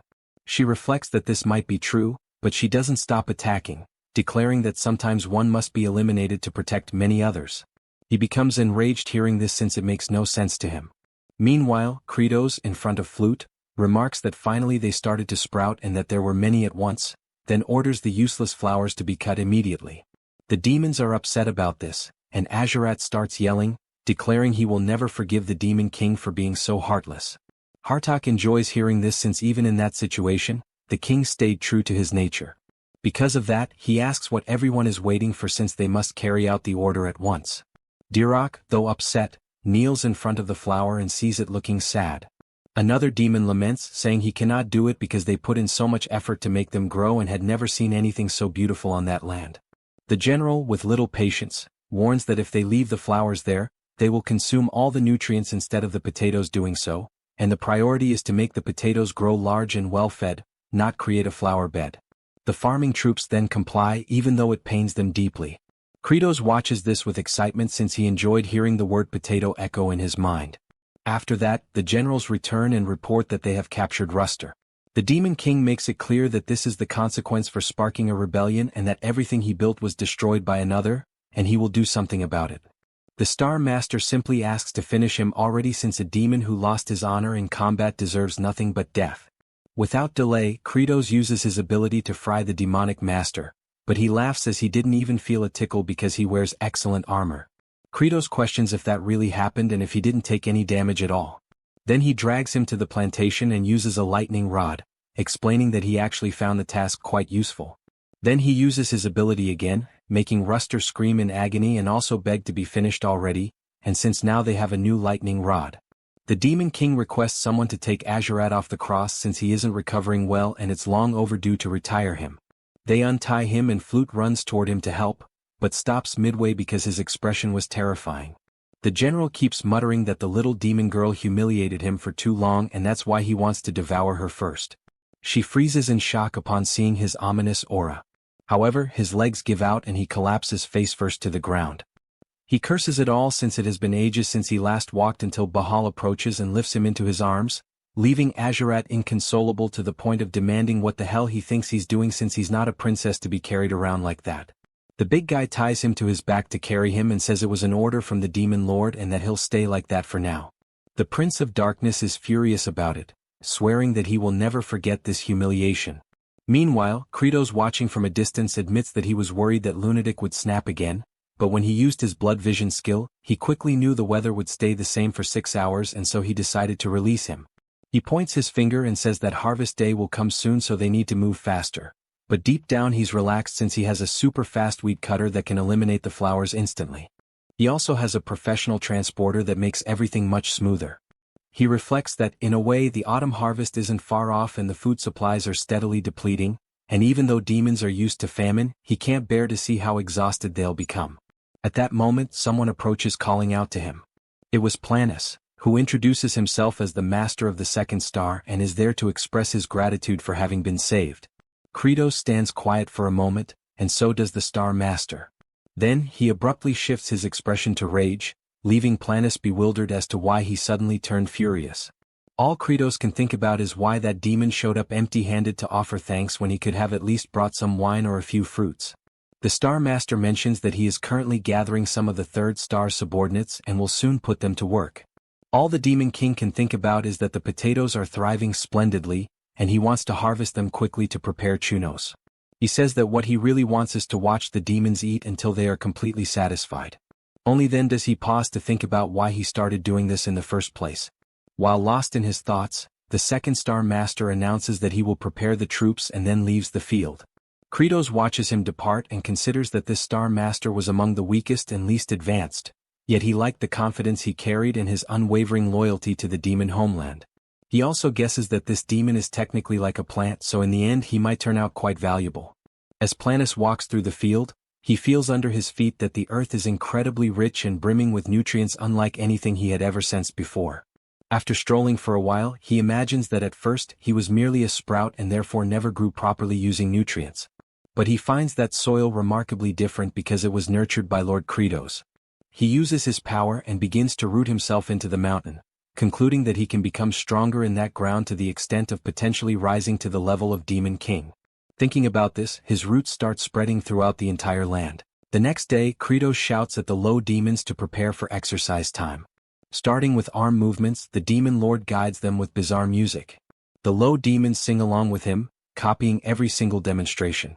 Kratos, watching T-Bone enjoying the exercises, thinks about how messy the crew was at the beginning and feels amazed by how precise they are now. Thanks to their demonic physical properties, they can follow even the most surprising instructions. While they roll from side to side, Kratos realizes that the low demons will become essentially strong under his command. Suddenly, Bahal arrives, shouting loudly while carrying Azurat on his back. He announced that all the potato leaves had turned yellow, immediately catching Kratos' attention. Everyone hurried to the field and quickly noticed the obvious change in the color of the potato foliage. Zephyros sighed heavily at the sight and questioned aloud if it would truly be impossible to produce anything now. Sergi grew visibly disheartened witnessing the scene. Hartok, on the other hand, found himself completely puzzled, unable to comprehend what had gone wrong. He speculated whether it might have been due to the absence of wind or perhaps even a shortage of water. This left him feeling frustrated and betrayed by his own expectations, causing him to angrily question why on earth he had pinned his hopes on something that now seemed nothing more than a foolish delusion. Just then, the brother stepped forward, approaching the generals and making his way over to the potatoes. He knelt down, grabbed one sprout and carefully pulled out a potato. This action startled the monocled general, who immediately noticed that while the potatoes appeared slightly pale, they were still impressively large, even 2 or 3 times the size of the first potato they had planted. Kratos broke into a satisfied grin and pointed out that they were overlooking the real success. The potatoes had effectively done their job. By absorbing all the nutrients from the leaves, they had grown larger and, as a result, likely tastier. He declared proudly that everyone had performed exceptionally well and emphasized that this achievement had only been possible thanks to their collective effort. Hearing this, all the generals became deeply moved, realizing that their hard work had not been in vain after all. Later that night, back at the castle, Kratos lay in bed reflecting on the praise he had given to the demons earlier. This moment of appreciation stirred up memories from his past life, when he had once planted a tomato plant and his grandmother had complimented him, saying the tomatoes were thriving because of his care. The next memory that haunted him was seeing her being taken into an ambulance, and all he could do was scream helplessly as he watched her being intubated. After dwelling on these thoughts for a while, he rolled over and began to criticize himself, thinking that such sentimental feelings were pointless. As the Demon King, someone meant to embody coldness and authority, he believed he shouldn't allow himself to feel emotions like that. He also reminded himself that even though they would soon have hundreds of potatoes to eat, they could not afford to let their guard down. Relying too heavily on potatoes could lead them straight into starvation if something happened like a pest infestation, similar to the infamous Irish famine. In other words, he understood clearly that while potatoes would solve the immediate crisis, they would eventually need to plant a variety of other seeds to ensure future survival. Suddenly, a violent tremor shook the ground, prompting him to leap up and demand to know what was happening and if there was any issue within the castle. At that exact moment, a massive crack split open, and a gigantic root erupted from below, smashing everything in its path and shooting up to a towering height before him. Kratos stood there, stunned and horrified, shouting in disbelief, questioning what on earth that monstrous thing was. Meanwhile, outside in the fields, Flute was still carefully examining the potato leaves. She recalled that the Demon King had mentioned that the leaves would naturally fall off as the potatoes matured. However, she sensed something felt terribly off and began to dig with determination, convinced that something was wrong beneath the surface. When she finally pulled one of the potatoes out, she was horrified to discover that the vegetable had simply vanished. She prepares to dash off, intending to alert the adults immediately, but soon freezes in place as the entire castle becomes engulfed by countless enormous branches. Kratos finds himself ensnared by the massive tendrils, and just then the Star Master emerges, laughing mockingly and remarking that the Demon King now resembles a helpless insect. Kratos cannot comprehend what he's seeing since that towering figure is actually Planus, the very one who had assisted them only moments earlier. Planus reveals, boasting proudly, that thanks to the nutrient-rich, fertile earth Kratos had cultivated, he was able to grow into this monstrous form. It is only then that Kratos pieces everything together and realizes in horror what must have happened to his precious crops, his rage boiling over as he roars, calling Planus a bastard and demanding to know exactly what he had done to the fields. The Star Master taunts him, asking sarcastically if he's furious and what exactly he plans to do about it. Without warning, Planus violently swings Kratos back and forth before hurling him forcefully to the ground, causing severe injuries instantly. Meanwhile, the generals scramble frantically around the castle, struggling to make sense of the chaos, while Bahal pleads to be freed so he can rush to rescue the Demon King. Sergi and Azurat question if he's lost his mind, pointing out that even if they attempted something, facing that star demon would be impossible.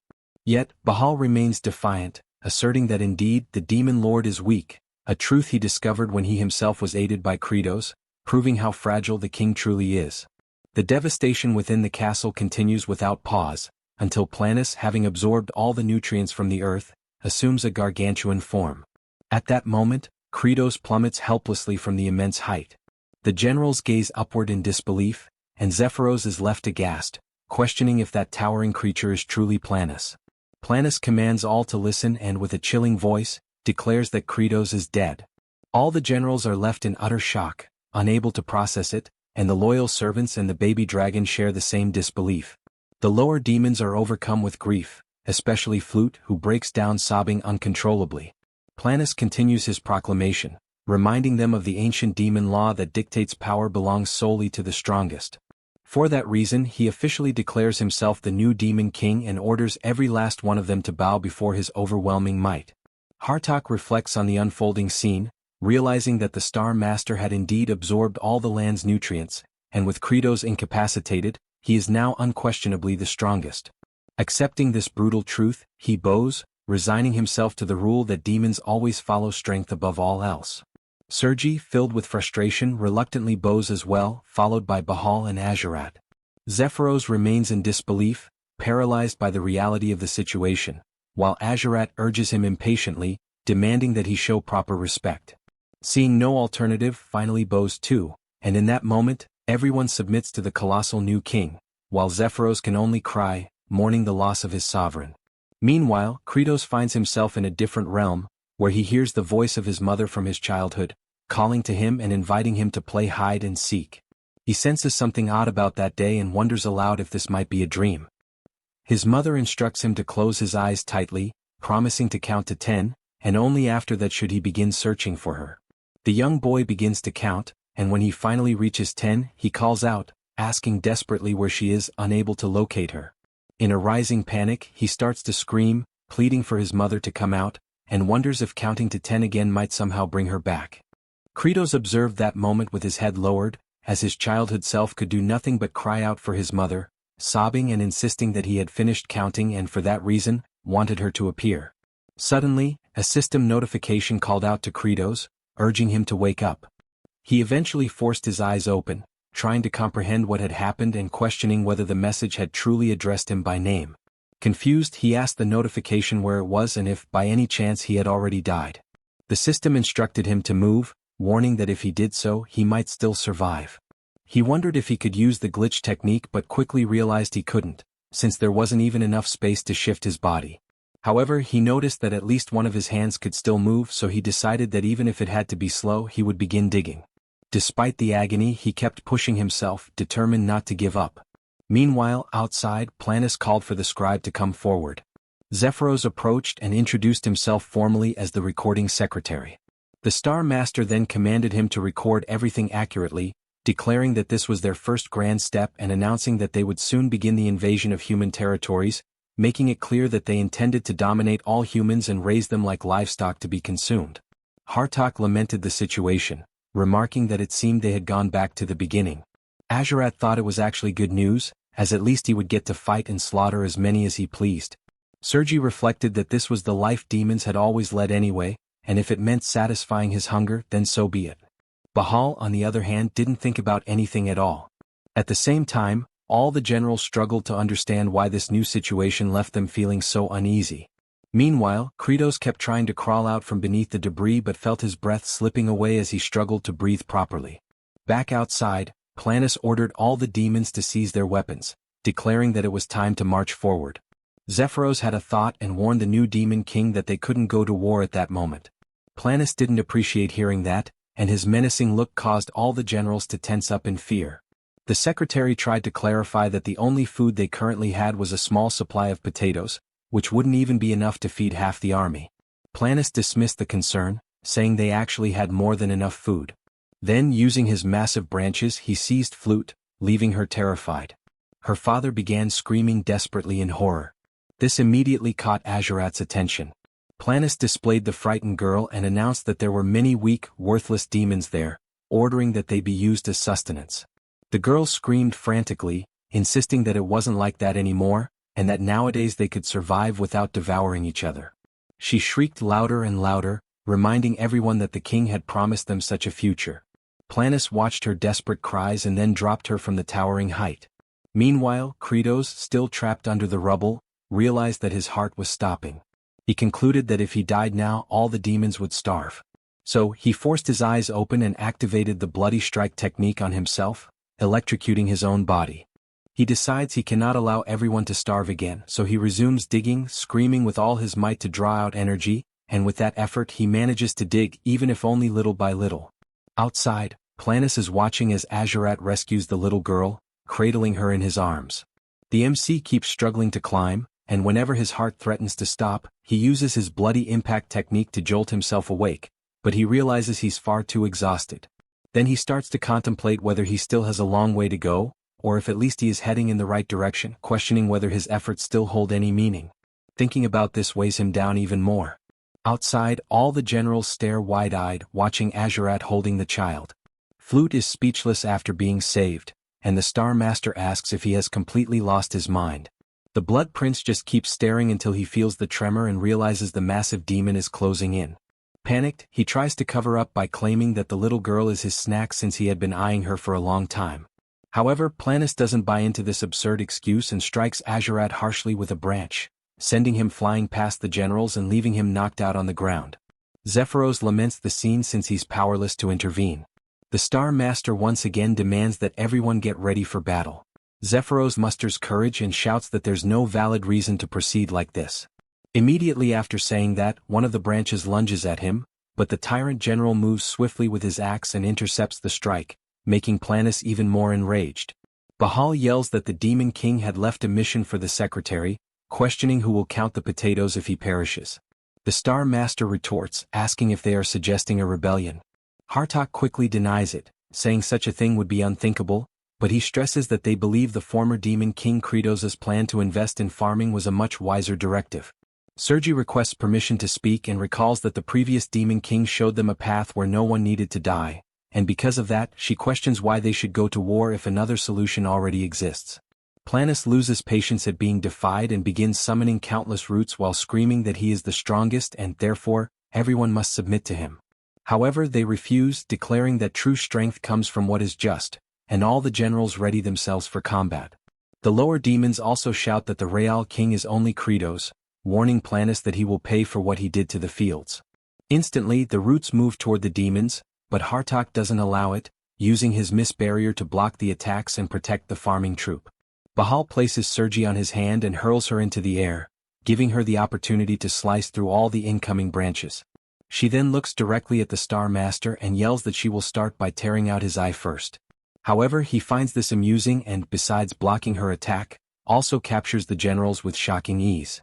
Then he announces that they are all going straight to the canopy for daring to oppose the new Demon King and makes it clear that he is 1,000 times more majestic than the feeble Kratos.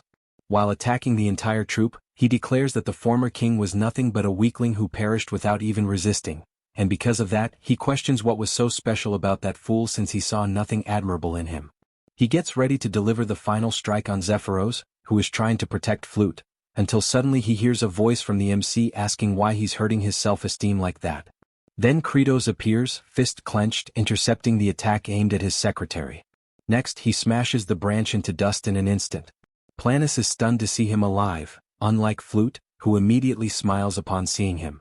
The system message appears, stating that Kratos has unlocked a new system and skill at the edge of death, and that concentrated nutrition has been activated. Zephyros and Flute stood frozen, wide-eyed, as Kratos emerged with sudden violence, his crushing blow stunning them both. His bruised and blood-stained knuckles tore deep into the terrain, a brutal signal of his relentless battle to claw his way back. His gaze radiated an intense crimson blaze, forged from the strength of his former self. To grasp this overwhelming energy, one must look back to a time when Kratos was younger, untamed and broken. A frail elder had once asked why he kept speaking as if surrender was his only path. A despondent, youthful Kratos, hunched low and consumed by despair, confessed that existence had become unbearable. Calm but firm, the woman pressed on, questioning if life truly was that unbearable, then why bother surviving at all? Holding a tiny seed gently between her palms, she told him that each of us is a seed. She insisted that all life begins as a seed, forced to fight upward through difficulty to reach the light. With optimism and patience, she claimed one sprouting life would inspire others, and that inspiration would spread. In her serene certainty, she imagined a world reshaped by growth, starting from a single act of resilience. She had promised that all would turn green, conjuring an image of rebirth and flourishing beauty. Kratos, young and raw, rejected what he saw as hollow sentiment, drowning in the weight of his own suffering. Furious, he screamed, questioning why he had been forsaken by his parents, wondering aloud if he was nothing but a failed seed. Tears fell as he vowed he would survive, on his own terms without anyone's help. In a flash of dread, that bold promise shattered as he raced into a hospital room, reality crashing down. With breath caught in his throat, he watched the dying elder, her words echoing like fate's final whisper. She had said that they were all destined seeds, haunting, gentle and profound words. It was in that moment, as her life faded, that Kratos' true path and inner power began to awaken. Now, with a fierce resurgence in the present, a glowing system prompt appeared, triggered by the immense force of Kratos' awakening blow. Brilliant golden energy radiated outward, signaling the unleashing of his unrestrained power. Kratos took notice. A system called Mana Seed had activated, something unknown, clearly not from the game's usual framework. It presented a third-tier Mana Seed, enhancing his attributes and unlocking a sliver of hope for escape. Then came the unveiling of a rare function, concentrated nutrition, an ability allowing all stats to be funneled into a single category, usable once each day. Kratos' eyes lit up, burning with determination. His course was now clear. A baseline boost of 30% to all attributes appeared as the seed took root. A radiant blue nucleus, shaped like a seed, materialized before him, the heart of this new strength. His power now amplified further to 39%, the metamorphosis drawing near. Letting loose a primal roar, Kratos invoked concentrated nutrition, directing the totality of his stats into raw physical might. His physical prowess skyrocketed to an incredible 155%, all other stats falling to mere fragments. With explosive force, he erupted from below the surface, his body wrapped in dirt, a walking embodiment of brute strength. Planus recoiled, visibly staggered by the crushing weight behind Kratos' punch. The towering foe stumbled, disoriented by the sudden reversal of momentum. The earth itself groaned and cracked beneath Kratos' return, unable to withstand the magnitude of his reawakening. From the rubble, a golden-lit arm thrust upward, declaring the return of a forgotten legend. His flowing cape swept the air dramatically, a banner of war revived. Kratos, once demon lord now reborn, stood unyielding, staring down the immense form of Planus. Still trembling from the impact, Planus demanded answers, voice shaken, asking how Kratos had managed to survive, if it's really him standing tall. Kratos, wounded but intact, responds sarcastically by asking if seeing him isn't clear enough to know that he is in fact himself. Nearby, the demon farmers gazed on with faces lit by both relief and awe, recognizing their true sovereign at last. Kratos now stood before them, restored and resolute, the leader they had long awaited as the farmers erupted into cheers for a harvest yet to come. T-Bone, seeing his father, rushed toward Kratos without hesitation. Seeking solace, the little creature pressed affectionately against Kratos' cheek, drawn by warmth and familiarity. Hartok, though visibly relieved by Kratos' return, concealed a storm of lingering doubts beneath his expression. Sergei, clad in battered armor and stained with defeat, trembled at the thought that Planus might be insurmountable. Even Bahal, wounded yet breathing, questioned whether even a demon lord's strength could match Planus' monstrous force. Planus, however, perceived Kratos' reappearance not as a threat, but as an ideal opportunity to extinguish all resistance. Its glowing eyes radiated murderous intent as it promised the annihilation of Kratos and anyone who dared follow him. Yet Kratos, cradling the young dragon, answered the beast's declaration with a calm, unwavering grin. He would not back down. He spoke with clarity, explaining that despite Planus' sheer magnitude, its movements followed a set rhythm, like a predictable raid boss. Internally, Kratos assured himself, every one of the creature's attacks could be sidestepped. He had seen all of these patterns before. Tactical and methodical, he knew the farmer battalion, who had endured brutal training sessions under his command, were equally prepared. Their bodies had been conditioned to react, trained to dodge even monstrous blows without hesitation. As Planus thundered forward, unleashing a deafening battle cry, Kratos issued the call for formation. His troops assembled without delay. The titanic foot of the enemy came crashing down, aiming to crush them in one strike. Kratos ordered them to shift left, and the squad moved with perfect unity. The ground split violently beneath the place they just stood, but their synchronized movement spared them. He called for them to veer right, and again they executed the maneuver like clockwork. He barked for them to hit the ground as a sweeping limb cut through the air just overhead.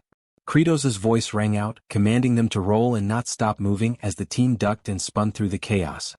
He commanded them to fall back, leading a coordinated retreat as Planus' pounding blows tore craters into the battlefield. Explosive and relentless, Planus' might was staggering, but Kratos' core adapted with every strike.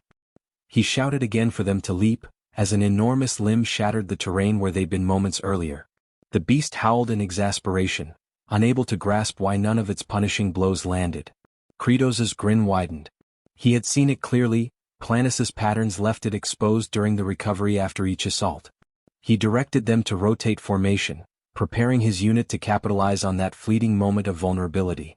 Together, Kratos and his steadfast farmer legion turned as one, primed for the next phase. He raised a hand and pointed, marking the moment to act with pinpoint precision. Fuming, Planus trembled with suppressed fury, its rage mounting as futility dawned on it. A deep red glow enveloped the beast, and with a deafening cry, it descended into full frenzy. Its enormous form writhed and convulsed, overcome by a wave of destructive mania. Unstable and savage, the creature pounded the earth in a blind fit, toppling all within reach. Kratos muttered with a knowing smile that this was it. Planus had entered its berserker phase just as expected. He bellowed for T-Bone to go, releasing the little dragon into battle. Brave and bubbling with resolve, the tiny dragon inhaled deeply, puffing up its chest with purpose. Focused and icy, it released a torrent of freezing breath, a concentrated blast of frigid air. The frost-laced attack struck Planus directly, clinging to its thick hide and beginning to immobilize its form. Caught off guard, Planus recoiled, its body twitching as the unnatural cold seeped through its enormous limbs. Kratos observed thoughtfully, even with his reinforced strength, brute force alone wouldn't be enough to break through such a massive frame. Yet the creature was still a plant. That simple fact anchored Kratos' calculated approach. The thought sparked a glint in his eyes as his mind unfolded its ruthless scientific logic. Bitter cold, merciless and methodical, would expand Planis's internal structure. The extreme temperature would rupture the beast's fibrous body from the inside out. A smirk crept across Kratos's face. He knew the moment of execution was drawing near. T-Bone swiftly retreated just as the massive entity began to groan under the freezing pressure. A sharp, echoing fracture resounded across the battlefield, the sound of Planis's colossal figure starting to splinter. Its eye widened with dreadful realization, now grasping the brutal ingenuity behind Kratos's plan.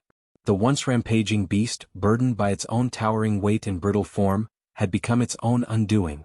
Kratos's smile grew colder, savoring the impending ruin.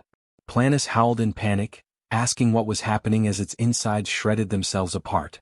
Surrounded by crumbling chaos, Kratos stood motionless, collected, victorious, as T-Bone fluttered back to him. The little dragon nuzzled against his arm, weary yet triumphant. Kratos gently praised him, acknowledging the effort. Cradling his companion, Kratos stepped forward, preparing to deliver the concluding blow. He crouched low, muscles coiling with power as he readied his final offensive. He growled that this would end now, hurling himself forward with blistering velocity toward the faltering titan. As he closed in, Kratos exposed another botanical vulnerability, one that plagued all tree-like foes. A hollowed, dark knot, the heart of weakness, yawned open across Planis's bark-like chest. That cavity, the very flaw in its otherwise impenetrable surface, marked the end. Summoning the full might of his enhanced power, Kratos reared back his fist. With a primal cry, he drove it into the knot, striking with terrifying force. The impact unleashed a chain reaction. The titanic frame of Planis convulsed and shattered. It broke, splintered, and groaned as its structure buckled from within. Each fragment of its wooden flesh fell like shards of a collapsing tower. Finally, a guttural moan escaped the beast's core, and Planis's massive frame began to cave in, signaling its annihilation. As its form disintegrated further, its essence evaporated into the air, dissolving, scattering.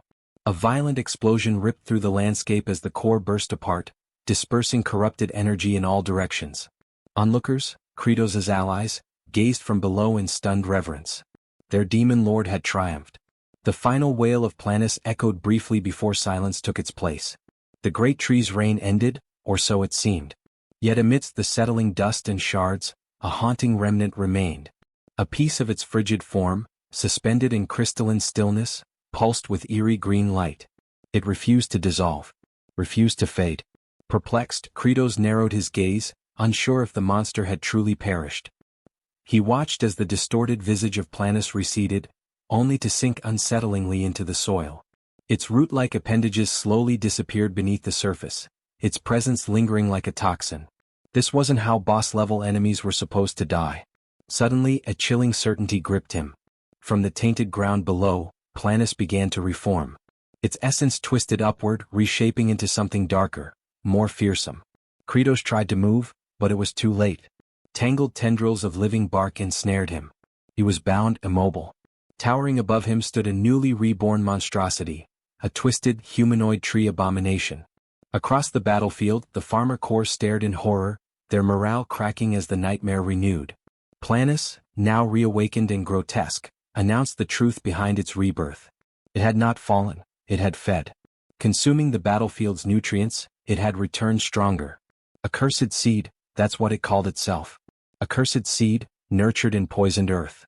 And now, bearing the legacy of corrupted might, it declared its new purpose, to drench the world in venomous death. With a menacing promise, the reawakened plant monstrosity lunged forward, intent on annihilating Kratos. Bahal interceded, swinging a massive axe in defiance. Ancient, thudding, his strike landed with a solid crash against the beast's hide. But the blow had no effect. The grotesque creature remained untouched. Before the warrior could react, Planis retaliated with overwhelming force, sending him hurtling through the air like a broken doll. Sergi emerged, retaliating with a storm of razor-edged blades. Her flurry barely grazed the surface before Planis's unyielding form repelled her offensive. A counterstrike followed instantly, leaving Sergi wounded and crumpled beside Bahal. Witnessing his allies falter, Hartok surged forth, releasing a tremendous retaliatory strike. The blow connected, forcing the towering plant to stagger, pained and furious. Eyes burning with resolve, Azurat drew forth a lethal dagger, prepared for a precise, vital blow. His blade pierced Planis, acting with grim determination. Crying out for bountiful harvest, he prepared to finish the battle with a decisive slash. Though comrades had fallen in the clash, he understood the true menace still loomed. He was the last one facing the abomination alone. Besieged, surrounded by silence, with every companion subdued, he prepared himself for the climactic confrontation. And then, with a swift and stunning motion, Hajarat severed the creature's head. Crumbling, eerie, the lifeless head tumbled as an ominous green glow radiated from the decapitated body. The colossus began to break apart, its hulking frame dissolving in slow, glowing disintegration. Sparkling motes scattered as the beast was reduced to dust. At last, every trace of Planus, even its twisted origin, had been obliterated, cleansed completely from the world. A peaceful, radiant shimmer lingered over the battlefield, casting ethereal light upon the victors.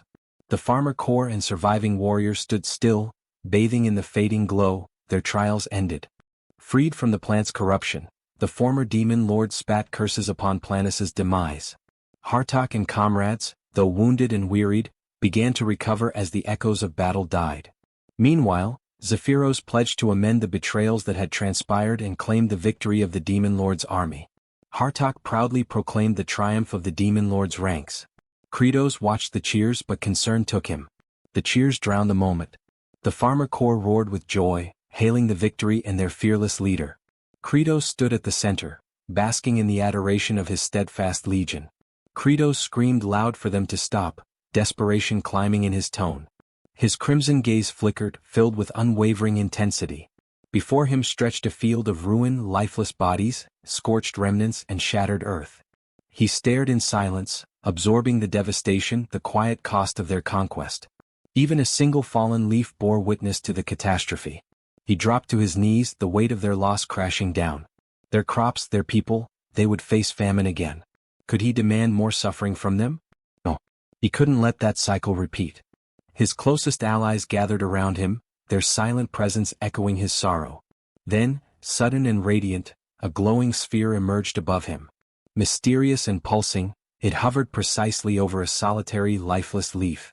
Slowly the orb descended, merging with the brittle husk. Hopeful, unexpected, a miracle revealed itself. And then the dead leaf shimmered. It pulsed once, vivid, alive, renewed by unseen power. Zephyros observed Kratos, whose drooped posture betrayed a storm of frustration, and an unexpected wave of empathy stirred within him, not only for the present moment but for a memory rooted deep in his past. That recollection carried him to a dank prison cell where frightened demons cowered in silence. Among them, one muttered cynically about the new demon lord, dismissing any significance it might bring. To him their fate as livestock was unchangeable, mere fodder under any rule. Then came the sound of rusted hinges creaking open. A green-skinned demon stepped inside. Panic surged through the cell like wildfire.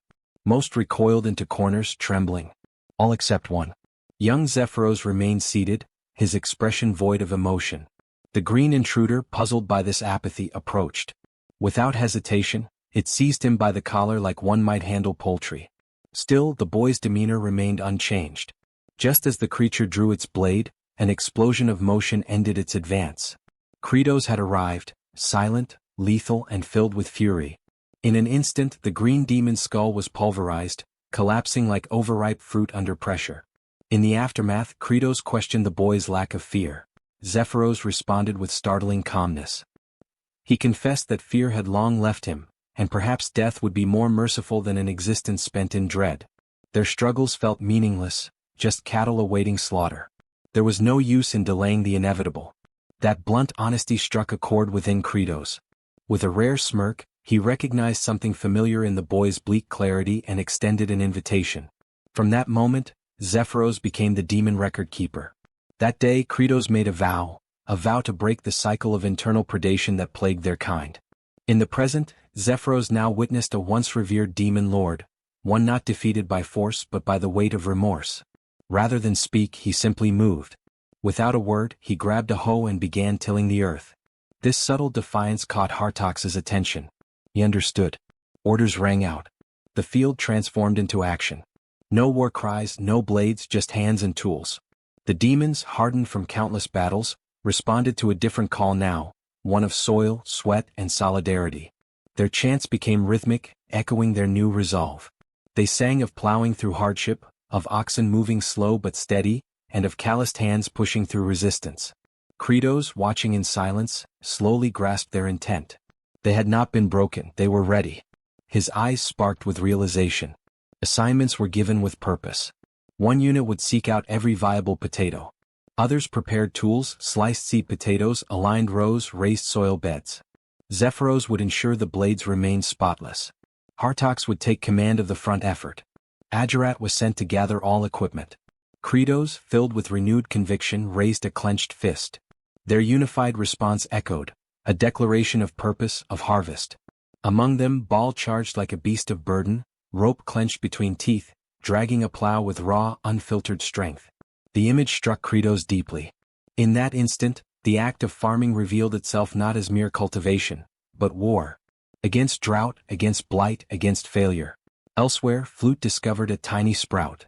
Her expression radiated wonder, as if she had unearthed a priceless gem. Declaring it valuable, she lunged for it. But it wouldn't budge. Still tied to a post like a scarecrow, Raster mumbled suggestions half-heartedly. Just when she nearly gave up, another hand joined hers, Ajurat's. Together they heaved. From the stubborn soil emerged an enormous root cluster, a potato so massive it could rival a final boss. In a cruel twist of irony, it landed squarely on Raster's face. Flute beamed with accomplishment, and Credos turned at the commotion. His expression froze. What lay before him wasn't imagined, it was a real potato. Enormous, healthy, and alive. He was speechless. The soil, once barren, had come alive. The explanation came to him suddenly. After the defeat of Planus, faint sprouts had begun appearing. It all made sense. The walking colossus of a forest had redistributed nutrients into the land through its very collapse. Without hesitation, Credos ordered a full excavation. The farmland burst into activity. Reports of colossal tubers echoed from all sides. A farmer lifted one that nearly needed transport clearance. It was undeniable. The soil was overflowing with bounty. Cries of discovery rang out. T-Bone, ever relaxed, lounged atop a potato the size of a cart, licking it like a sun-warmed treat. Tough demons, once warriors forged in brutality, now danced in joy, arms full of produce, faces beaming like children in spring. Zephyros, voice shaken with emotion, glanced toward Credos with a question that needed no answer, asking if this is a bountiful harvest. Credos held the massive crop in his arms. His gaze softened. The weight was real. His voice, usually stern, carried warmth. Tears welled up, not of sorrow but relief. Around him, laughter broke out, unrestrained and pure. And so it was. Against all odds, with hands once trained for war now sowing hope, they had achieved what once felt impossible. A true, bountiful harvest. A harvest awaited, one where hunger would no longer shadow their lives. Within the newly established demon stronghold, Credos, bearing the title of Demon King, examined a cluttered assortment of makeshift reports pinned to a worn-out board. His gaze was sharp, expression solemn, as he reviewed the current status of the Forsaken regions. The first territory, labeled with a solitary star, Sartle. Its ruling lord had made the mistake of rebelling, an error swiftly met with destruction. Adding to the fortune, once the heart of Frost ceased to pulse, his followers had disappeared like unpaid apprentices on the eve of a festival. The area now lay deserted, an open canvas for any ambitious settler armed with determination and a shovel. Next came the two-star zone, Planus's former domain. The death of its master left his scattered forces in complete disarray. Unsure of their moral compass, they wandered aimlessly, like forgotten side characters abandoned mid-quest. Then there was the third-star domain, Raster. An individual whose most notable legacy involved acting as a literal lightning rod. Oddly enough, perhaps his most meaningful contribution to date. Credos considered retribution for past disobedience, but it felt akin to blaming a hamster for steering a sinking galleon. The final and most complex, the four-star territory, was home to a serpentine figure known as Tartu. In the original game framework, Tartu had proven trustworthy, which, within demonic standards, implied he was unlikely to commit betrayal that particular day. Credos weighed the idea of mobilizing reinforcements from regions 2 and 4. These areas remained relatively stable and responsive. However, expanding forces meant escalating logistical demands. Additional supplies, more mouths, and the ever-growing challenge of managing resources, particularly meals. Until the next yield, caution was necessary. Zephyros, known also as Ender Zephyros and now a demon monarch in his own right, provided an update. Mass stew production had commenced under prior instructions. Kratos acknowledged the report with a rare glint of satisfaction and ordered that the food vouchers be organized accordingly. At that moment, a subordinate rushed into the chamber, announcing that standby communications had been dispatched to each territory. This piqued Kratos' attention. Were they complying? A brief hesitation followed. The 4-star district, it appeared, was not responding. Tension flickered in Kratos' expression. Why the disobedience? The messenger, wide-eyed and clearly bewildered, offered no reason. No explanation had been given. With evident restraint unraveling, Kratos leaned forward. The messenger hadn't even asked? And worse, ask whom exactly? The situation frayed further. Kratos, now stretching his wings with irritation like a worn warrior returning reluctantly to the battlefield, struggled to comprehend how basic inquiries had gone unmade. His thoughts spiraled. This was equivalent to dealing with bureaucratic buffoonery, where forms were submitted in crayon and logic abandoned ship. Zephyros, ever the harsh observer and unsparing commentator, noted how Kratos, despite his current air of benevolence, remained wholly and unmistakably a demon king. A visage so hideous that even time itself would struggle to produce anything more grotesque. Kratos, though calm on the surface, recoiled inwardly at the idea that something even worse could one day emerge. Attempting to bring order back into the conversation, Zephyros inquired about the servants. Had they offered any insights? Where was the Fourth Lord?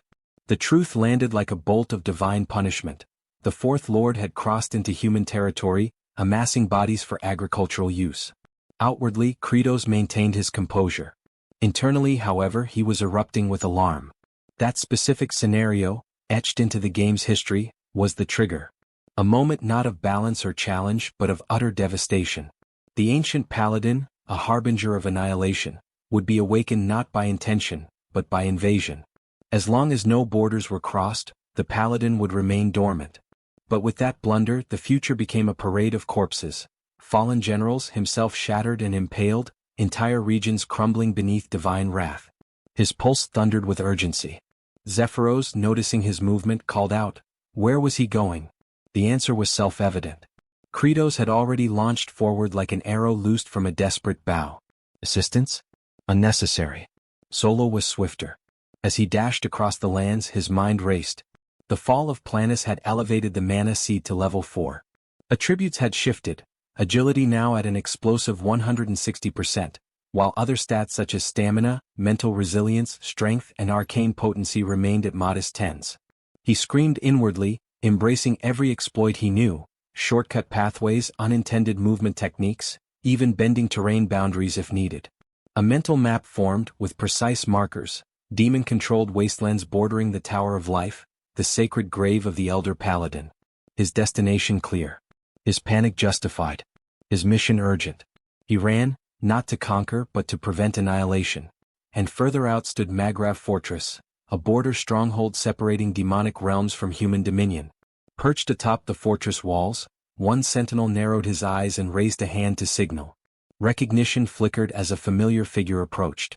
Another watchman leaned over the parapet, noting the presence of only a single disheveled attendant and an assortment of odd-looking travelers. Below, the fortified gates creaked open. From within strode Commander Wokos. The report came swiftly. Envoy Azrahan, also known as Javier, returned from the wilds looking worn and hollow-eyed. His explanation was simple.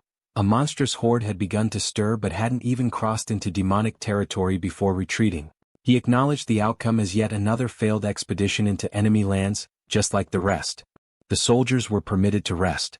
As Javier and his companion Lloyd made their way toward the inner gate, a sudden metallic clash halted their steps. Kimchi stood silent as the mood shifted. Wokos's gaze turned glacial, reminding all present of the rule: only those who had once left could return. Javier's pulse quickened.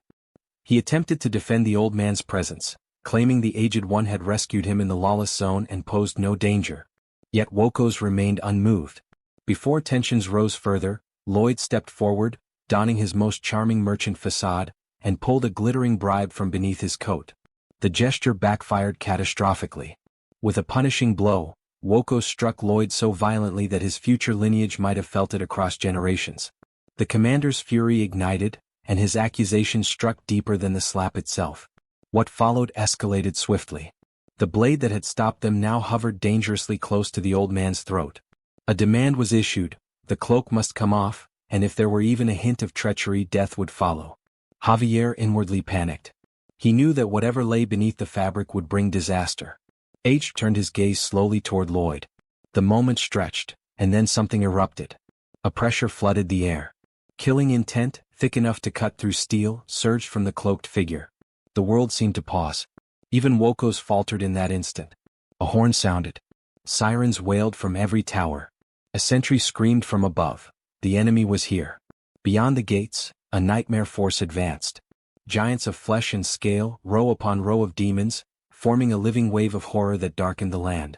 Orders barked through the wind. Lines of defense scrambled into motion. Among the chaos, the supposed servant stood unmoving. Within his mind, something stirred, a familiar sensation like a buried prompt from an old game. Detection of hostile units, directive to eliminate. Outside the fortress, chaos reigned. Huge logs slammed into the gate with thunderous impact.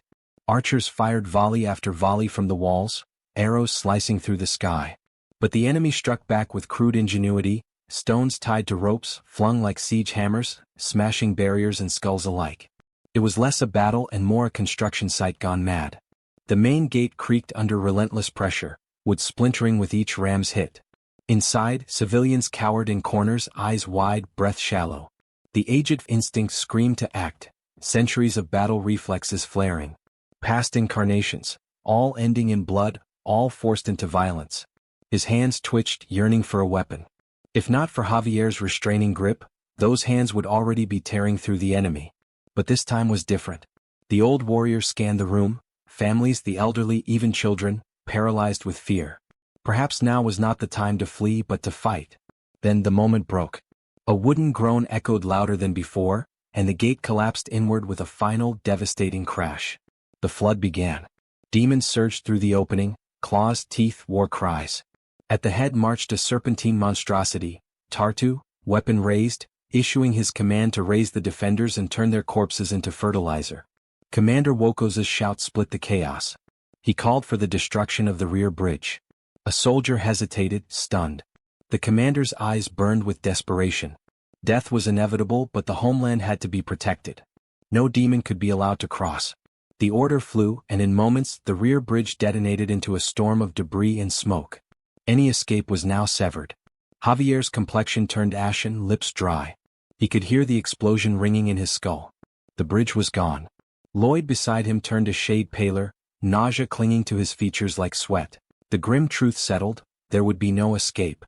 Among the defenders, one cried out in despair over dreams unfulfilled. Without warning, a cataclysmic blast ruptured the air. A segment of the outer wall shattered next, sending stone and dust cascading into the chaos. Tension turned instantly into bedlam. Shrieks filled the air, bodies scattered in all directions, many stumbling in blind panic. Amid the frenzy, a colossal demon surged from the ranks, its massive hand descending into the sea of people to snatch a young girl.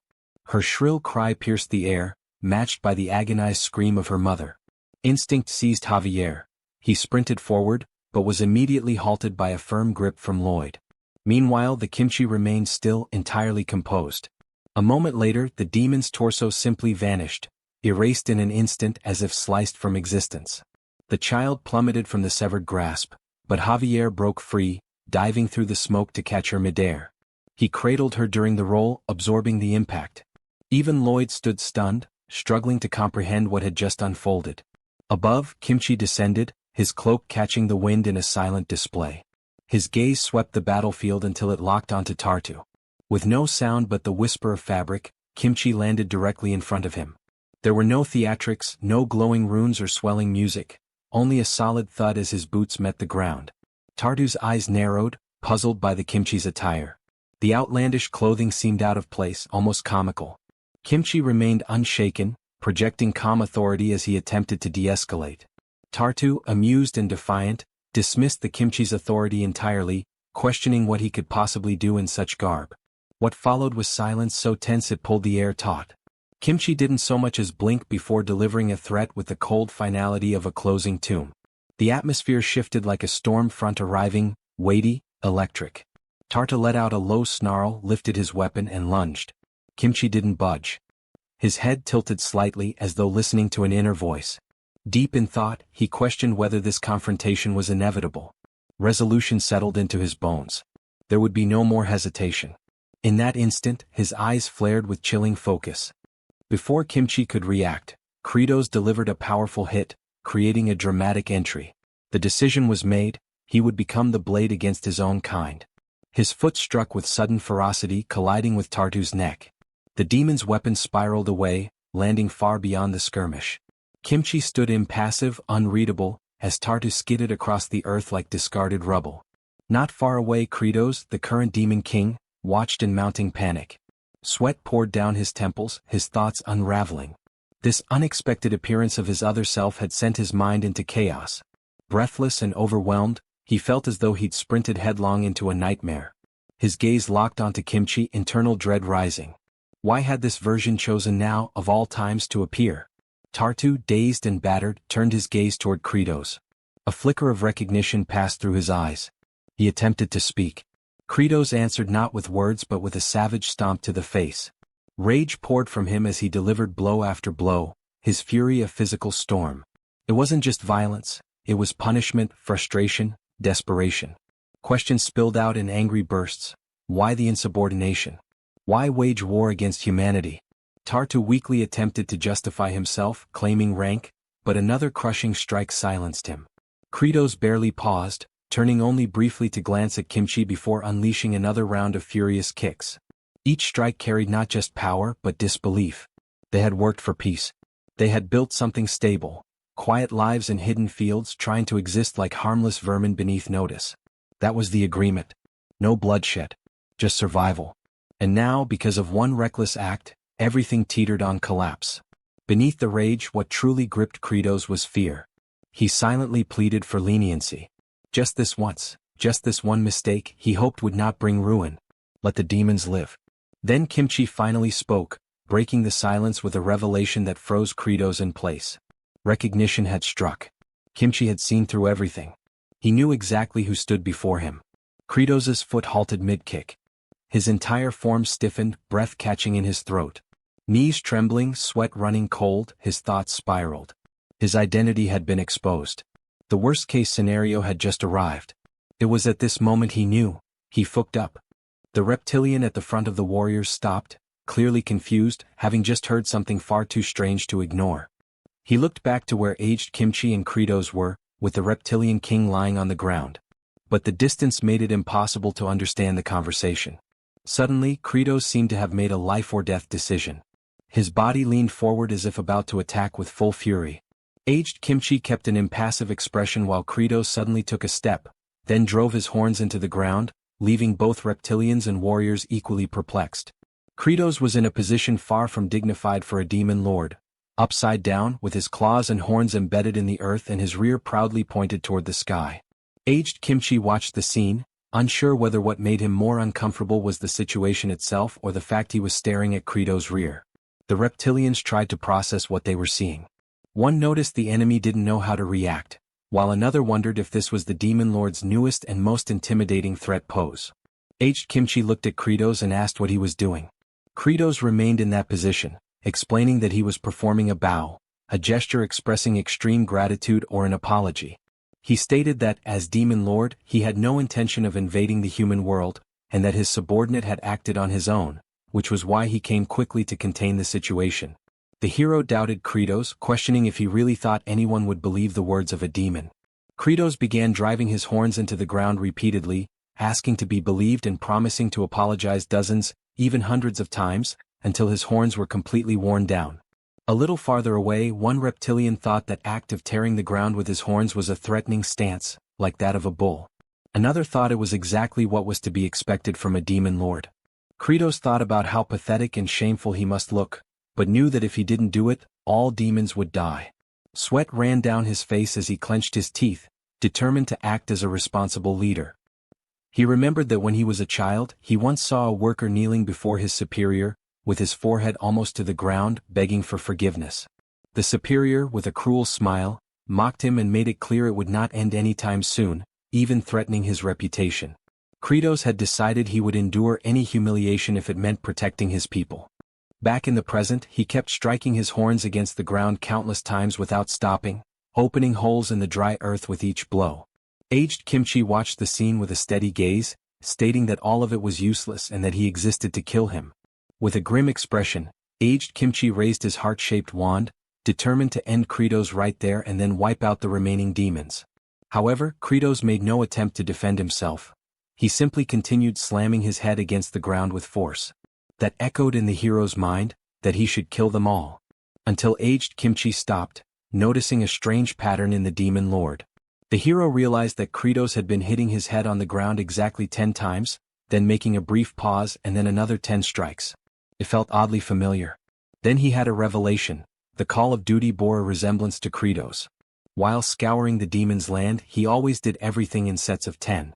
Before stepping into a trap, he would count 10 times. Even when doing some odd, meaningless act, it was always intense, repeating the pattern as if following an invisible command. Back to Kratos. He looked regretful, pleading for mercy with such emphasis that it completely contrasted with the usual demeanor of a demon lord. Aged Kimchi stood there, surprised, keeping still while Kratos remained kneeling, head bowed before him. In his thoughts, he questioned why the Call of Duty had presented itself in the form of the demon lord. Feeling lost, he told Kratos to stop it. Kratos lifted his sweaty face toward him, and Aged Kimchi merely muttered for the demon to disappear, warning that he was one step away from losing his patience and killing him right there. To Kratos, that threat sounded like a relief, making him smile. Quickly, he picked up the reptilian king of the 4th region and placed him over his shoulder, thanking him in an emotional tone and promising never to forget that gesture for the rest of his life. Then he ordered the other reptilian demons of the 4th army to retreat immediately, shouting for everyone to withdraw quickly. The reptilians were confused by the sudden turn of events, not fully understanding what had just happened, but they followed the demon lord's order without question. Kratos led the way, carrying the reptilian king on his shoulder, followed by the other reptilians advancing with swords in hand. Meanwhile, Aged Kimchi remained still amid the cloud of dust raised by their rush. The reptilian king lifted his head, beginning to regain consciousness, and saw Aged Kimchi's back as he stood apart from the group. In a burst of fury, he broke free from Kratos and charged with determination toward his target, claws aimed at an enemy who seemed unaware of his presence. Kratos tried to stop the attack but failed. Aged Kimchi, with minimal effort, extended his arm to push the opponent, and thanks to his overwhelming strength, that simple gesture was enough to shatter and sever the reptilian king's arms, hurling him violently toward the Rocky Mountains. Kratos, standing behind the other reptilians, watched the scene in disbelief, his hand still raised in a motion of attempted intervention. Soon, the heavy, dull sound of the reptilian king's body smashing against the rocky wall echoed, followed by the impact of his arms falling separately to the ground. The king's blood slowly trickled down the mountain as Kratos watched, body trembling and sweat dripping down his face. Aged Kimchi's bright blue eyes were fixed intensely on him. Horrified, Kratos felt a whirlwind of negative thoughts flood his mind. Aged Kimchi acknowledged that this decision had not come from Kratos, but from someone else. Without another word, he tossed his cape back and began to walk away, leaving a clear warning that if Kratos so much as showed his horn in the human world again, he was certain he would kill him. Kratos grew tense at those final words and remained still, staring at the hero's silhouette as it grew more distant. The scene shifts back to the wall that separates the village from the surrounding Rocky Mountains. Ryjav, surprised to see Aged Kimchi, asks what happened to him. At his side, Diol expresses concern over the hero's sudden disappearance. Aged Kimchi, wearing a serious and downcast expression, replies that there was a battle. Ryjav, incredulous, asks if he really faced those fearsome demons. Wokos appears from behind and, placing a hand on his chest, acknowledges Aged Kimchi's courage, apologizing for any previous disrespect. He mentions how everyone saw the hero defeat the demons with a single blow and make the rest kneel. Aged Kimchi remains silent, unsure what to say, while Ryjav, surprised, confirms the hero's strength but leaves the sentence unfinished.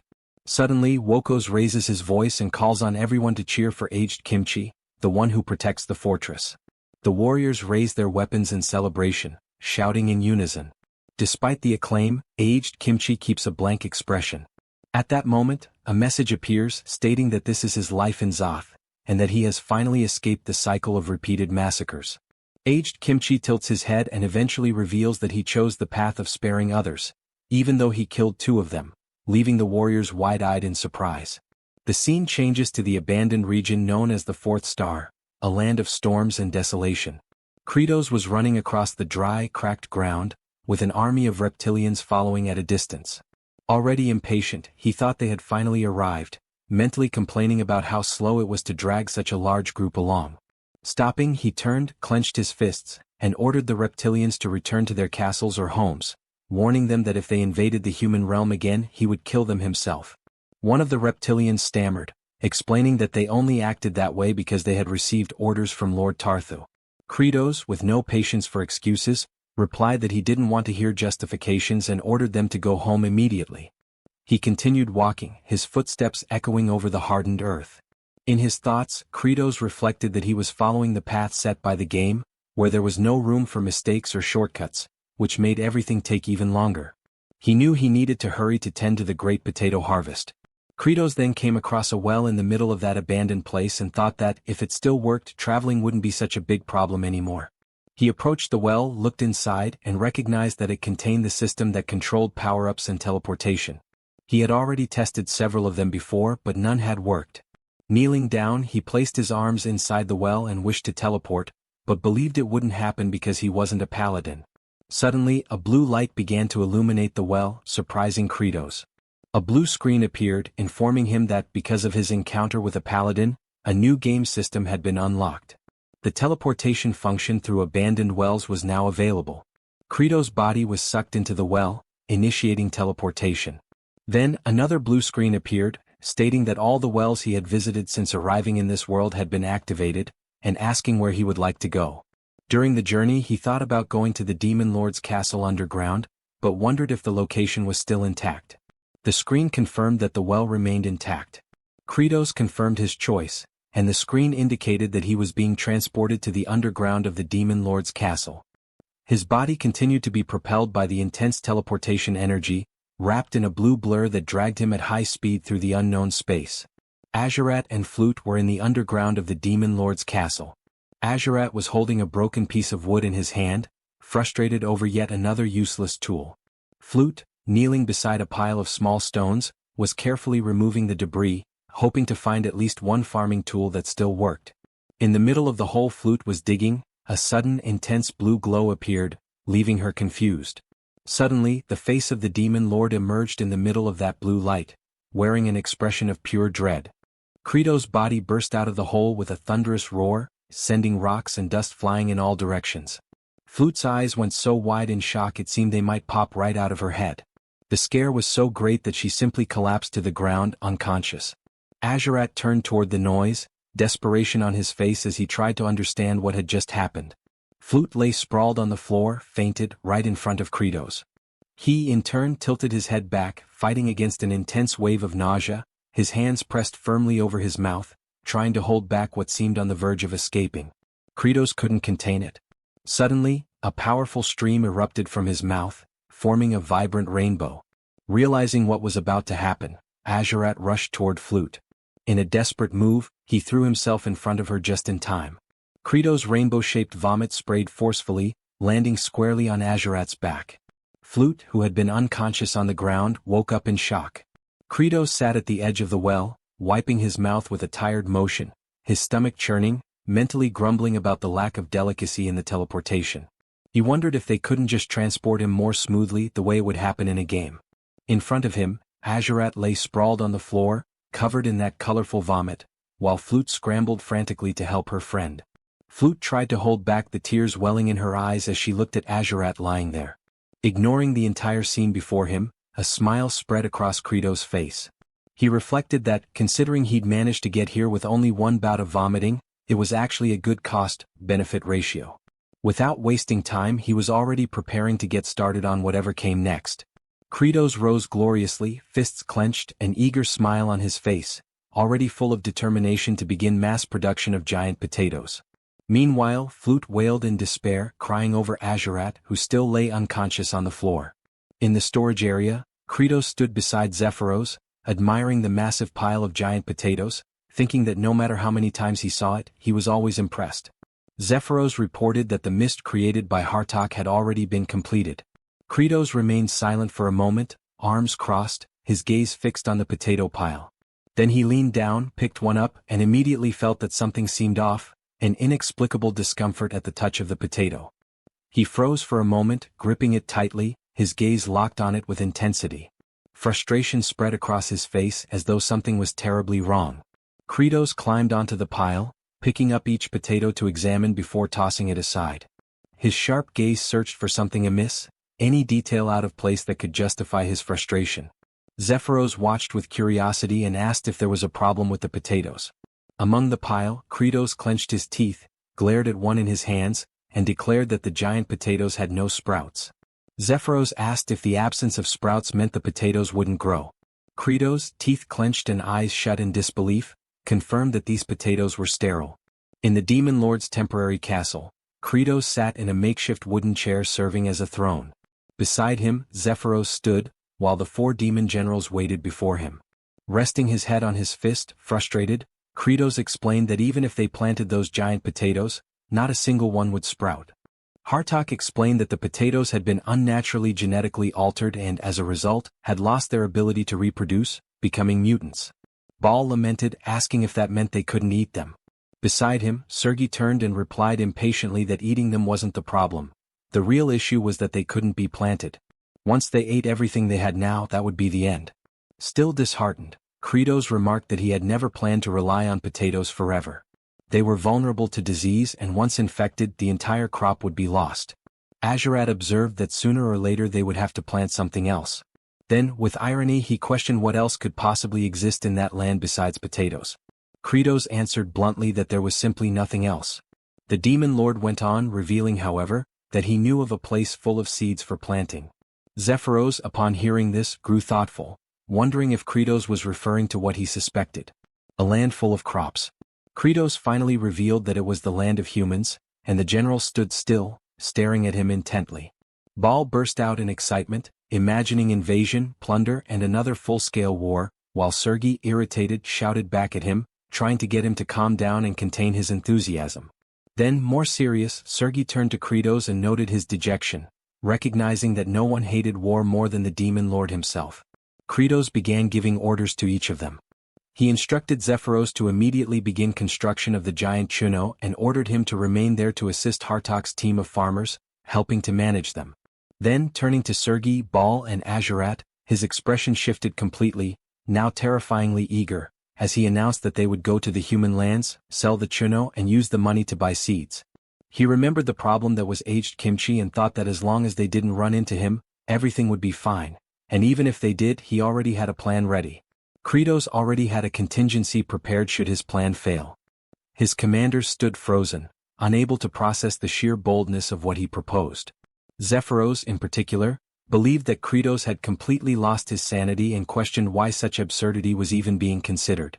Pointing toward the 3 generals selected for the mission, he highlighted the glaring weakness in the strategy. He remarked on Baal, emphasizing how monstrous his appearance would seem from the perspective of any human. His assessment continued with the hooded Azurat, whom he described as a walking omen of disaster, resembling a serial killer with unnatural skin. Finally, his scrutiny landed on Sergei, whose armored frame and pallid complexion gave him the appearance of a frostbitten human-octopus hybrid plagued by illness. In Zephyros's view, no human would hesitate to brand them as demons and attack without warning. The blunt words sparked outrage. Azurat and Sergei seized the advisor with fury, though he defended himself by claiming he had spoken only the truth. Azurat's temper flared, making it clear that silencing him permanently would be an entirely reasonable course of action. Baal interjected, insisting that Zephyros's assessment was accurate, claiming he alone looked normal among them. Azurat, however, was quick to counter, declaring that his fiery hair made him resemble a demon more than any of them. The hooded figure scoffed at Hartok's lack of self-awareness, labeling him as nothing more than a corpse-like husk compared to his own supposed elegance. Sergei, amused by the chaos, remarked that they all resembled boiled fish. This sparked an eruption of insults, with the others turning on him, mockingly reminding him that he was the one likened to a sickly octopus. The quarrel escalated rapidly, devolving into an undignified brawl across the floor. Kratos observed the disorder with his chin resting on his hand, silently reflecting on their fragile egos and how pitiful their squabbling truly seemed.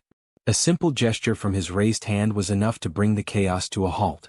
Attempting to ease the tension, Kratos offered a mocking remark about their lack of attractiveness, implying none of them were worth showing off in the first place.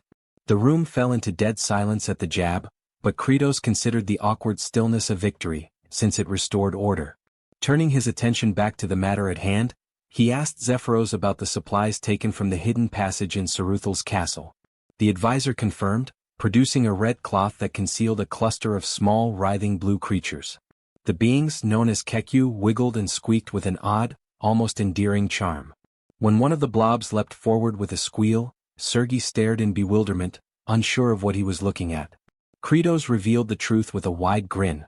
They were living elixirs of metamorphosis, meant to be consumed in order to transform into non-demonic forms.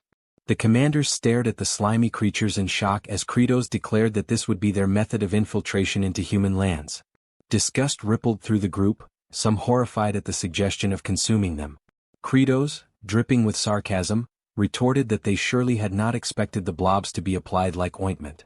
Bahal, far less concerned, bellowed that he had no issue with strange food.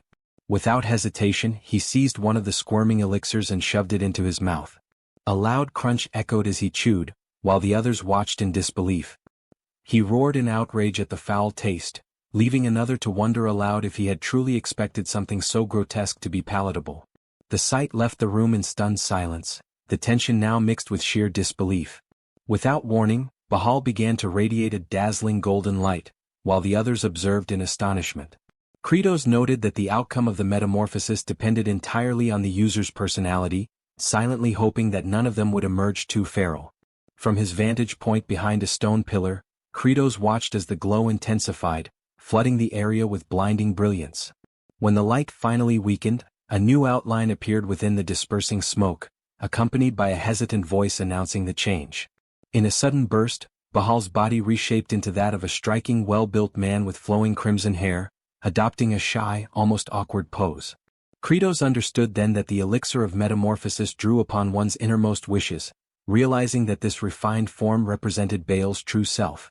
Obeying the decree of their demon lord, Sergei struck at one of the blue elixirs, giving rise to speculation that her hidden desire might have been beauty itself. Kephiros produced a mirror to reflect the result, revealing Sergei transformed into a fluffy azure alpaca with long eyelashes. The transformed creature shrieked its new identity while a caption revealed the truth. Sergei, the cold sovereign, had secretly yearned to embody the warmth of a gentle spirit. Impatience surged through Azurat, who seized the hooded demon's face and forced the elixir down. Moments later, a massive, gray pelican-shaped beast with crimson eyes emerged from swirling clouds, its screech echoing across the skies. The caption revealed this form as Azurat, the blood-drinking prince, whose deepest desire was the freedom of endless years. Kratos then declared himself next, biting down on a blue elixir. Within the veil of transformation smoke, a shadowy figure took shape before finally clearing, unveiling a pale man with long hair, carrying the air of a bitter graduate student. The transformation was underwhelming, and Kratos worried inwardly that it lacked impact. In the mirror's reflection, the change seemed almost trivial, drawing uncertain stares from the alpaca Sergei and pelican Azurat. He remarked mockingly to himself that he appeared no more than someone with failing health, then issued the order for the expedition team to depart. Thus began their strange march across the desert, Kratos, Baal in his new form, an alpaca and a pelican. A sudden chime resounded as a glowing system window materialized before Kratos, startling him. The notification warned that receiving damage or activating abilities would revert them to their original demon bodies, forcing the party to proceed with caution. Their plan required using an abandoned well as a teleportation anchor. By joining hands they activated the warp and were pulled through together. Upon arrival, Kratos clutched his stomach uneasily, while the others struggled with the disorienting side effects, rainbow-colored vomit marking their discomfort. Raising his gaze to a distant fortress, Kratos pondered how they might gain entry past its fortified gates. His thoughts turned to the hero-aged Kimchi, suspecting that the man had likely already advanced deeper into human territory. Enough time had passed, he reasoned, for the hero to have moved on, and the disguise from the elixir should be enough to prevent recognition regardless. Even so, sweat beaded on his brow as his hand gripped at his throat in nervous anticipation. Meanwhile, from the fortress walls, a scroll was unfurled as a lookout cried out about the approach of a suspicious group. Guards speculated whether demons were near, though one dismissed the idea, claiming the newcomers did not resemble such beings. Another muttered that the strangers merely appeared sickly. From the gate stepped a man clad in blue armor, his short white hair and pointed goatee giving him a severe presence. He planted himself firmly before the travelers, barring their path. Identifying them as exiles, he ordered their immediate retreat, denying them passage. Within the mind of the alpaca, the thought arose that this obstacle had been inevitable, for the mission was never destined to be simple. Kratos internally confirmed this expectation, attributing the blockade to heightened vigilance following recent demonic incursions. Yet a sly smirk crossed Kratos' face, for as a seasoned player who knew the entirety of the game's narrative, he already possessed a strategy. His eyes burned red with calculating intent. Kratos, consumed by greed, let out a chilling laugh as he proclaimed that even as an exile, he had brought genuine treasures from demon territory. The guard's stern demeanor faltered, his brow arching in surprise at the mention of such a claim. Kratos reveled inwardly, certain that the human king's hunger for intelligence about the demon lands would compel the guards to allow passage. The guard's attention shifted toward what trailed behind, questioning if the so-called treasure lay there. Kratos, grinning broadly, confirmed with enthusiasm. He presented the alpaca and the pelican, proudly declaring them exotic beasts brought from the heart of demon territory, even boasting of their supposedly delicious meat. With grand gestures, he indicated his disguised commanders, who strained to pull a small cart. The guard examined them with suspicion, muttering about the absurdity of claiming such creatures were captured alive from demon lands. With a dismissive glance, the guard identified them plainly as nothing more than an ordinary pelican and alpaca, questioning the sense in offering such things to a king. Kratos was left dumbfounded, internally railing against the flawed logic of a medieval setting where pelicans and alpacas apparently roamed in abundance. The guard, unimpressed, declared them foul-smelling and worthless, demanding their immediate departure. Rage boiled within the alpaca, her pride deeply scarred by the insult. She erupted in fury, her voice directed squarely at Kratos, before storming toward the guard in wrath. The guard froze, astonished by the creature's articulate speech, realizing instantly that it was no mere animal. Kratos recognized the opening and seized upon it. Bursting into manic laughter, he seized the furious alpaca and proclaimed that beings from the demon land spoke with clarity. To enhance the illusion, he grasped the pelican and prodded it to mimic animal-like sounds. A sharp blow struck the bird, and with a resounding cry it shrieked its strange call. Convinced at last, the guard raised his voice and granted them passage through the gates. As the mismatched band stepped forward, one among them declared the ruse a success. Yet the guard halted them once more, cautioning that although they carried rare beasts, they remained exiles and could not wander the royal domain freely. A compromise was offered: they could join the company of a royal envoy encamped nearby. Kratos inwardly seethed at the inconvenience but forced himself to adapt. Feigning humility, he assumed the role of a lowly traveler, claiming embarrassment at having brought no true treasures from the demon's realm. He introduced himself under the name Kim Jang-chil, presenting Baal under the alias Bob Badstinch, before the envoy Javier Azrahan and his attendant, Diol Frontera. Both Javier and his servant regarded the pair with suspicion, remarking that such names were strange for supposed exiles. A soldier in the envoy's retinue stepped forward, exposing the lie by insisting he had never seen them in the village. Panic struck Kratos as the envoy's guards unsheathed their weapons, demanding the truth while he realized they had been exposed. Meanwhile, Diol whispered under his breath about his young master's chronic face blindness, recognizing it as the cause of the confusion. Attempting to redirect, he discreetly pointed toward Kratos, but Javier only grew more puzzled. Desperate, Diol urged his master not to accept the strangers, warning they might indeed be demons. Javier, however, dismissed the concern with firm denial.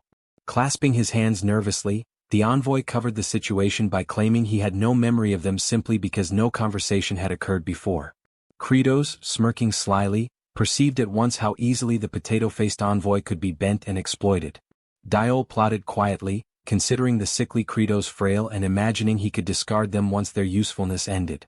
Javier then cheerfully announced their departure, mentioning that the remainder of their escort awaited outside. Among them stood a blonde-haired warrior introduced as aged Kimchi, tasked with accompanying the group. At that moment, Kratos felt icy sweat bead along his skin, his expression collapsing into sheer horror at the disastrous revelation.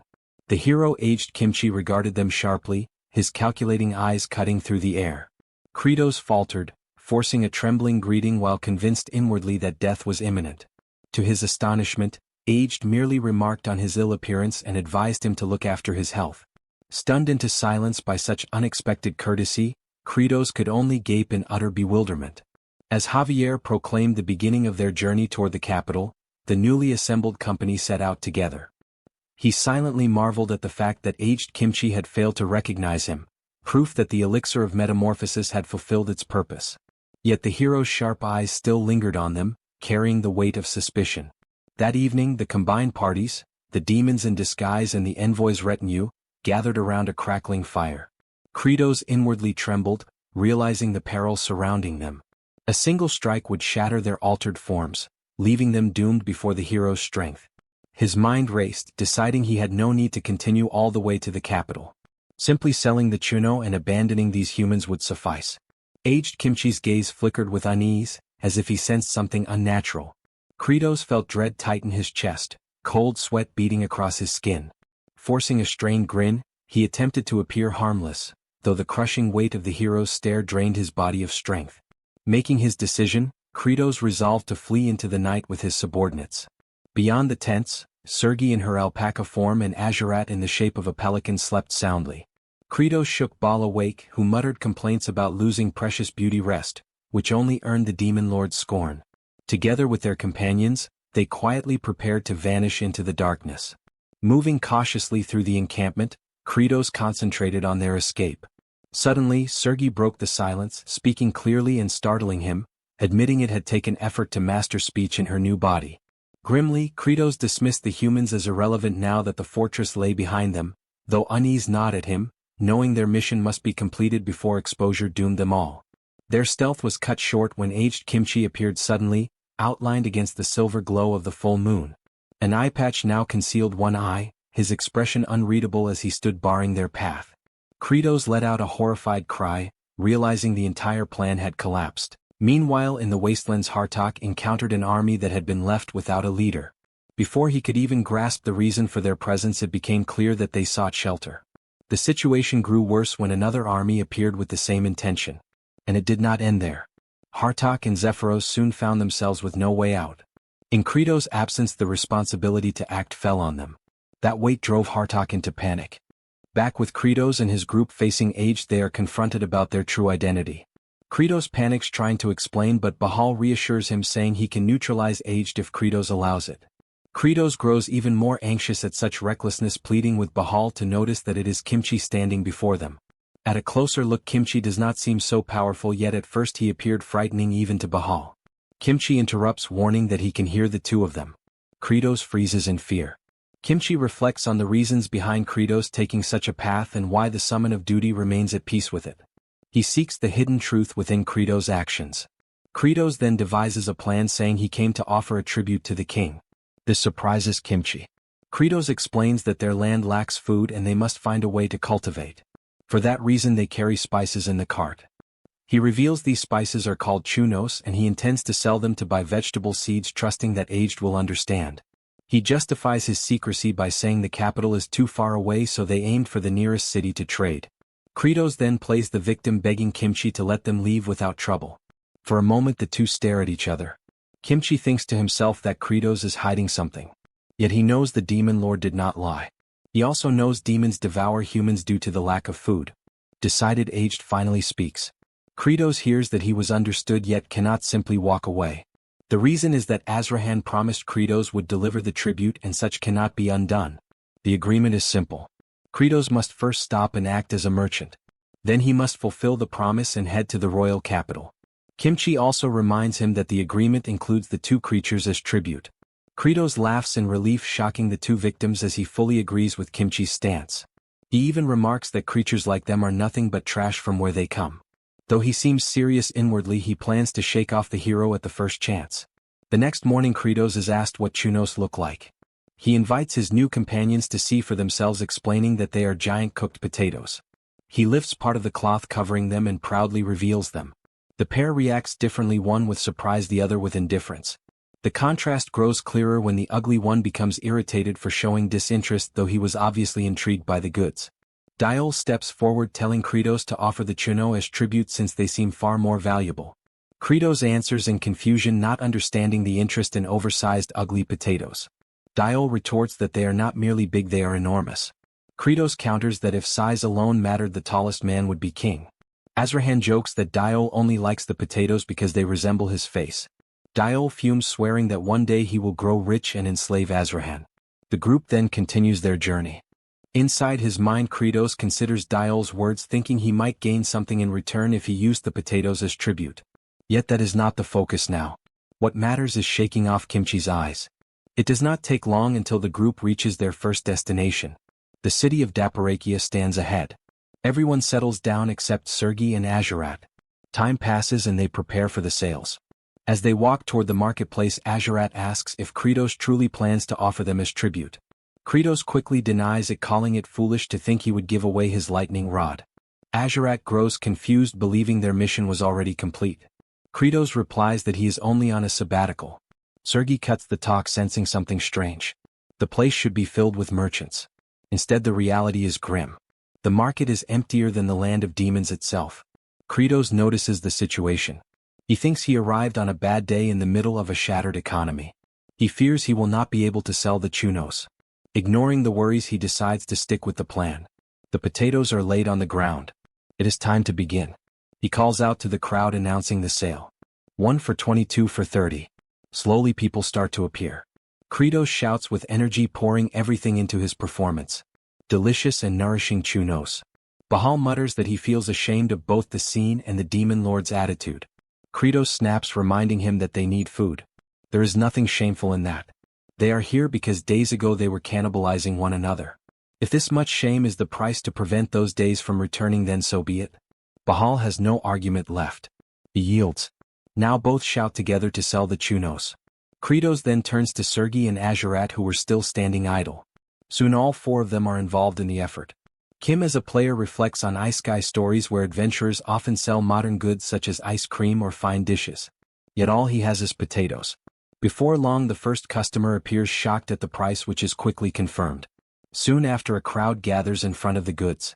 The demon lord himself is surprised. Sergei and Azurat notice his distraction and urge him to focus on selling. It does not take long for the stock to run out, leaving behind a bag of money. Excited, Credos tells the generals to wait while he goes to buy seeds. Before leaving, they cheer together. For a bountiful harvest. Moments later, Credos meets a merchant to negotiate. But harsh reality strikes. There are no seeds for sale in the city. No one has any. The news hits him like a bucket of cold water. Credos asks why there are no seeds in the city. The merchant replies that nearly everything was sold to a large company. Credos asks the name. The man notices the pallor of Credos. Credos tells him to ignore it and say where the company is. The merchant then notices someone arriving with a troubled expression. He tells Credos to ask that figure instead. The man, seemingly a noble, asks if Credos was the one selling the giant potatoes. Credos confirms. The man introduces himself as Russ Lin, secretary to someone important named Richmond. He is in charge of handling the company's trade operations. Credos understands and asks why there is such interest in him. Rustlin goes straight to the point. He wants to buy all the potatoes for 20% above the price Credos was charging. Credos sees through what is happening. Before moving forward, he asks the price of a handful of cabbage seeds. The man answers they cost 100 coins. Credos confirms his suspicions. By analyzing the situation and comparing average prices, reaching a maximum of 50, he realizes the company are hoarders.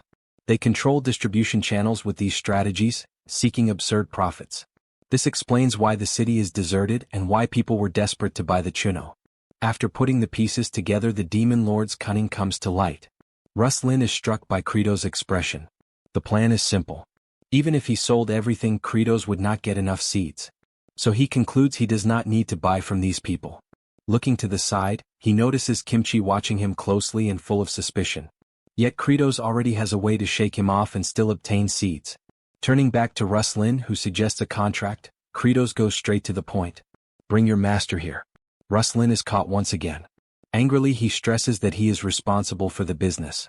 Credos mocks him and ignores it. He claims Rustlin is nothing but an employee unfit to negotiate with him. Rustlin insists he is the commander of company deals. Credos mocks again. To prove him unworthy, Credos gives his counteroffer. 200 coins for each potato. Take it or leave it. For the third time Ruslan is stunned by the demon lord's sharpness. Saying the price is too high only makes Kratos laugh. He points out the hesitation. Kratos argues that the potatoes are easy to store and useful for the royal army. Ruslan's master would accept the deal without hesitation. By questioning their distribution strategy, Kratos corners him completely. He finishes with the same demand. Bring your master. By nightfall Sergei and Azurat wait in the rain. Azurat grows irritated by the conditions they are left in. Sergei tells him to keep quiet so they do not draw attention. Azurat turns his anger toward her.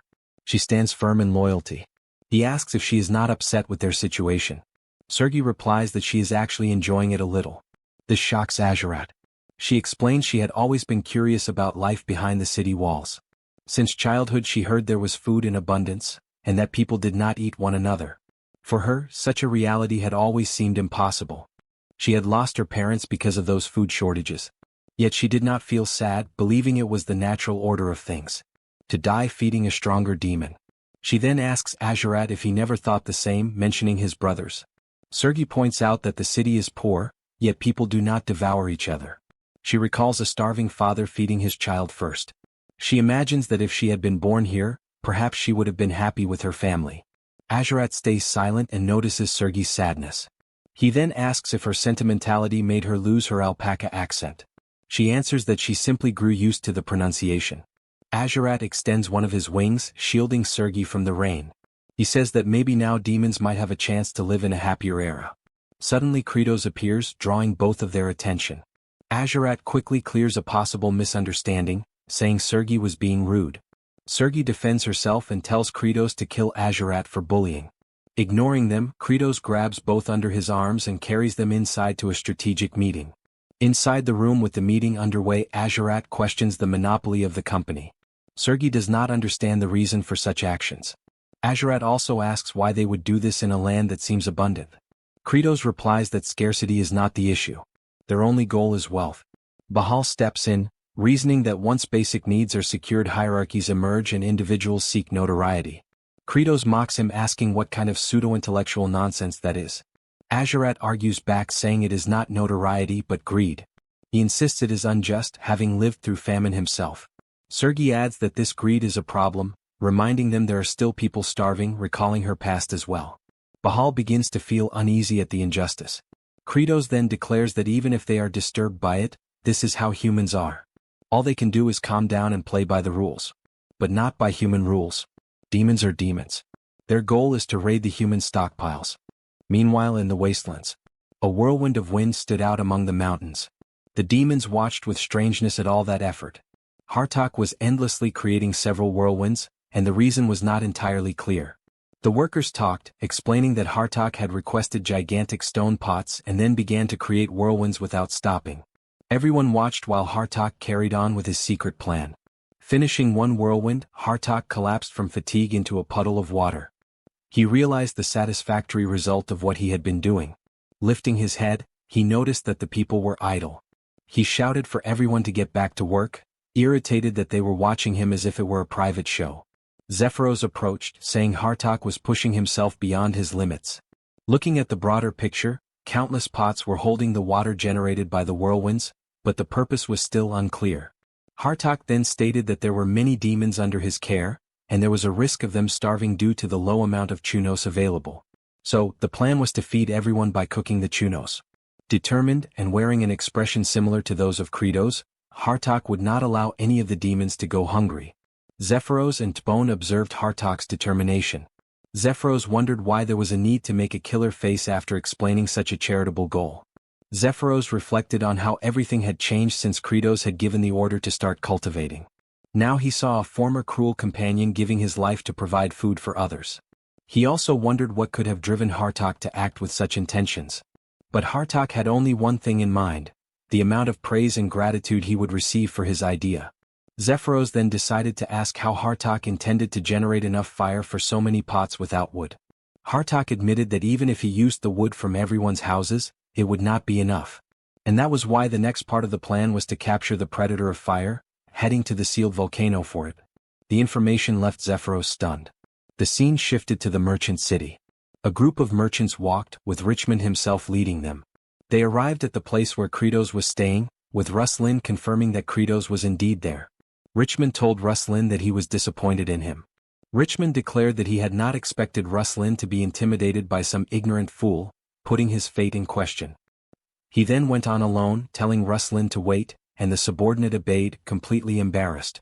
Richmond proceeded to the meeting, confident that it would not be a negotiation but rather a lesson in how to negotiate with ignorance.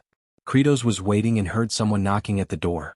Richmond announced that it was him, saying he was there because his presence had been requested. Kratos allowed the merchant to enter, and Richmond asked for permission before opening the door. The fact that Kratos had let Richmond in so easily made the merchant think they were careless when faced with people who used refined language. But the scene Richmond saw the moment he stepped inside completely shattered any perspective he had been building on the way to the inn. Richmond was terrified by the posture of the demons. Kratos was fully aware of the setup there and told Richmond to sit down. Richmond obeyed and evaluated the group's posture, saying they looked like demons. He turned his attention to the pelican and the alpaca, who looked like beasts but had human expressions. Each one was frightening in their own way, including Bahal, who was drooling. Kratos asked if Richmond had been informed about the offer made. Richmond replied yes, the cost would be 200 per potato. Kratos denied it and stated the price was 300. Richmond froze for a moment, horrified. He tried to argue, saying 300 was too much. But Kratos ignored him and revealed he was part of the Azrahan group. Richmond was stunned to hear that. Kratos reinforced the information, belonging to the group that took direct orders from the royal family. He argued that it would be a good idea to negotiate and stand on the side of the royal family. The scene then shifted to Richmond already outside, meeting Ruslan and informing him that the deal had been closed at 300. Not only that, he had also arranged for Kratos' group to be escorted to the mansion, with individual accommodations, even for the alpaca and the pelican. Ruslan asked why he had shown such generosity to ignorance. Richmond grew irritated, saying that small losses in the short term always bring great profit in the long term. The truth was Richmond had closed the deal because he was afraid of Kratos' group.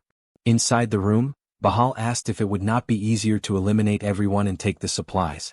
Kratos replied that if that happened, there was a chance their disguises would be undone, which could end in a war between humans and demons.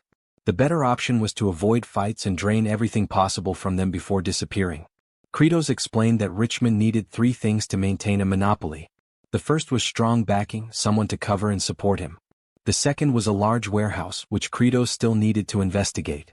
Sergei interrupted, asking how he knew so much about negotiating with humans, almost as if he had lived in that world for a long time. Kratos paused for a moment. The answer he gave was simple. He knew because it was obvious. He was the Demon King. The 3 received the information and quickly accepted it, impressed. Outside the room, Kimchi overheard everything. He understood the plan to take everything from the humans. That was Kratos' initial plan all along. The scene then shifted to Richmond's palace. Azrahan and Diol were pleased with the accommodations Kratos had secured in the palace, but Azrahan questioned how it had been possible. Kratos explained that Richmond was very grateful for the sale of the potatoes and had granted not only the lodging but also gifts.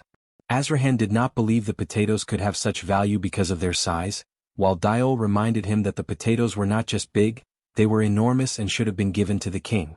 Azrahan joked upon realizing that Diol really considered the potatoes valuable, going beyond the fact that they looked like Diol's face.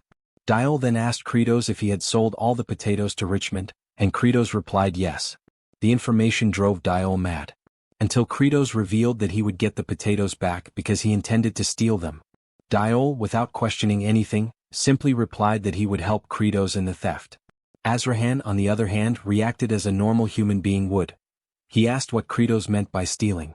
Kratos answered that he would steal not only the potatoes but also everything Richmond had stocked. Azrahan protested, saying he was an honest man and such crimes were unacceptable. Kratos agreed, but explained that Azrahan could also accept the fact that Richmond was taking all the city's food supplies and destroying the local economy. Azrahan was left in shock by this revelation. The scene shifted to Ruslan driving the carriage loaded with potatoes toward the warehouse. He was then interrupted by Kratos, who approached praising how hard Ruslan had been working.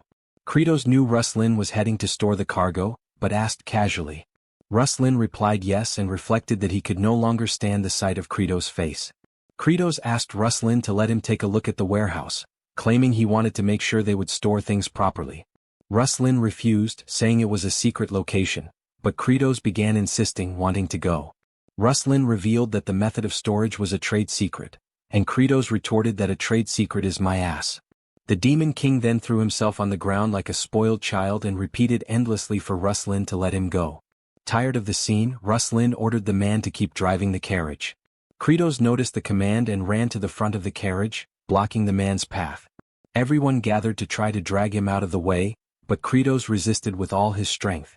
From a room window, the generals watched with disgust at what they saw. Sergei revealed he never wanted to call Kratos the Demon King again. Azrahan also watched as Kratos was lifted up, singing an improvised song whose lyrics begged to be taken to the warehouse. Azrahan was ashamed of being associated with that creature.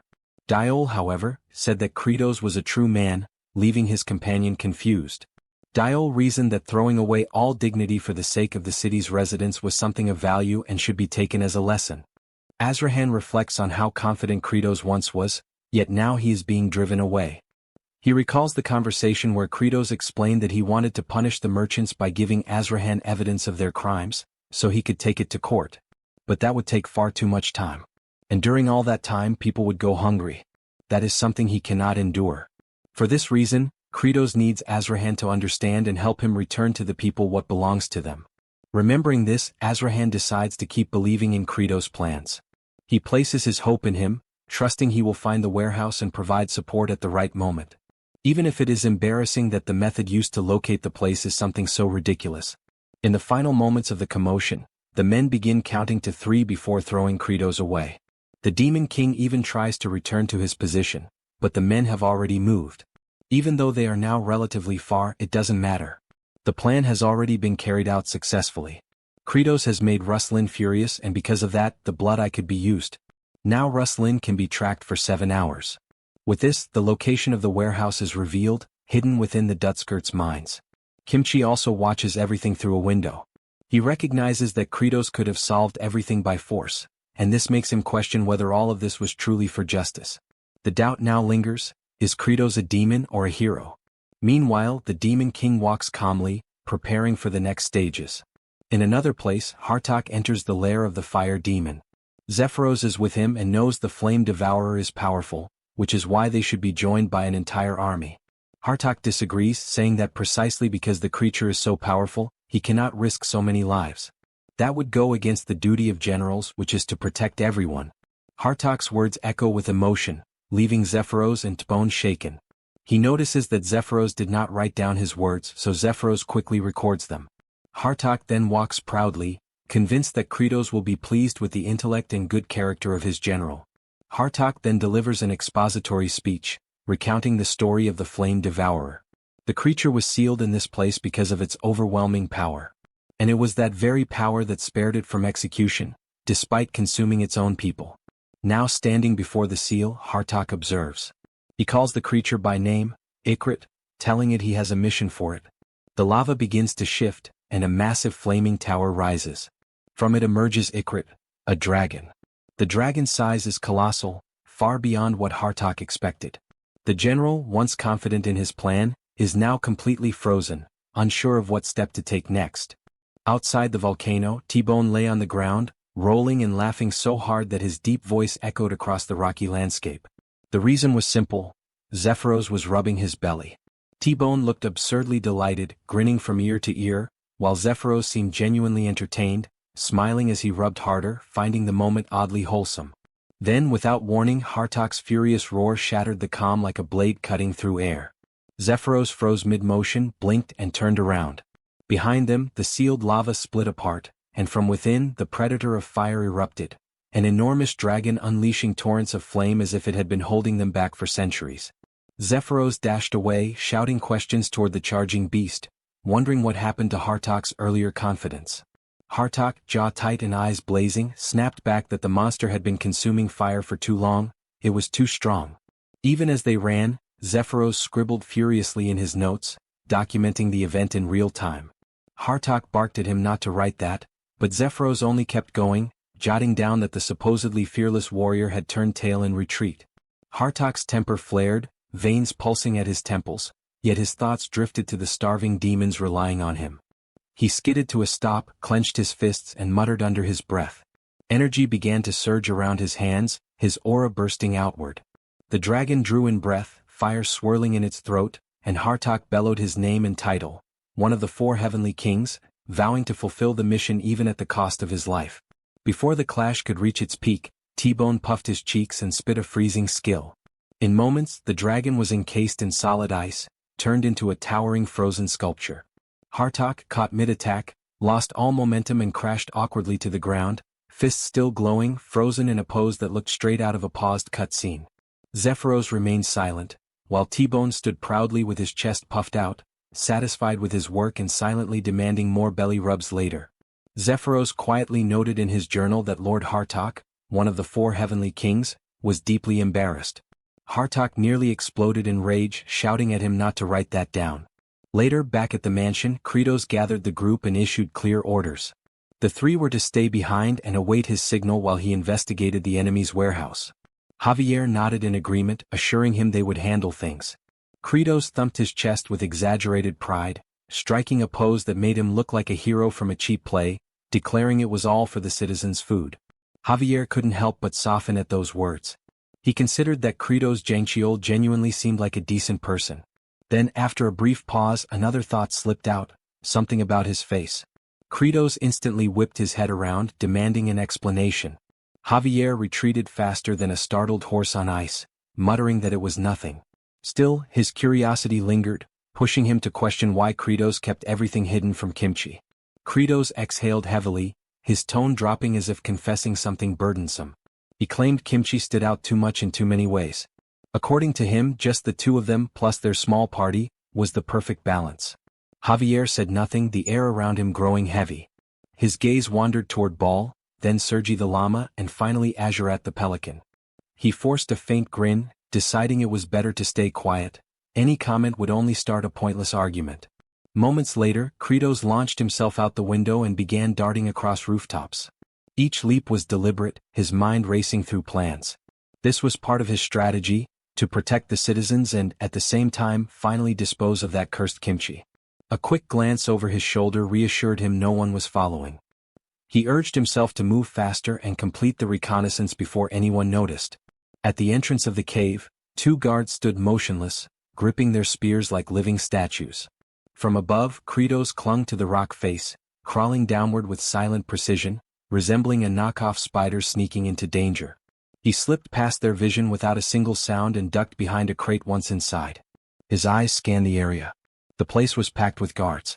Sweat beaded on his forehead as the thought hit. One wrong move and this could turn into a full-scale fight. Then his lips curved into a sharp grin. The real threat wasn't them, it was himself, the one carrying the elixir of transformation. If he took even a scratch, the disguise would vanish. And if Kimchi discovered that secret, everything would collapse instantly.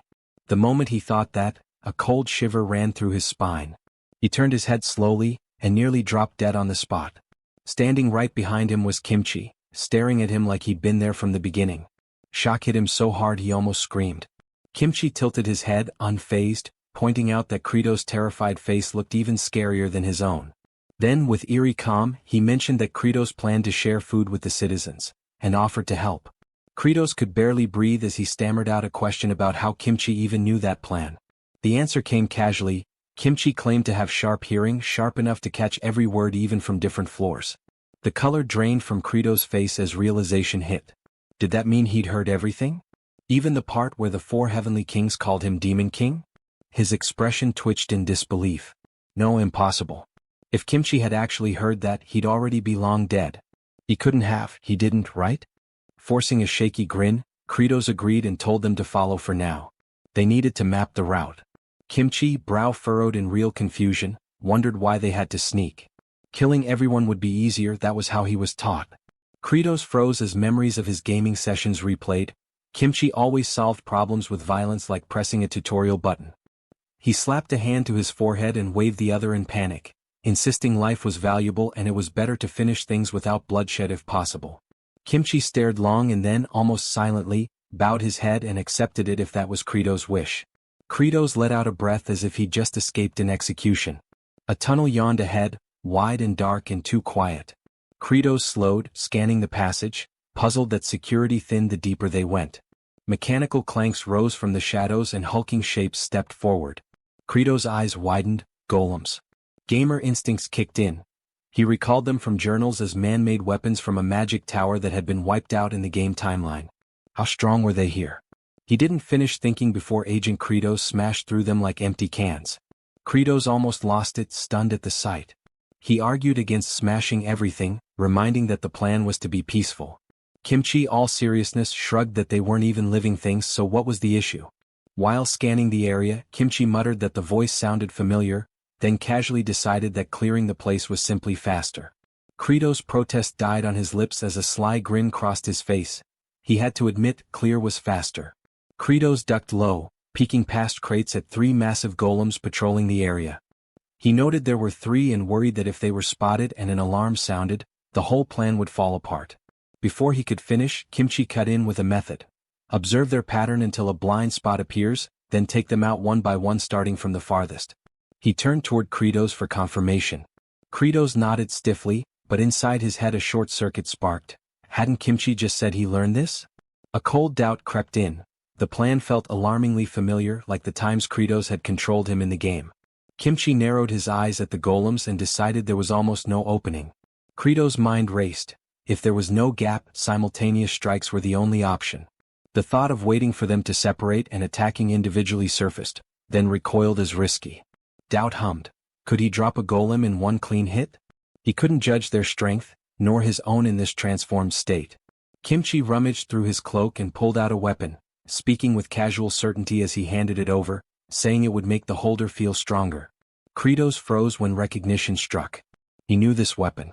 It was one of the game's hidden overpowered items, mocked at first as a gag weapon, only to later be revealed as an absurdly broken cheat tool. A system message blinked before his eyes. Brescia's pretty hard hammer, an unidentified weapon radiating a suspiciously dangerous energy despite its harmless appearance. Tightening his grip on the ridiculous yet lethal hammer, Kratos felt a rush of power surge through his body. His stats had jumped by roughly 30% just from holding it. For a moment, his confidence soared, until Kimchi dug through his cloak again. Out came a massive sword. He announced he would handle it with that. Kratos' mind reeled in disbelief. How did this guy have his entire in-game inventory in real life? It was beyond unfair. He wasn't a warrior, he was a walking storage glitch. Before Kratos could even form a proper complaint, Kimchi locked onto the golems ahead and declared the attack. Kratos panicked, raising a hand to stop him to suggest timing their strike properly, but Kimchi was already charging in, sword raised, shouting the signal. Kratos had no choice but to sprint after him, cursing under his breath. They were supposed to attack together, not one racing ahead before the other even inhaled. Then he noticed Kimchi had stopped, waiting. That brief pause sparked something faint but real. With a fierce yell, Kratos swung the pretty hard hammer. The weapon connected with a crushing impact, and a golem exploded into fragments. At the same instant, Kimchi's sword carved clean through another, splitting it like soft clay. Then the third one twitched, its head jerking with unnatural motion as glowing eyes locked onto them. Kratos' stomach dropped. It had noticed. He dove low, rolling across the dirt as the golem's burning gaze swept inches above his back. He sprang from the roll, muscles burning, and smashed the hammer down with everything he had. The blow crushed the golem in a single hit. Kimchi followed through instantly, his blade slicing the remnants into dust. Panting, Kratos turned toward him, and it struck him hard. This wasn't just speed. Kimchi was mirroring him, moving step for step, strike for strike as if they shared the same body. Moments later, 2 soldiers wandered into the tunnel. One frowned, realizing something was off. 3 golems were supposed to be standing guard. Before either could react, Kratos and Kimchi burst from the shadows. Both soldiers dropped instantly.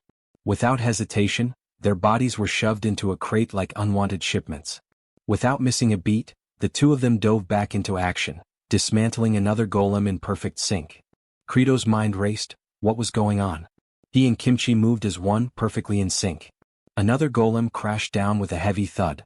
Kratos cast a quick look at Kimchi's and wondered why he matched so well with such a terrifying figure. A short, involuntary chuckle slipped out, and he found himself puzzled by how happy the other looked while they fought. Inside Kimchi, a storm churned. He had taught Kratos how to kill and then told him not to. He had named humanity the enemy, yet now he sought peace. The contradiction pulled him both ways, twisting his thoughts. Still, fighting side by side brought a weird, almost joyful feeling. A question tempted him. If he asked, would the man reveal his true self? Kratos checked himself, warning his own reckless impulse. Don't push too hard, someone could die. Kimchi only tilted his head, unreadable. Kratos pressed on mentally, insisting not everyone in the world deserved death. Many simply worked to survive and didn't merit being slaughtered. The words hung between them, soft and low, as Kratos admitted he didn't want to deepen any existing pain in Kimchi's heart. Silently they slipped deeper into the cave. Kimchi noted they'd come far with no guards or golems in sight. Kratos smirked, thinking their stealth had surprised whoever put this place together. A massive door loomed ahead, flanked by golems large enough to cause serious trouble in a tight space. Kratos' grin widened. This had to be the warehouse. They moved to retrieve the supplies they'd prepared when Kimchi tensed and signaled a halt. Someone approached. Richmond materialized. The nearest golem's eyes flared red as its mechanical voice boomed a warning that no one was allowed to enter and to leave on a 3 count or be attacked. Richmond raised a hand. The golem's eyes shifted to blue, and after a pause it stepped aside, apparently recognizing him by blood. Kratos blinked at the convenience and allowed a wicked grin to spread. Things just got a lot easier. Inside, rows of crates stretched endlessly, bread, vegetables, seeds, all preserved perfectly. Kratos' eyes lit up at the sight. They'd really stocked up. He signaled a small change of plan to Kimchi. With 3 golems together, take them out in one strike. Kimchi gave a faint nod, and with a crash the golems collapsed. Kratos darted forward, seized Richmond by the shoulder and drove a punch straight into his face. Richmond sputtered in confusion, not even sure who had hit him. Kimchi stayed quiet, remembering Kratos' earlier line about not wanting to hurt those who already carried wounds in their hearts. He shook his head, thinking the man was completely unhinged. After a while Richmond groaned awake, dazed and lost. Kratos glared down at him, demanding to know where he thought he was, the very torture chamber he had built himself. His tone tightened as he demanded an explanation for why a supposed warehouse had such a room at all. Richmond scrambled for an excuse, calling it a gym. Kratos scoffed, muttering to himself that he was the type who would eat spicy malatang, get stomach pain, and still claim it was tomato curry. Meanwhile, Kimchi stood nearby, quietly turning a crowbar in his hands like he was admiring a piece of art. Kratos grabbed Richmond's mouth with both hands, eyes wide and glistening, tears threatening to fall. Richmond's pulse spiked. The man looked like a killer who cried before striking. A sudden system message flashed in Kratos' vision. Richmond planned to capture you during kimchi season, scare you into revealing your giant potato stash and steal it. Kratos' tears slipped down his cheeks, but a dark grin twisted his lips. He thanked Richmond for clearing up the issue that had been bothering him. Richmond trembled, terrified. The tears, the grin, the gratitude, it wasn't human. It was demonic. Kratos rose and told him to stay put, promising to show him something spectacular. Richmond lowered his head for a moment, then smirked. He warned Kratos not to underestimate his security system. The ground shook with a heavy impact as a massive golem appeared in the doorway. Richmond shouted a command for his classist security golem destroyer to attack. The golem's fists rose high, but Kratos simply held up a blood-soaked cloth. The machine's sensors detected Richmond's blood and allowed passage. Kratos and Kimchi walked right past it. Without even pausing, Kimchi shattered the golem with a single strike. Richmond watched in horror, trapped with a swordmaster who could break golems like twigs and a crying demon whose emotions switched like lightning. He knew there was no escape. Meanwhile, Kratos and Kimchi vaulted through the roof, heading for the city center. Kimchi frowned, pointing out that even if Richmond was restrained, security would still be heavy. Kratos' grin turned sharp again. He said it wouldn't matter. They could guard the place for 100 days, it would all be meaningless before the power of sheer numbers. His eyes flicked toward Kimchi and his thoughts darkened. Yes, even the old man was part of this storm. Far away, Sergi the llama, Azurat the pelican, and Ball danced around like it was festival day, shouting gleefully about the Richmond Merchant Association warehouse clearance grand bargain sale. Meanwhile, Javier banged on a pot with a spoon, shouting at the top of his lungs that the Richmond Merchant Guild had gone bankrupt. Not to be outdone, Lloyd yelled back that everyone could take whatever they wanted from the warehouse. 2 nearby NPCs froze mid-step. One whispered uncertainly if it was true, if they could really just walk in and claim things. The other shrugged, saying there was nothing to lose. They decided to check it out. Kratos jumped onto a rooftop, calling out to everyone. With his arm raised high, he declared that they could take as much as they wanted. The crowd erupted, thousands of voices roaring in agreement, ready to reclaim everything they'd lost. Outside the cave, soldiers formed a defensive line, spears ready, with massive golems towering beside them like living statues. One soldier paled at the sight ahead, stammering in shock. Soon, panic spread through the ranks as they screamed that the citizens were advancing. At the very front was Kim, grinning like the villain of his own story. A soldier pointed his spear and demanded they stop, calling the area private property. Kratos raised an eyebrow at the claim, questioning how anything could still be private property when the owners were already bankrupt.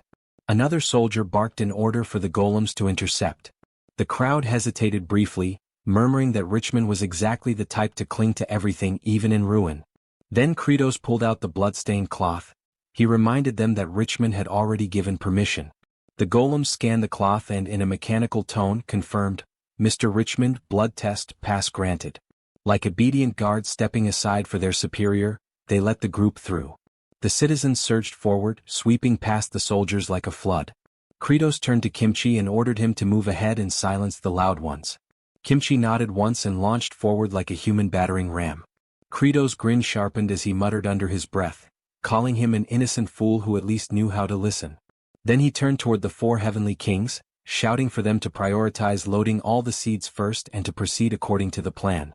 The orderly plan immediately descended into chaos.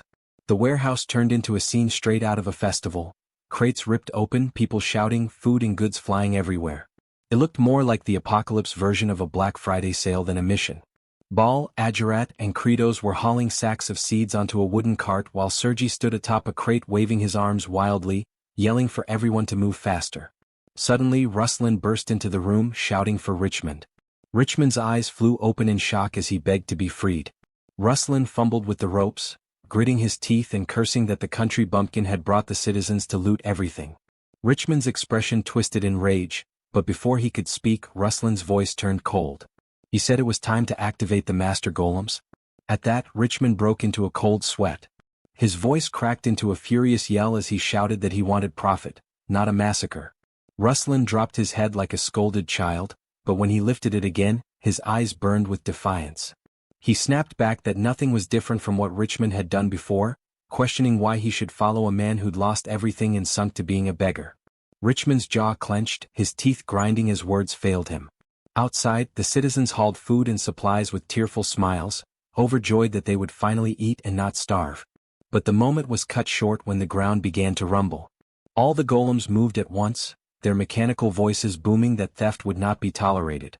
A panicked cry rose from the crowd as someone shouted, wondering if the golems had malfunctioned. Before anyone could react, Kimchi stepped forward like a one-man army and sliced a golem clean in half. Kim, still tossing bags of seeds into the cart without even looking, figured Kimchi must be busy escorting civilians. He thought back on how those two had run off so diligently when told to protect them. Now that the nuisances were handled, his grin turned fierce. If they escaped through this gap, everything would fall perfectly into place. He spun around and called out for everyone to run, but before the words could echo, a deafening crack split the air. The cave ceiling started to collapse. Kratos' head shot upward just in time to see massive stone chunks breaking loose and crashing down toward a mother and her daughter. The two clung to each other, trembling, bracing for the end. But nothing struck. When they opened their eyes, they saw Kratos and Baal holding the boulder above them with sheer strength. Even Sergi strained beside them, forearms shaking under the weight. Poor Ajarat, however, had been completely flattened under Sergi like a cartoon character smashed into the ground. Kratos narrowed his eyes toward the top of the cavern. There stood Ruslan, expression cold and sharp, surrounded by towering master golems. His sneer dripped with contempt as he declared he would kill every last thief and reclaim everything. Far away, deep in demon territory, the Chinyos were being tossed into a giant pot.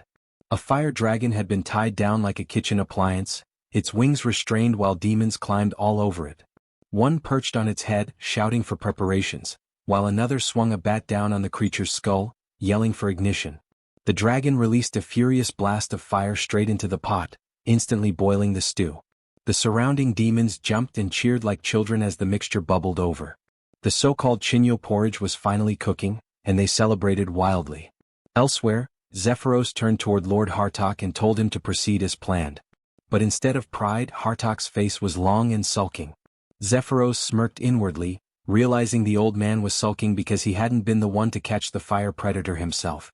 Just to twist the knife, Zephyros began scribbling in his notebook. T-Bone caught the fire predator, and Lord Hartok was discouraged by his unsightly failure. Hartok's eye twitched, his pride taking a fatal hit. He snapped that emotions didn't need to be recorded, his whole frame trembling in irritation. But Zephyros wasn't finished. Calmly, Zephyros remarked that everything had succeeded thanks to Hartok's brilliant plan, the masterwork of the demon race's great genius. Perched on his shoulder, T-Bone gave Hartok a quick thumbs up and casually added that he'd make sure to include him in his next video. Hartok blinked, completely lost, until one of the demons suddenly shouted that it had all been Chief Inspector Hartok's idea. That single line flipped a switch inside him. The slumped, defeated figure instantly straightened his back like someone had just handed him a crown.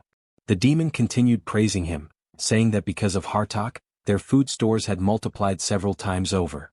The entire crowd erupted, cheering, stomping and chanting elite, elite like fans in an arena. Hartok tried to stay composed, but the trembling of his lips gave him away. He turned his head aside, sniffed, and muttered that anyone could have come up with such a plan if they'd just thought a little. But his voice cracked mid-sentence and tears betrayed him anyway.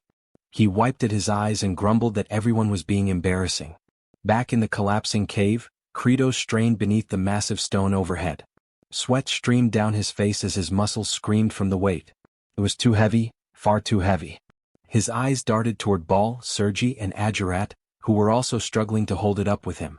They wouldn't last much longer. Then a familiar chime echoed in his head. If you keep holding strong, Kratos can awaken a new skill. Kratos' eyes widened. Another message followed, Thorn of Fear, HP required to awaken, 500. His heart pounded. This was exactly what he needed. A skill that summoned spears of blood from the ground, strong enough to hold the ceiling in place. But the next line shattered his hope. Current HP, 325. He almost screamed. They didn't have enough. Desperation filled his lungs as he yelled for everyone to run, but fear locked the citizens in place. Before anyone could move, a towering golem stepped in front of the exit, blocking the path completely. Ruslan's cold voice rang out from behind it, dripping with scorn. If they tried to crawl out, the golem would crush them. If they didn't, they could just die where they stood. He spat that they were nothing but vulgar beggars about to be robbed. Kratos' rage snapped. With a roar, he forced the stone up higher, his body trembling under the strain. His face twisted as veins bulged across his forehead, looking like a man trying to burst a rock with his bare skull. Ruslan sneered down at the chaos, voice heavy with contempt. He cursed Richmond, calling him a sloppy fool. Because of his softness, these people had gotten bold enough to challenge them. His gaze shifted toward a trembling citizen, and his smirk deepened. Ruslan's voice cut through the chaos, seething with contempt. They should have crushed these fools so completely that none of them would ever dare to rise again. Then, without hesitation, he stomped down hard on a citizen's hand. Kratos' eyes widened. Rage surged through him like fire igniting in his veins. The massive stone above them shuddered violently as he tried to push upward, his body trembling from the effort. But the weight threatened to crush everyone beneath it. Panic spread. The citizens screamed as the cavern echoed with chaos. Then, cutting through the noise, a familiar chime from the system rang out. Members of the Demon King's army feel delicious happiness.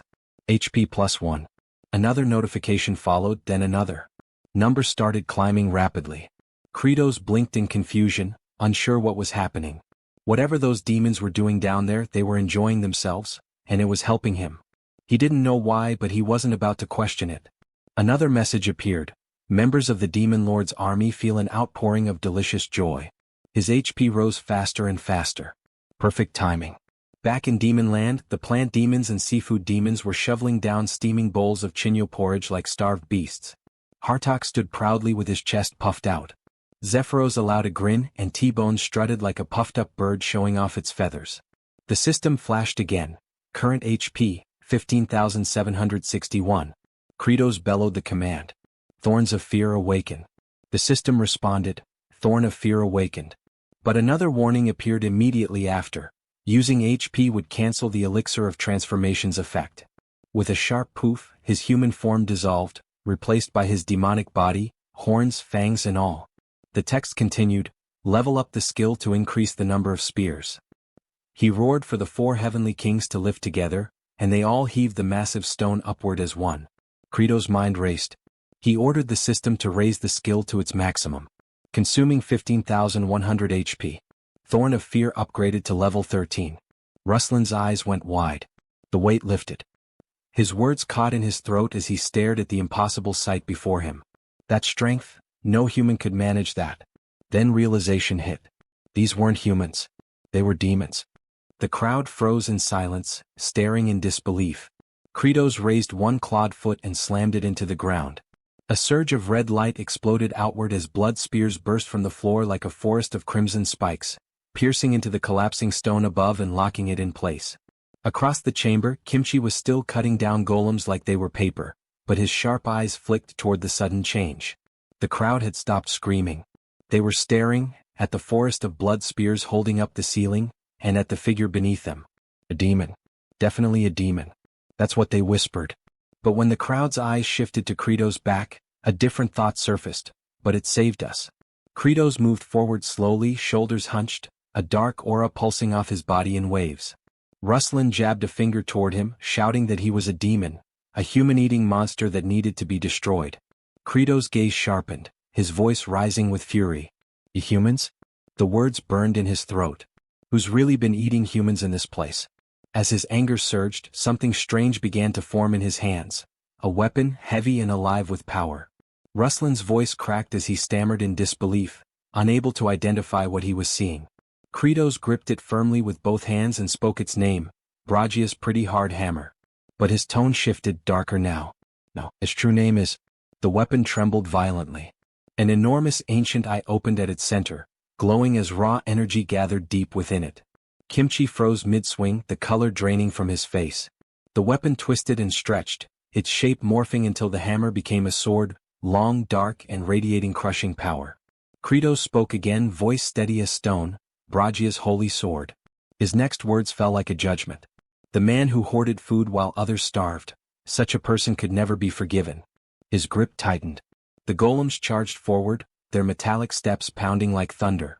Kratos raised the sword high and swung. At first nothing happened. The golems kept coming. Then the air split open with a sound like the world itself being torn apart. A wave of destructive energy burst from the blade, obliterating everything in front of him. The golems didn't just shatter, they vanished, erased before their remains even touched the ground. The shockwave ripped through the cavern, stopping right in front of Ruslan, leaving him pale and motionless. A broken fragment of golem crashed beside his foot with a dull clang. Kratos slowly turned his gaze toward Kimchi, still clutching his weapon. His tone was quiet, almost cold as he spoke. He accused him of trying to kill a human. A pause hung between them. Then Kratos' eyes hardened. "You really are a demon after all."